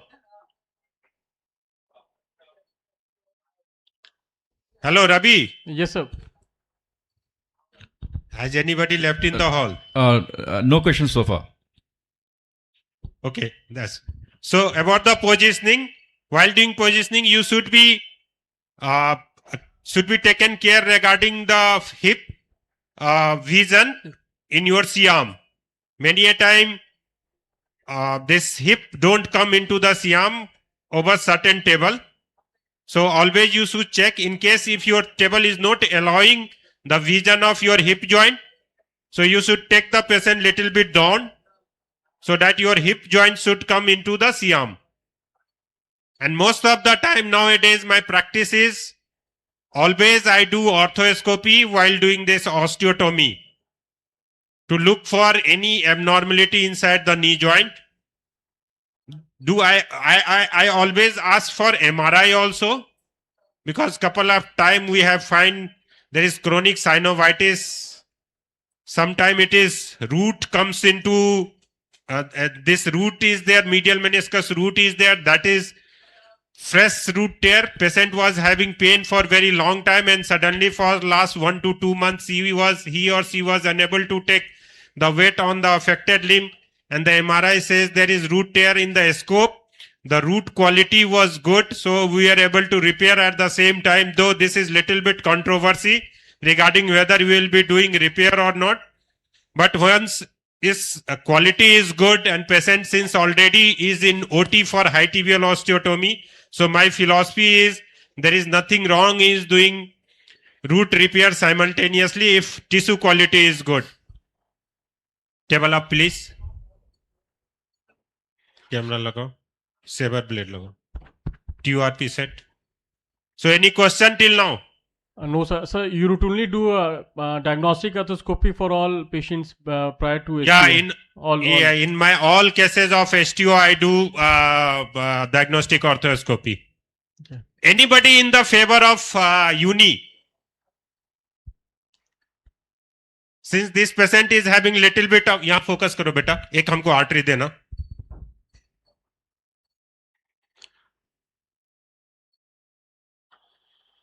So you can see there is big osteophytes on the lower pole of patella here. The patellofemoral joint is little bit arthritic. So anybody in the favor of uni? So for this patient, the deformity is primarily extra-articular over the metaphyseal area. So okay. As long as we have deformity in the metaphyseal area, I think STO is a surgery rather than going for the uni. Unis are mostly for intra-articular deformity. But if this patient has come to me, I have given option for the both uni as well as STO. In a patient who has a varus knee with a varus thrust gait, and with lateral opening, these patients, most likely they need some kind of procedure. I mean, joint preservation surgery. When you have any, degenerative changes in the menisci or the osteocartilaginous complex, in those cases, mostly patient will suffice only with an, uni knee. So it's bone on bone. Yes, so it's bone on bone. It doesn't mean bone on bone. Yeah, it's about the complex, osteocartilaginous complex as well as the menisci. If the integrity of menisci are intact, then you can do an STO. there is no point. If the integrity is not, it's degenerated, it's ablated, go for uni. No, so even if the patient is having bone on bone, It's always said the tibial bone varus angle. If it's more than 5, okay, then in those cases STO performs superior. It's very good. Okay. So for me, option is for both. Only thing, little bit of I'll be toward HTO is the subluxation of the joint. Little bit subluxation of the joint. Rest fall for the both uni also as well as HTO also. Is depending upon the preference what surgeon used to do. And I do maximum. I do HTO only, little bit of the uni. But at uni success as well as the uni function, it's almost equal to the HTO. Even literature says if disease is bone on radiology, though I haven't put the scope till now, but if disease is bone on the radiology, the uni does better. Little bit up, please. My question is, if there is a varus and knee, since percent is 60, so again this is in favor of little bit for uni. if it's a varus knee with a joint Till laxity, till 10 degree of varus, you can go ahead with a uni. There is no problem. No. Only thing is that while doing uni, you should not be doing valgus correction. The whatever the position of native knee is patient is having, you should continue with that. In a varus So knee, that is the main thing while doing uni. You should not be doing valgus with uni. in a varus knee, when there is a subluxation, what is the amount of correction that you want to achieve? So that's why I said this is the only thing, because of little bit subluxation, I'll be in more favor of HTO rather than uni. Otherwise, if there is no subluxation, kind of knee with even with the 10 degree of varus, at the age of 60, I'll ask for go for this uni with bone on the X-ray. Though final decision will be after putting the scope inside the knee joint. But the radiology, if radiology is bone on bone, so literature says if it is bone on bone, the uni having better. White balancing, please. Light off. Though it's a little bit of the gray area, the uni surgeon choose for the uni, HTO surgeons, osteotomy surgeon choose for the osteotomy. Little bit pump, please. Pump, please. Pump. And white balancing. Since water flow is little bit slow, this is Karlstorz. So Karlstorz trocar having lesser water flow in comparison to any other company. So most of the time with Karlstorz, you have to use your pump. No, ठीक है. Everything is fine. Only thing somebody has to do white balancing, please. And little bit pressure in the pump. ये V box off कर दीजिए, इसका reflection जा रहा है यहाँ पे. Perfect. So this is for saver. Okay, good. पानी नहीं आ रहा है बेटा, या तो पानी का देखो वो खुला है कि नहीं खुला है. ऑन है तो नहीं आ रहा है यहाँ पे. आप जरा प्रेशर डाल दीजिए प्लीज. Karlstorz है ना, इसका वो जाता नहीं है इसमें, इसका टोकार का ना.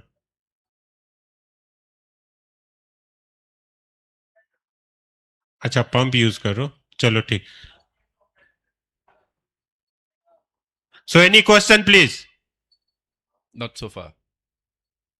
So this patient is having little bit of mucoid degeneration also. Glare थोड़ा brightness थोड़ा कम कर सकते हैं बेटा हम लोग, जरा कम कर दीजिए. सक्शन ऑन कर दीजिएगा प्लीज. सक्शन ऑन कर दीजिए. और very good. So this, you can see this is the appearance of mucoid degeneration of this. That's why I always ask for the MRI, because in this such type of knee, this is another reason for the pain. So this may be contributing this knee pain here.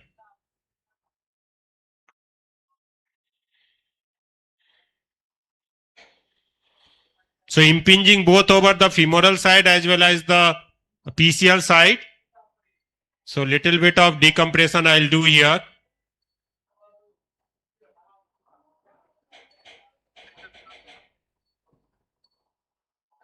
Pressure कम करो, suction को थोड़ा strong करो. Suction को थोड़ा strong करो. And you can see here, this is bone on bone and mostly in the anteromedial side of the knee joint. So this is perfect for uni. This such complete loss of cartilage from the anteromedial side of the femur as well as anteromedial part of the tibia is very genuine candidate for uni. Okay. So someone give for the valgus, please. Give me the probe, please. Yeah. So you can see usually this root has gone here. This is lifted.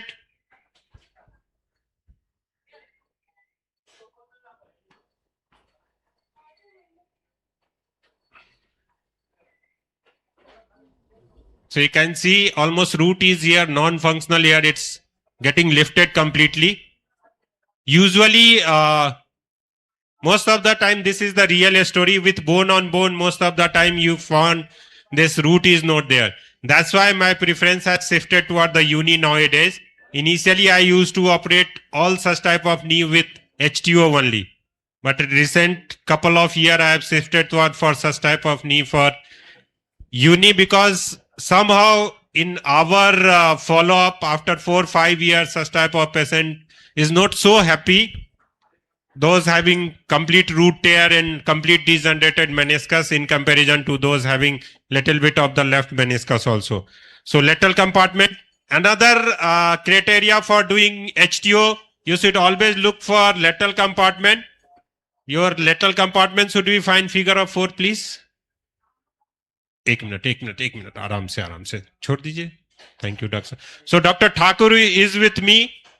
He is very good surgeon here. ऐसे lift करो बेटा. बस.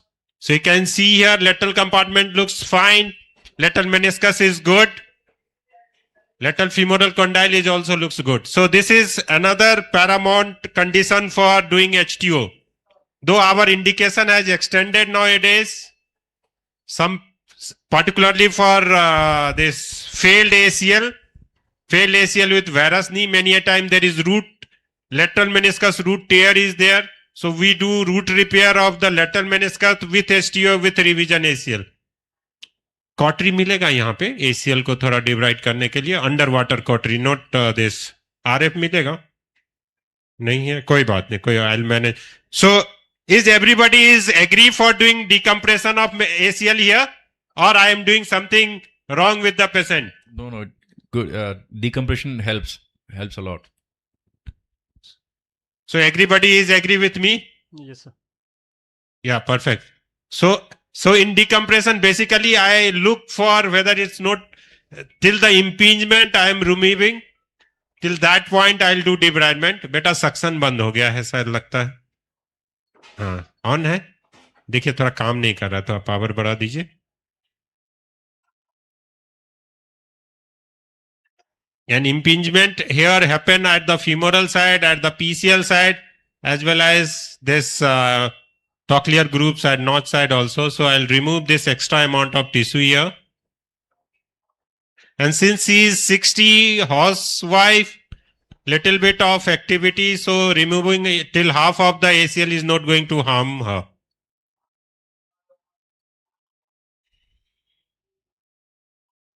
So I'll free this area.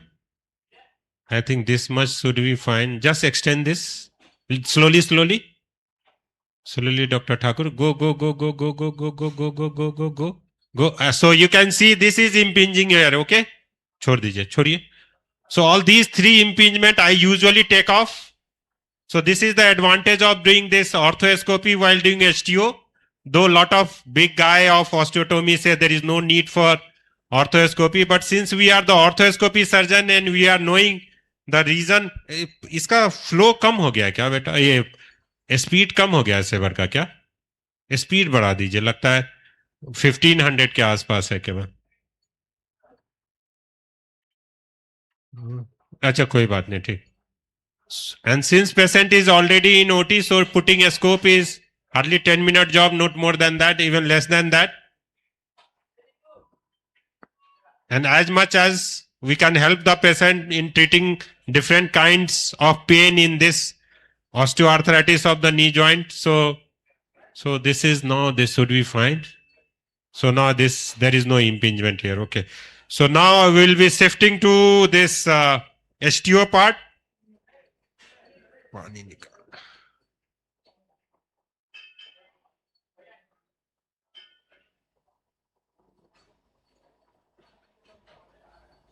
Yeah, light on.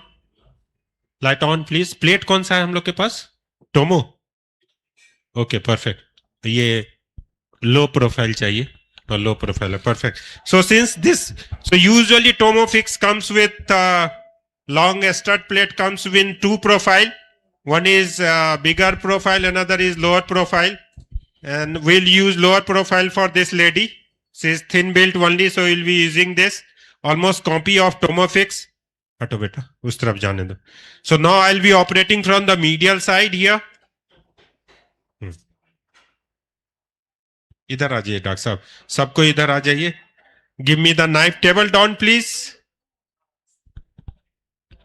Table down. एक हमको seat चाहिए होगा Thai के नीचे रखने के लिए. सीट चाहिए होगा बड़ा वाला. और हाँ दो ना टॉवेल चाहिए. बस बस दैट्स इट. इधर आ जाओ बेटा, अब इधर नहीं जरूरत है. इधर से इमेज आएगा. इधर से तुम इमेज, तुमको कैमरा इधर से लाना पड़ेगा क्योंकि मैं इधर से नाइफ डालूंगा. यहां से दिखा दोगे? हैं? थोड़ा और इधर आ जाओ. टेबल इधर से हटाओ. सुनो, इसको ऊपर ले लो अंदर. Meanwhile, if any question you can ask. So you are going to do uniplanar or biplanar osteotomy? Biplanar. It's always biplanar for me. And will be you using bone graft in this case, or you just no bone graft? No bone graft. Till now, I haven't used the bone graft even till the opening of 22 millimeter. Only bone graft when there is maluniting tibia post fracture type of thing. Then only bone graft. Otherwise, for virgin tibia, usually I don't put any bone graft. Only thing, if opening is high, that usually we used to do in initial days. Nowadays we have shifted to double level. So in that case, the osteotomy for the tibial tuberosity is lower down, not in the upper down. So this will be for the lower things. Okay. So that is the only things we do while doing big opening. But there is no bone graft till now, even with the 22 millimeter of the opening. So this seat will be below the thigh and little bit of the knee flexion so that my popliteal artery will be falling behind in the posterior side.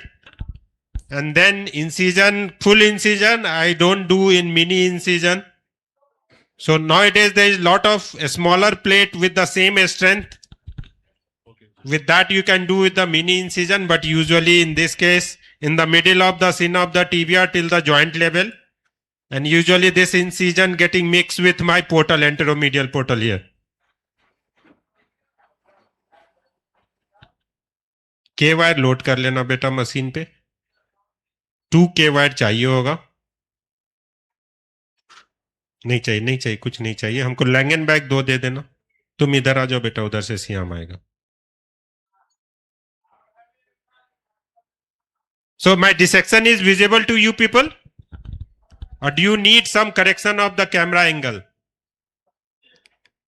Right now it's visible, but the C arm is, decreasing the visibility. आप इधर ठाकुर आप यहाँ आ जाइए. ये बेटा यहाँ ले आओ, कैमरा यहाँ लाओ. अब इतने लोग की जरूरत नहीं. 2 लोग आप पीछे खड़ा हो जाओ. 2 लोग बस. एक आदमी यहाँ पे खड़ा रहेगा. That's it. या इधर होके थोड़ा उनको देखने दीजिए. अभी सियाम नहीं चाहिए बेटा, अभी लेते हैं, आपको बुलाएंगे. Just wait for 5 minutes.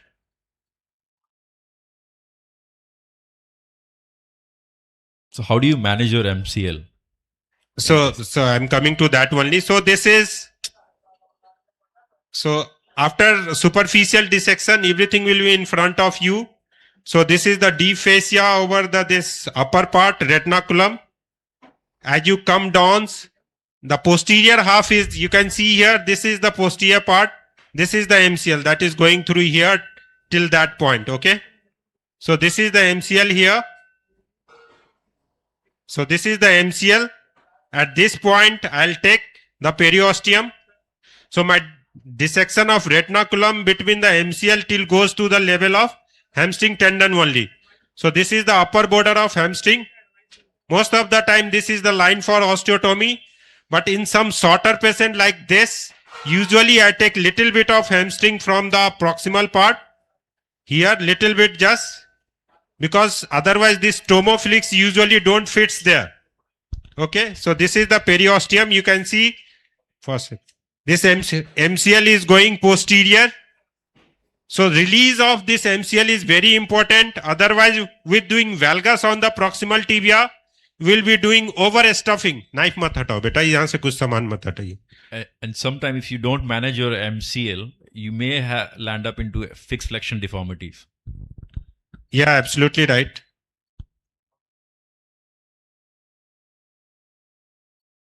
So this release is very important. You can see in this way only you can prevent the overstuffing of your joint while doing valgus, okay? And this release should be completely subperiosteal, because very important structure of the limb is passing through here. And somebody will flex here. ये पकड़ के रखो बेटा ऐसे. दो आदमी नहीं, आप पीछे आ जाइए. हाँ. So this much of flexion is needed while doing osteotomy, okay? ये पतला वाला चाहिए बेटा, इतना मोटा नहीं चाहिए. आपका बैक टच कर रहा है, आप टेबल के उस तरफ जाइए प्लीज. बैक नहीं टच करना चाहिए टेबल के, आप उस तरफ जाइए, वहां खड़ा रहिए. उसको उधर करो, टेबल को उधर करो, बैक को टच नहीं करे. हाँ, गुड.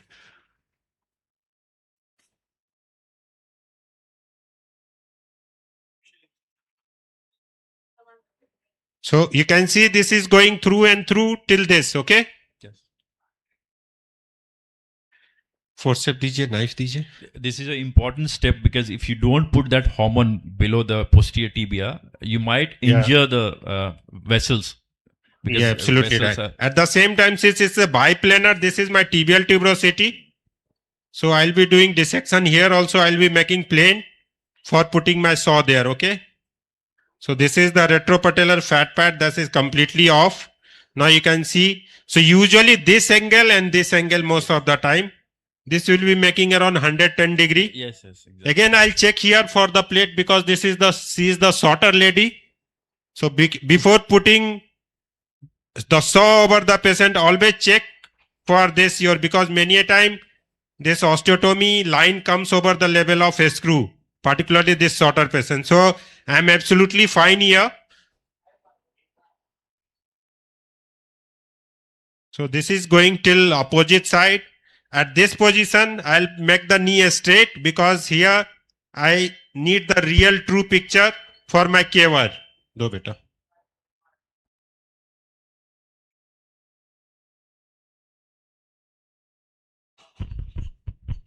दिखाओ.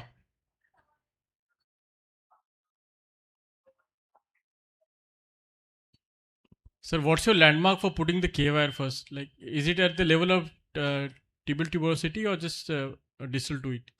So this is the level of hamstring tendon most of the time, where a hamstring tendon, the proximal most part, is the level for this, my putting the K-wire. And also you can appreciate in the X-ray, usually it is around 4 centimeter below the joint line. That is the amount you need for putting the tomoflex plate. दिखाओ, दिखाओ बेटा. And it should be directed toward the tip of the fibula. Okay. So tip of the fibula, many a time it's very. दिखाओ, दिखाओ बेटा.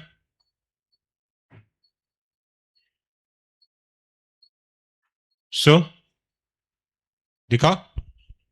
Can we see the Siam image? Siam image. Siam image कर दो बेटा. So many a time tip of the fibula vary. Beta touch कर रहा है back को. Back is on a style, huh? Always remember. So usually you need around 1.5 to 2 centimeter below the joint line. If your tip of the fibula position is not accurate, दिखाओ. Many a time it's too high, almost at the level of. So two parallel wire. One is anterior part of the tibia, another in the posterior part of the tibia, going parallel toward the tip of the fibula.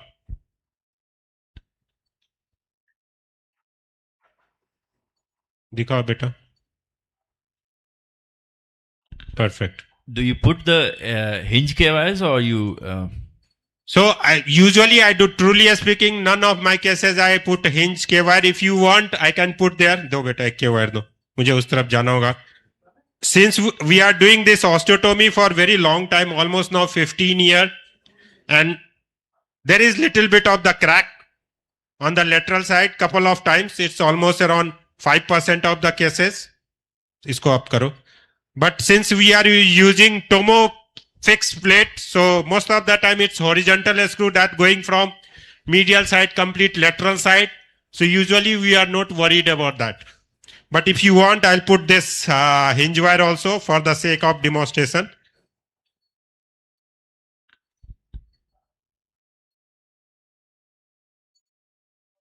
दिखाओ बेटा.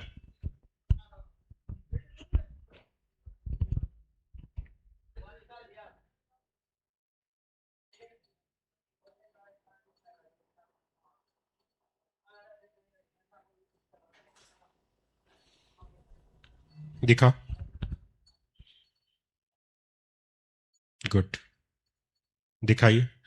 So usually it start. दिखाओ. Little bit distal. दिखाओ. Almost at the level of Gardner's tubercle. दिखा. Little bit medial. दिखा. So looks perfect. Yeah. दिखा. नहीं. दिखा. दिखा बेटा. नहीं. दिखा. दिखा. दिखा. दिखा.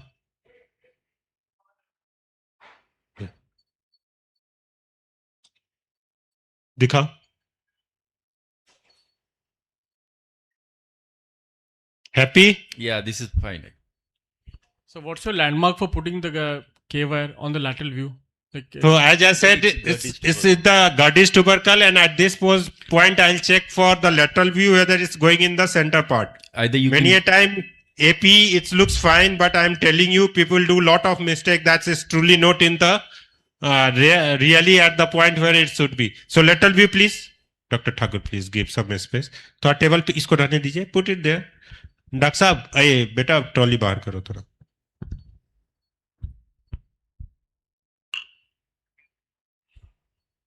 दिख जाएगा. चलो पैर उठा लेगा वो. तुम अपना काम करो.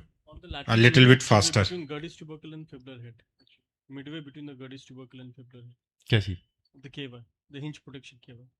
It is at the starting point is Gardner's tubercle, and you then go दिखाओ बेटा. medially.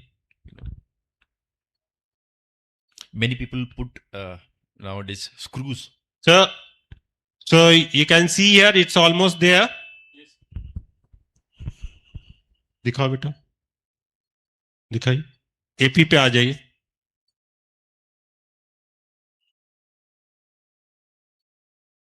So Takayashi has given a classification of hinge fractures.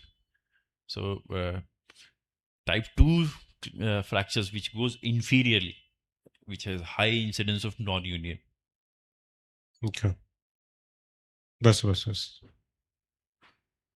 So if you are using long strut plate, then most of the time you don't need to worry about this. Only thing you have to delay your wet wearing. Long strut plate is one of the best plate to deal with all his hinge fracture. दिखाओ बेटा. Happy with this hinge wire? You can go this way. You can go this way. Yes, sir. Looks good. Looks fine. So it should be abutting the lateral cortex of the tibia starting from the Gardner's tubercle.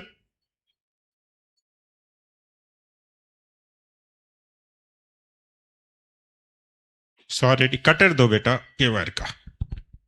So here I need this transparent.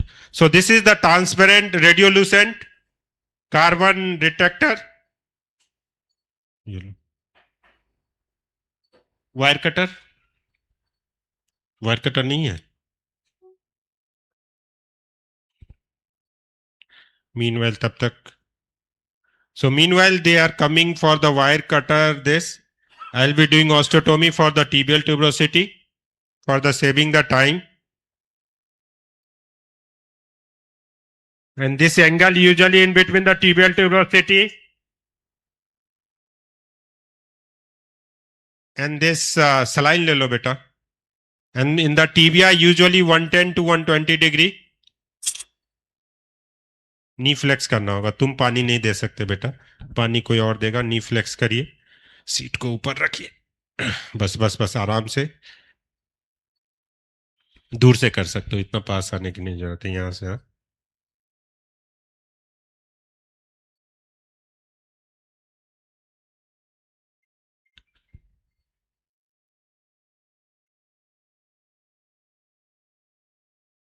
AP दिखाओ. Usually my preference for osteotomy is the thinner blade. This is the blade for TKR, THR. दिखाओ. Yeah, it's going in the right way. चलो हटो. Flex करो बेटा. जब भी शौच करेंगे फ्लेक्स करना है, जब भी दिखाएंगे सीधा कर देना. डन. आपका दो ही काम है. More bone loss. I mean, you are injuring the bone. कितना चला गया? You're damaging the vascular. दिखाओ. ये नहीं चाहिए अब, ये हटा लीजिए. ठीक से दिखाओ बेटा.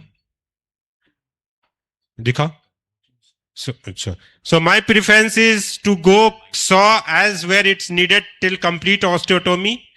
Lot of people just do initial with the saw and later on with the osteotome, but my preference with the saw only, because couple of hinge fracture happens because of you are mixing this saw with osteotome. And always look for the posterior cortex has cut. And usually you can, if you see the direction of blade is, it is from the posterior to the anterior. So in this way, the chances of changing of the slope is lesser, though it's not 100% proof, but the chances of changing the slope will be lesser if you are doing osteotomy in this direction. Straight करो बेटा, दिखाइए. दिखाओ. Yeah, little bit more I'll go. Flex करिए. Very good.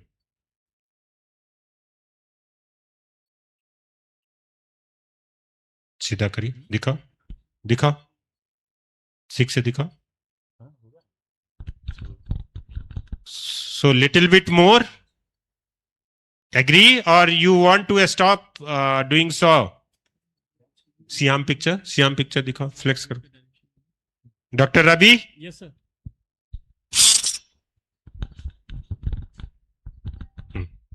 Flex. Straight करो. दिखाओ. Yeah. So this is the point. Usually again 1.5 centimeter from the lateral cortex. Usually I stop. Agree? Yes, sir. Yes, yes. Okay. Perfect.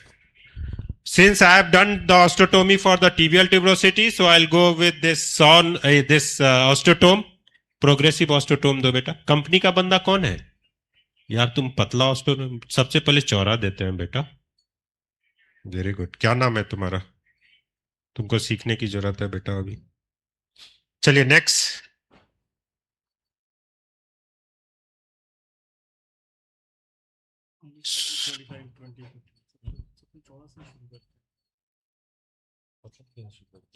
Here this hammering should be very gentle. Straight करो बेटा. So you are starting with a 25 osteotome or 20, the thicker one. So is 25 one the widest one osteotome? Flex करो बेटा.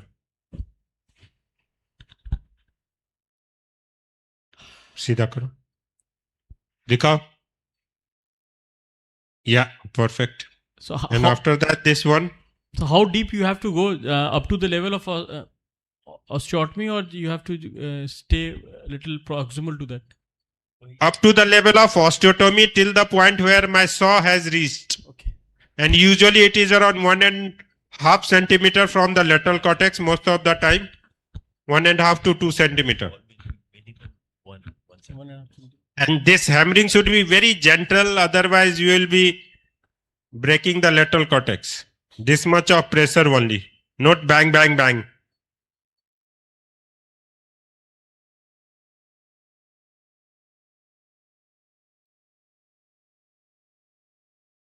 Osteotomy is a very powerful surgery if you are doing very meticulously in a selected patient.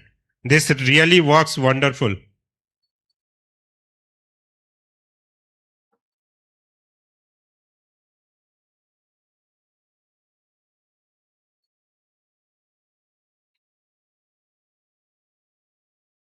एक बार दिखा दो बेटा, छोड़ दीजिए, जाने दीजिए, कोई बात, उसकी जरूरत नहीं, दिखाइए, दिखाइए. So good.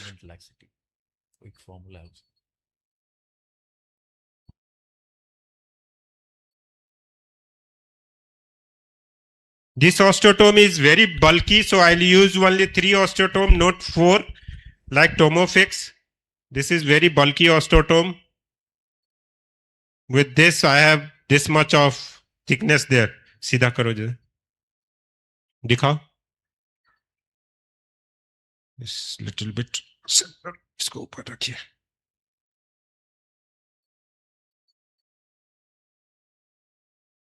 सीधा करो, दिखाओ, दिखाओ. Yeah.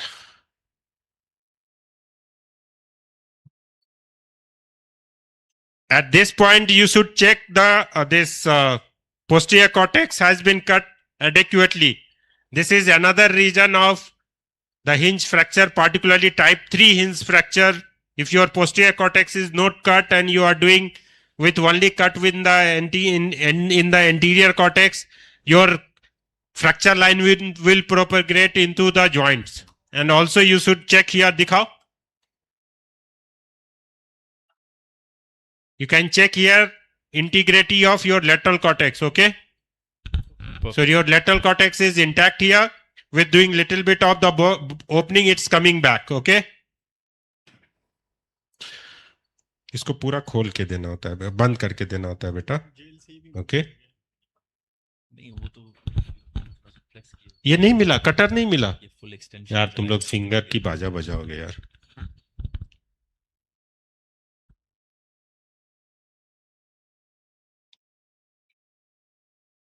अरे बाबा, नहीं काम कर रहा. चलिए चलिए, हैमर दीजिए लिटिल बिट, जस्ट थोड़ा सा ओपन करो. एक यहाँ कॉर्टेक्स हाथ लगाओ, हल्का सा बेटा, बस हल्का सा इसको अंदर जाने के लिए, बस 10 से हैमर दो.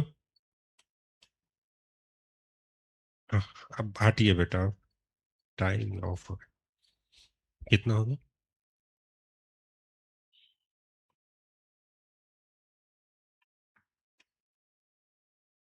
Again, your this distractor should be going very easily, not with the force. So if you have to do lot of hammer for passing your distractor inside the osteotomy, again chances of hinge fracture is very high. Dikho. So all these little bit of the things you should be keep in mind while doing your osteotomy. Dikho.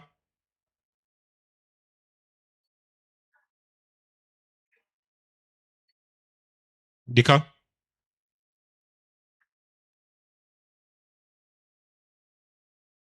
दिखा.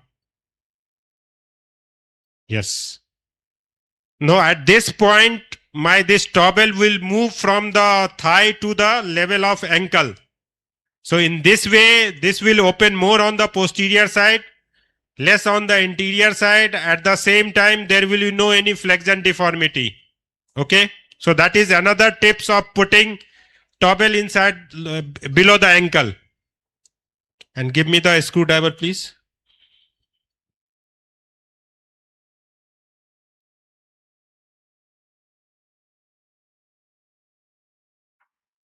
So usually till 10 degree of opening, 10 mm is good. For around 55 millimeter diameter of the tibia, 55 to 60 millimeter. And after that 1 degree is lesser, give 1 mm give lesser correction. So this is till 10 degree, dikhao beta. At the same time, this point I'll check for the joint line obliquity. So here it is around within range of 3 to 4 degree. So further I'll not go beyond this 10 degree, okay? Everybody is okay till now? Any question please? So far so good. Hip पे आइए बेटा. हो जाएगा 3 काफी। Hip पे आइए।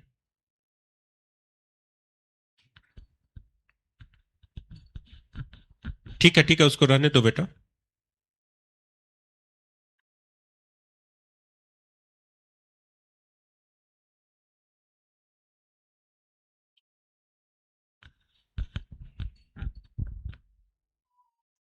TV इधर लाओ।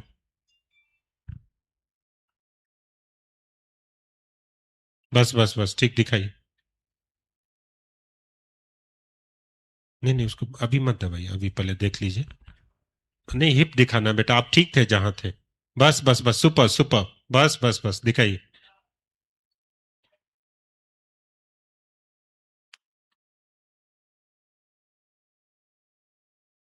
डिस्टल आइए, कम डिस्टल। बस ठीक दिखाइए। Little bit up, little bit lateral, ऊपर अप। बस।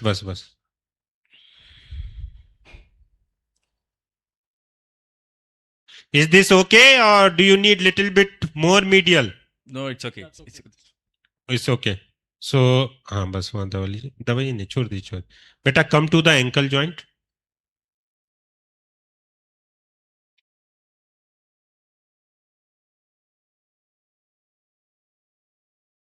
ठीक है दिखाए, थोड़ा और डिस्टल आइए, little bit more distal.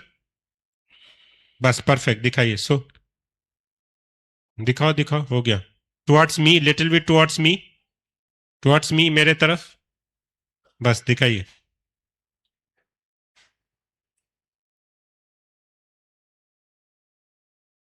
So little bit more medial दिखाइए।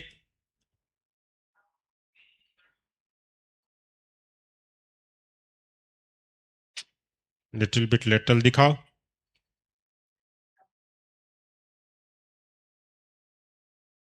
दिखाओ ना, तुमको नहीं कुछ करना, बस क्लिक करना है बेटा। दिखाओ। या परफेक्ट। नाउ नी दिखाइए, knee joint.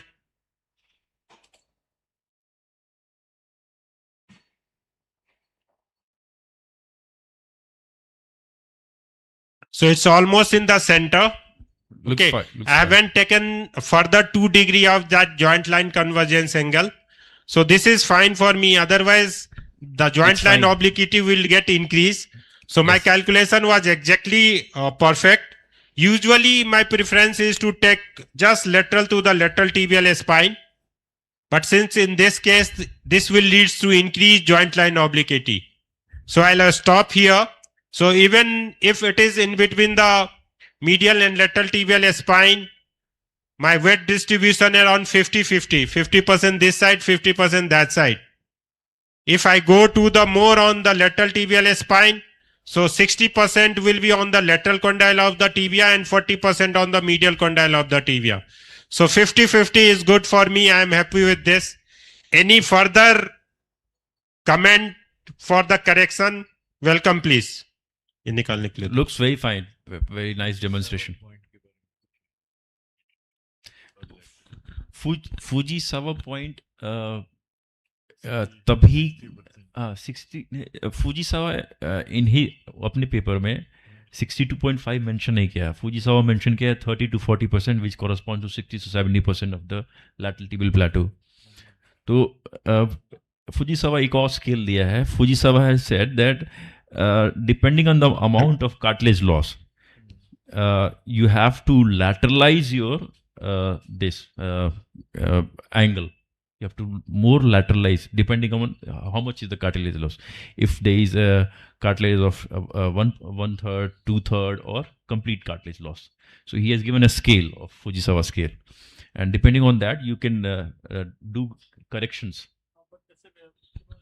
So very good point about the Fujisawa. Since you have discussed about this, I'll put some more into this. No, you are sir, absolutely right. Fujisawa Fujisawa point is the point that was not described by the Fujisawa. Fujisawa just corrected everything till around 30 to 40% of the lateral joint line. Yes. With that, he was assuming that the weight bearing on the lateral condyle will be 60%. And on the medial side will be 30 to 40% only. It was the Dugdale and Noyes Yeah. who give. He pointed the term that is Fujisawa point because he saw the most of the point is almost around there, 62% of the tibial side with the osteotomy. And so he was the guy he pointed out the Fujisawa point. Dugdale and Noyes also gave this calculation of how much is the varus or valgus alignment because of ligament laxity. To calculate that, they have given a calculation. They have given a. So now at this point again, I'll check my posterior opening as well as anterior opening. Give me the scale, please. यहाँ पे focus करो बेटा. Dr. Arvind, Dr. Saraf has a question. Yeah. He was talking about Fujisawa point. So, yeah, can you just for the sake of demonstration? Yeah. To the people, you know, they will understand better. Okay. So should I say? Yes, sir. Yes, sir. Okay. So Fujisawa is the guy. He has given the concept of osteotomy for correcting osteoarthritis of the knee joint. His first paper came for surgical treatment of osteoarthritis of the knee joint with osteotomy. And when he published his literature, so most of the time his correction angle was passing almost 30 to 40% of the lateral condyle of the tibia. And if you see his paper, most of the time his joint line obliquity was too much because of too much of correction on the tibial side only. But his patient was doing good till 10 years. Almost 80 to 85% of the survival rate of the osteotomy. So after this, Dugdale and Noyes discussed his paper, and overall he calculated that around 62% of the condyle of the tibia on the lateral side is the point which should be perfect for osteotomy. And he pointed out the term that is called as Fujisawa point for doing osteotomy over the knee joint for osteoarthritis. So that's why this Fujisawa points came out. Fujisawa is the guy, he didn't give this term, that Fujisawa point. It was given by Dugdale and Noyes. So at this point again, I'll be checking here. My posterior opening, if you see here, almost 10 millimeter. And here, if you see anterior side, यहाँ focus करो बेटा, ये बहुत interesting point है. This is 6 millimeter. So my anterior opening is 6 millimeter, posterior opening is almost 10 to 11 millimeter. So this is how your osteotomy should be looking like after putting your lamina asperator. In this way, you are not changing the slope of the tibia.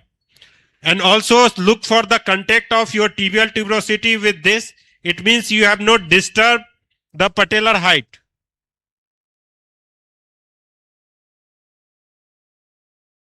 Plate देना बेटा, spacer होगा बेटा इसमें. So usually this Tomofix or Indian company, those who have made it, comes with the spacer to prevent the hamstring tendon and MCL. छोटा छोटा spacer होगा इसमें. अरे नहीं, अलग से स्पेसर लगता है बेटा. So this is differential distraction to ensure that there is there's not any increase in the posterior tibial slope. So usually a spacer here to prevent this hamstring and MCL, but since this guy don't have this, so I'll go with this only. So this is how. So first screw will be in proximal row only.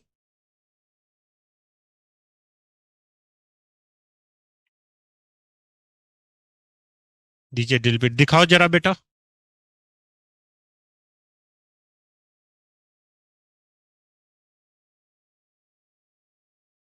So little bit higher, I'll try. This is just little bit down, but even with this position,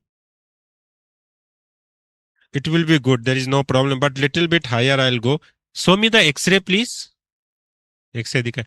So many a time, if there is lot of osteophyte on the medial side, I used to take out the osteophyte and I used to put here if this deformity is too big or there is very big osteophyte on the medial side. And I am telling you, after putting this osteophyte, this osteotomy get heals within 1.5 to 2 months only. We have checked in almost 4 or 5 cases, particularly in which we did simultaneously bilateral HTO at the same time, and real result of healing was really very encouraging, since this get healed in 1.5 to 2 months only, complete healing. Dikho. Yeah. So this should be perfect for me. Dikha.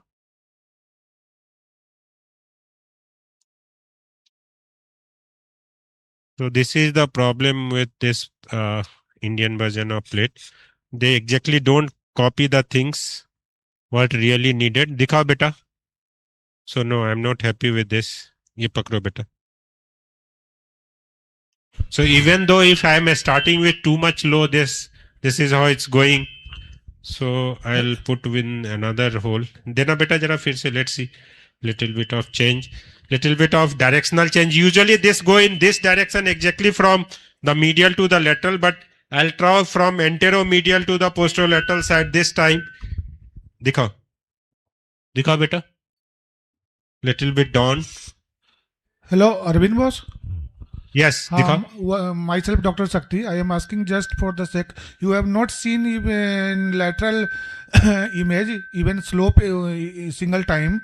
So, what is your criteria for controlling lateral slope? Only you have to put laminar distractor on posterior border and just measure by tape कि ये anterior opening is less than posterior opening. That's why your slope is correct, or something else. Yeah, absolutely right. I just measure my posterior opening is more than the anterior opening. This is the perfect condition that your slope is not changed. If your osteotomy is equal both on the posterior and anterior, or there is reversal. If your posterior opening is less, anterior opening is more, that it means you have changed your slope of the tibia. So most of the time I usually don't check here for this slope. Only thing I check the opening on the posterior side and compare it with opening on the anterior side. Kitna aa raha hai beta? 60 please. So here I have changed the direction of a screw little bit. So many a time if you find that power pe do, locking a screw, locking cortical. So if you find that your screw is going up, so instead of going directly medial to lateral, you just change the direction from anteromedial to posterolateral. So this will give you direction of the screw little bit lower. Dikhao beta.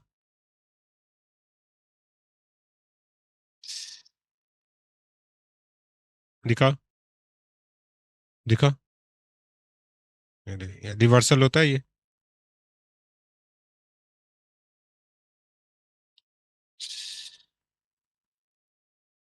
Forward पे दो तो दिखाना होगा जल्दी जल्दी बेटा दिखा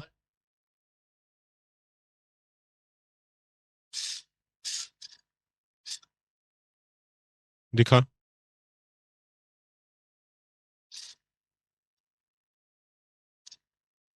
दिखा दो इसको डाइवर देना talk limiting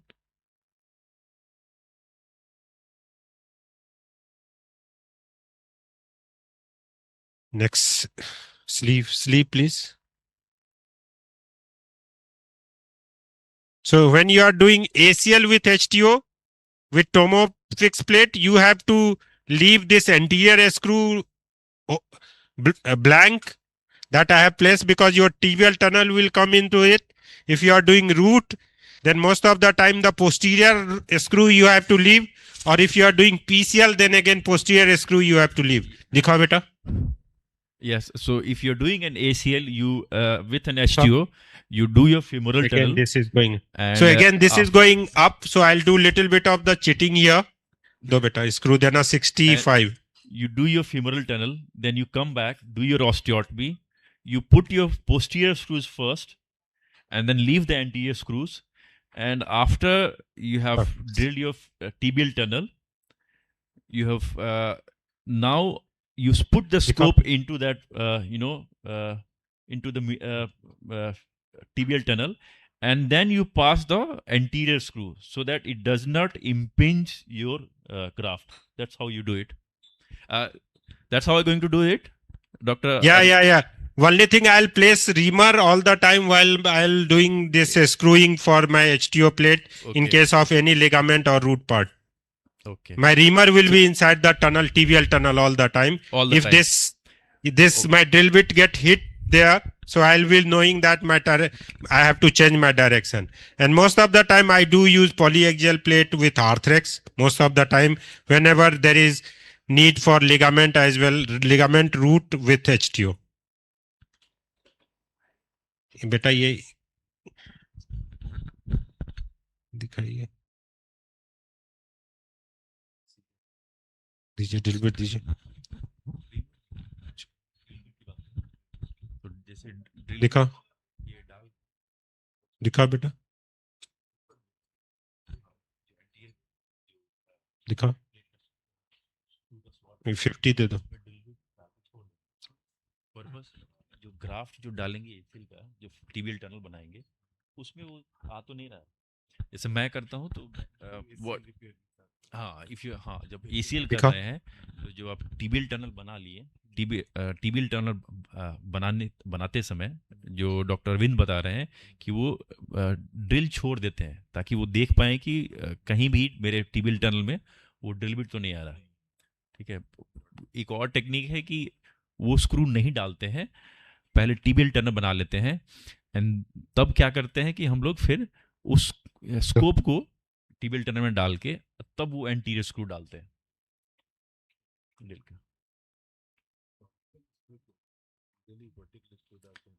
angle stable plate है तो लॉकिंग स्क्रू बेटर है, लॉकिंग स्क्रू बेटर है।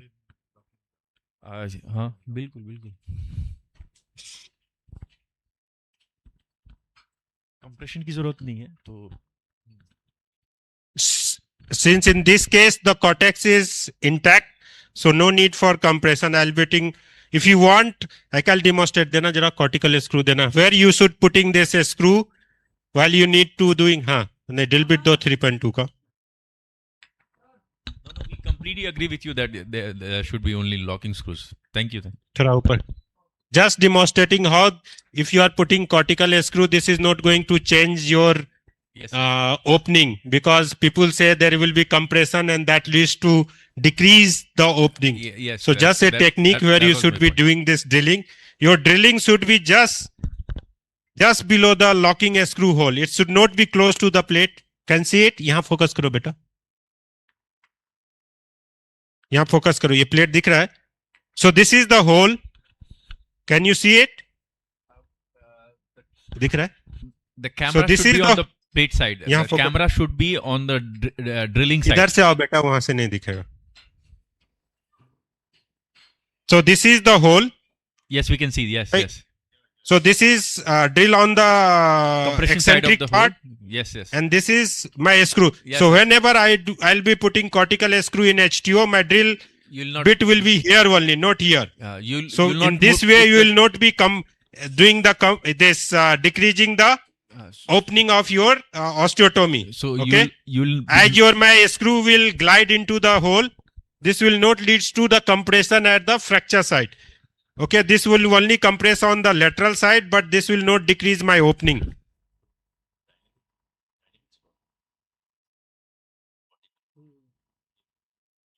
कितना आ रहा है? 30 दो बेटा, कम आ रहा है थोड़ा, कम आ रहा है थोड़ा बेटा। कॉर्टिकल स्क्रू हाथ पे देते हैं, स्क्रू ड्राइवर, नॉट पावर।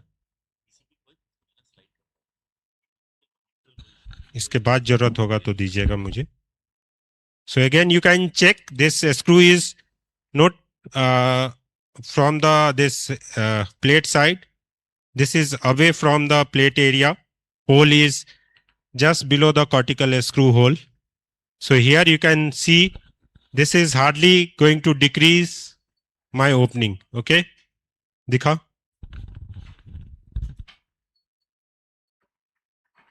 दिखा, ऊपर दिखाओ बेटा, था ऊपर दिखाइए।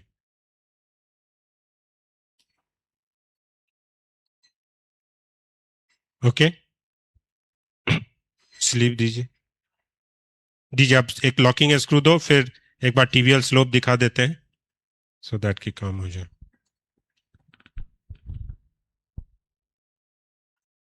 So usually I check for lateral view after putting 2 screw down.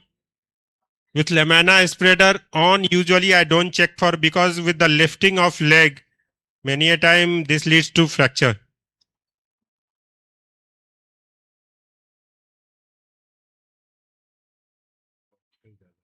And usually my plate will be in the posterior half of the tibia most of the time. Always vertical, then locking. Okay, then it's a 28 locking. थोड़ा नीचे दिखाओ बेटा. Screw डालने से plate flush कर जाता है bone से. सो प्रॉब्लम ये होता है प्लेट फ्लश करता है bone gives compression.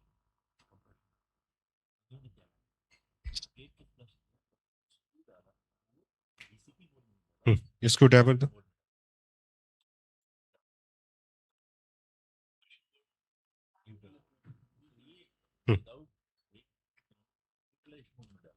Two screw is good enough to check for the lateral view. Lateral view दिखाइए बेटा. साइड हटाइए, स्पेस दीजिए.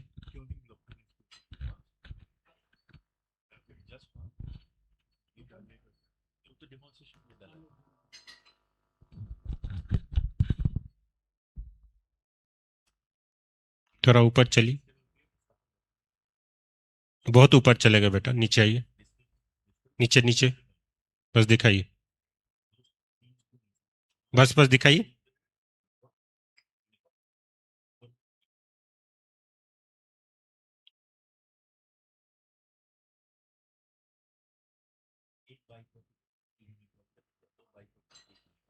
So you can see a lateral view.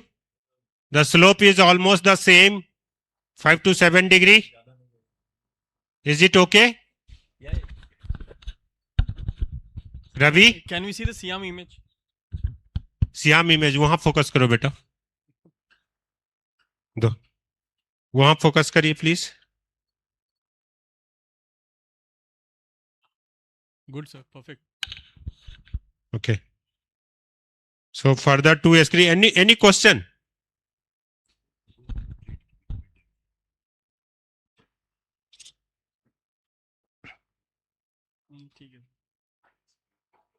So beauty of this plate, if there is type 3 hinge fracture happen or type 2 hinge fracture happen, this plate most of the time give you the golden screw. That screw, cortical screw, help in compressing the fracture. At the same time, the proximal row screw goes from lateral side to the medial side, 24. So most of the time, no need to worry with this hinge fracture if you are putting the Tomofix. Yes. The problem happening with the Pudu plate most of the time, because that is the short strut plate, and most of the time they get failed with if hinge fracture happens. And also with this plate, you can start mobilizing with 50% of the weight bearing from next day. So your intact lateral hinge is very strong things in osteotomy. Until unless your hinge is intact, there is no need to worry. Even you can put with simple trauma plate here if your lateral cortex is intact. Initial my couple of cases was with simple T trauma plate only, 28. Sir, how much was the total wedge correction in this case? 10 or 12 mm? 10. What's your cutoff for bone grafting? 11 degree. We measure with us. So 1 degree of your saw comes. That's why I said I usually do with the thinner plate. The plate is not same for knee replacement and the osteotomy. It's totally different blade of osteotomy that you have to keep in mind if you are truly doing good osteotomy. Your plate, this saw should be totally different. Is the thinner plate. So as we measure, it was coming around 11. Though we did distraction with distractor only AP pe aao beta, only 10. So here the correction was almost 11, but this must be the bone that I have taken with the saw blade in this case. What's your cutoff limit for bone grafting? Put a graft or wedge into that.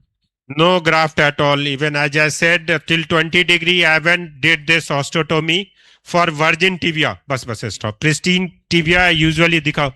I don't do bone grafting. If it is maluniting, then I may think about putting the graft. So if my correction is bigger, so instead of my tibial tuberosity was going up, my tibial tuberosity angle will go down. Though we have stopped doing big correction at the single level for last 3-4 years. Most of the time it's double level only. Anything more than 15-16 degree दिखाओ बेटा. दिखाओ ना, ठीक दिख रहा है, मेरी तरफ ही दिखाना है. बस ठीक दीजिए.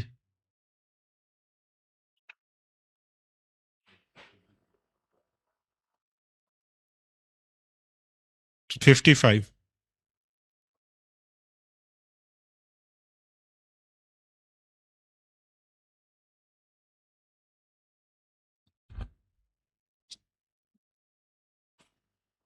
दिखा.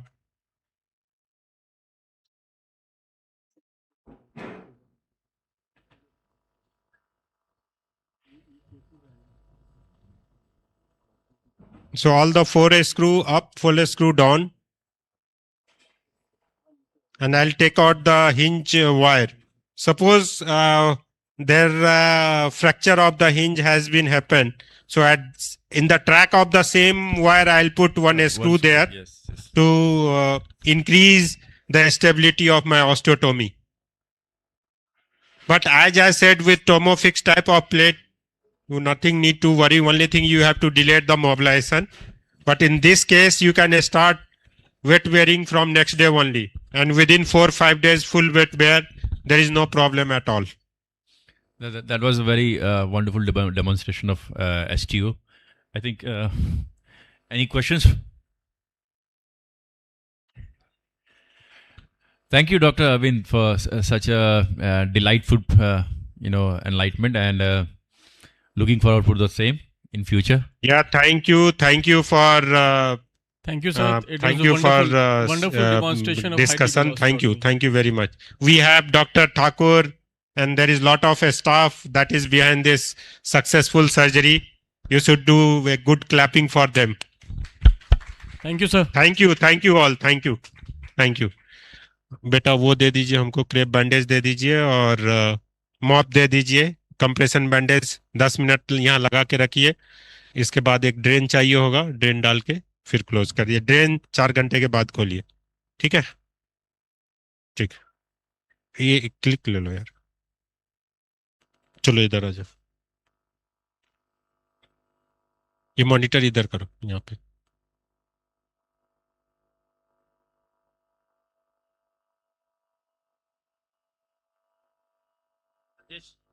यहाँ पास और पास कर. कैंसिल करो. इसको दबा 2 सेकंड के लिए. 2 सेकंड बस. छोड़ दो. Leave it. यस. और पास करो जरा.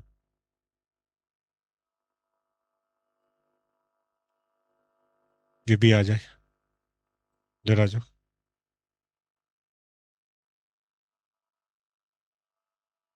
इधर आ जाओ. तुम इधर आ जाओ. और उधर चलो. और उधर.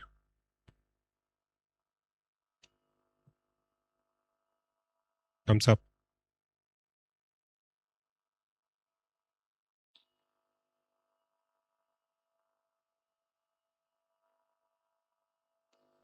एक मिनट रुक जाओ.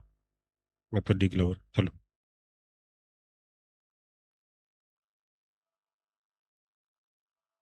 एक बगैर मास्क ले लो. अब ले लो. चलो, थैंक यू.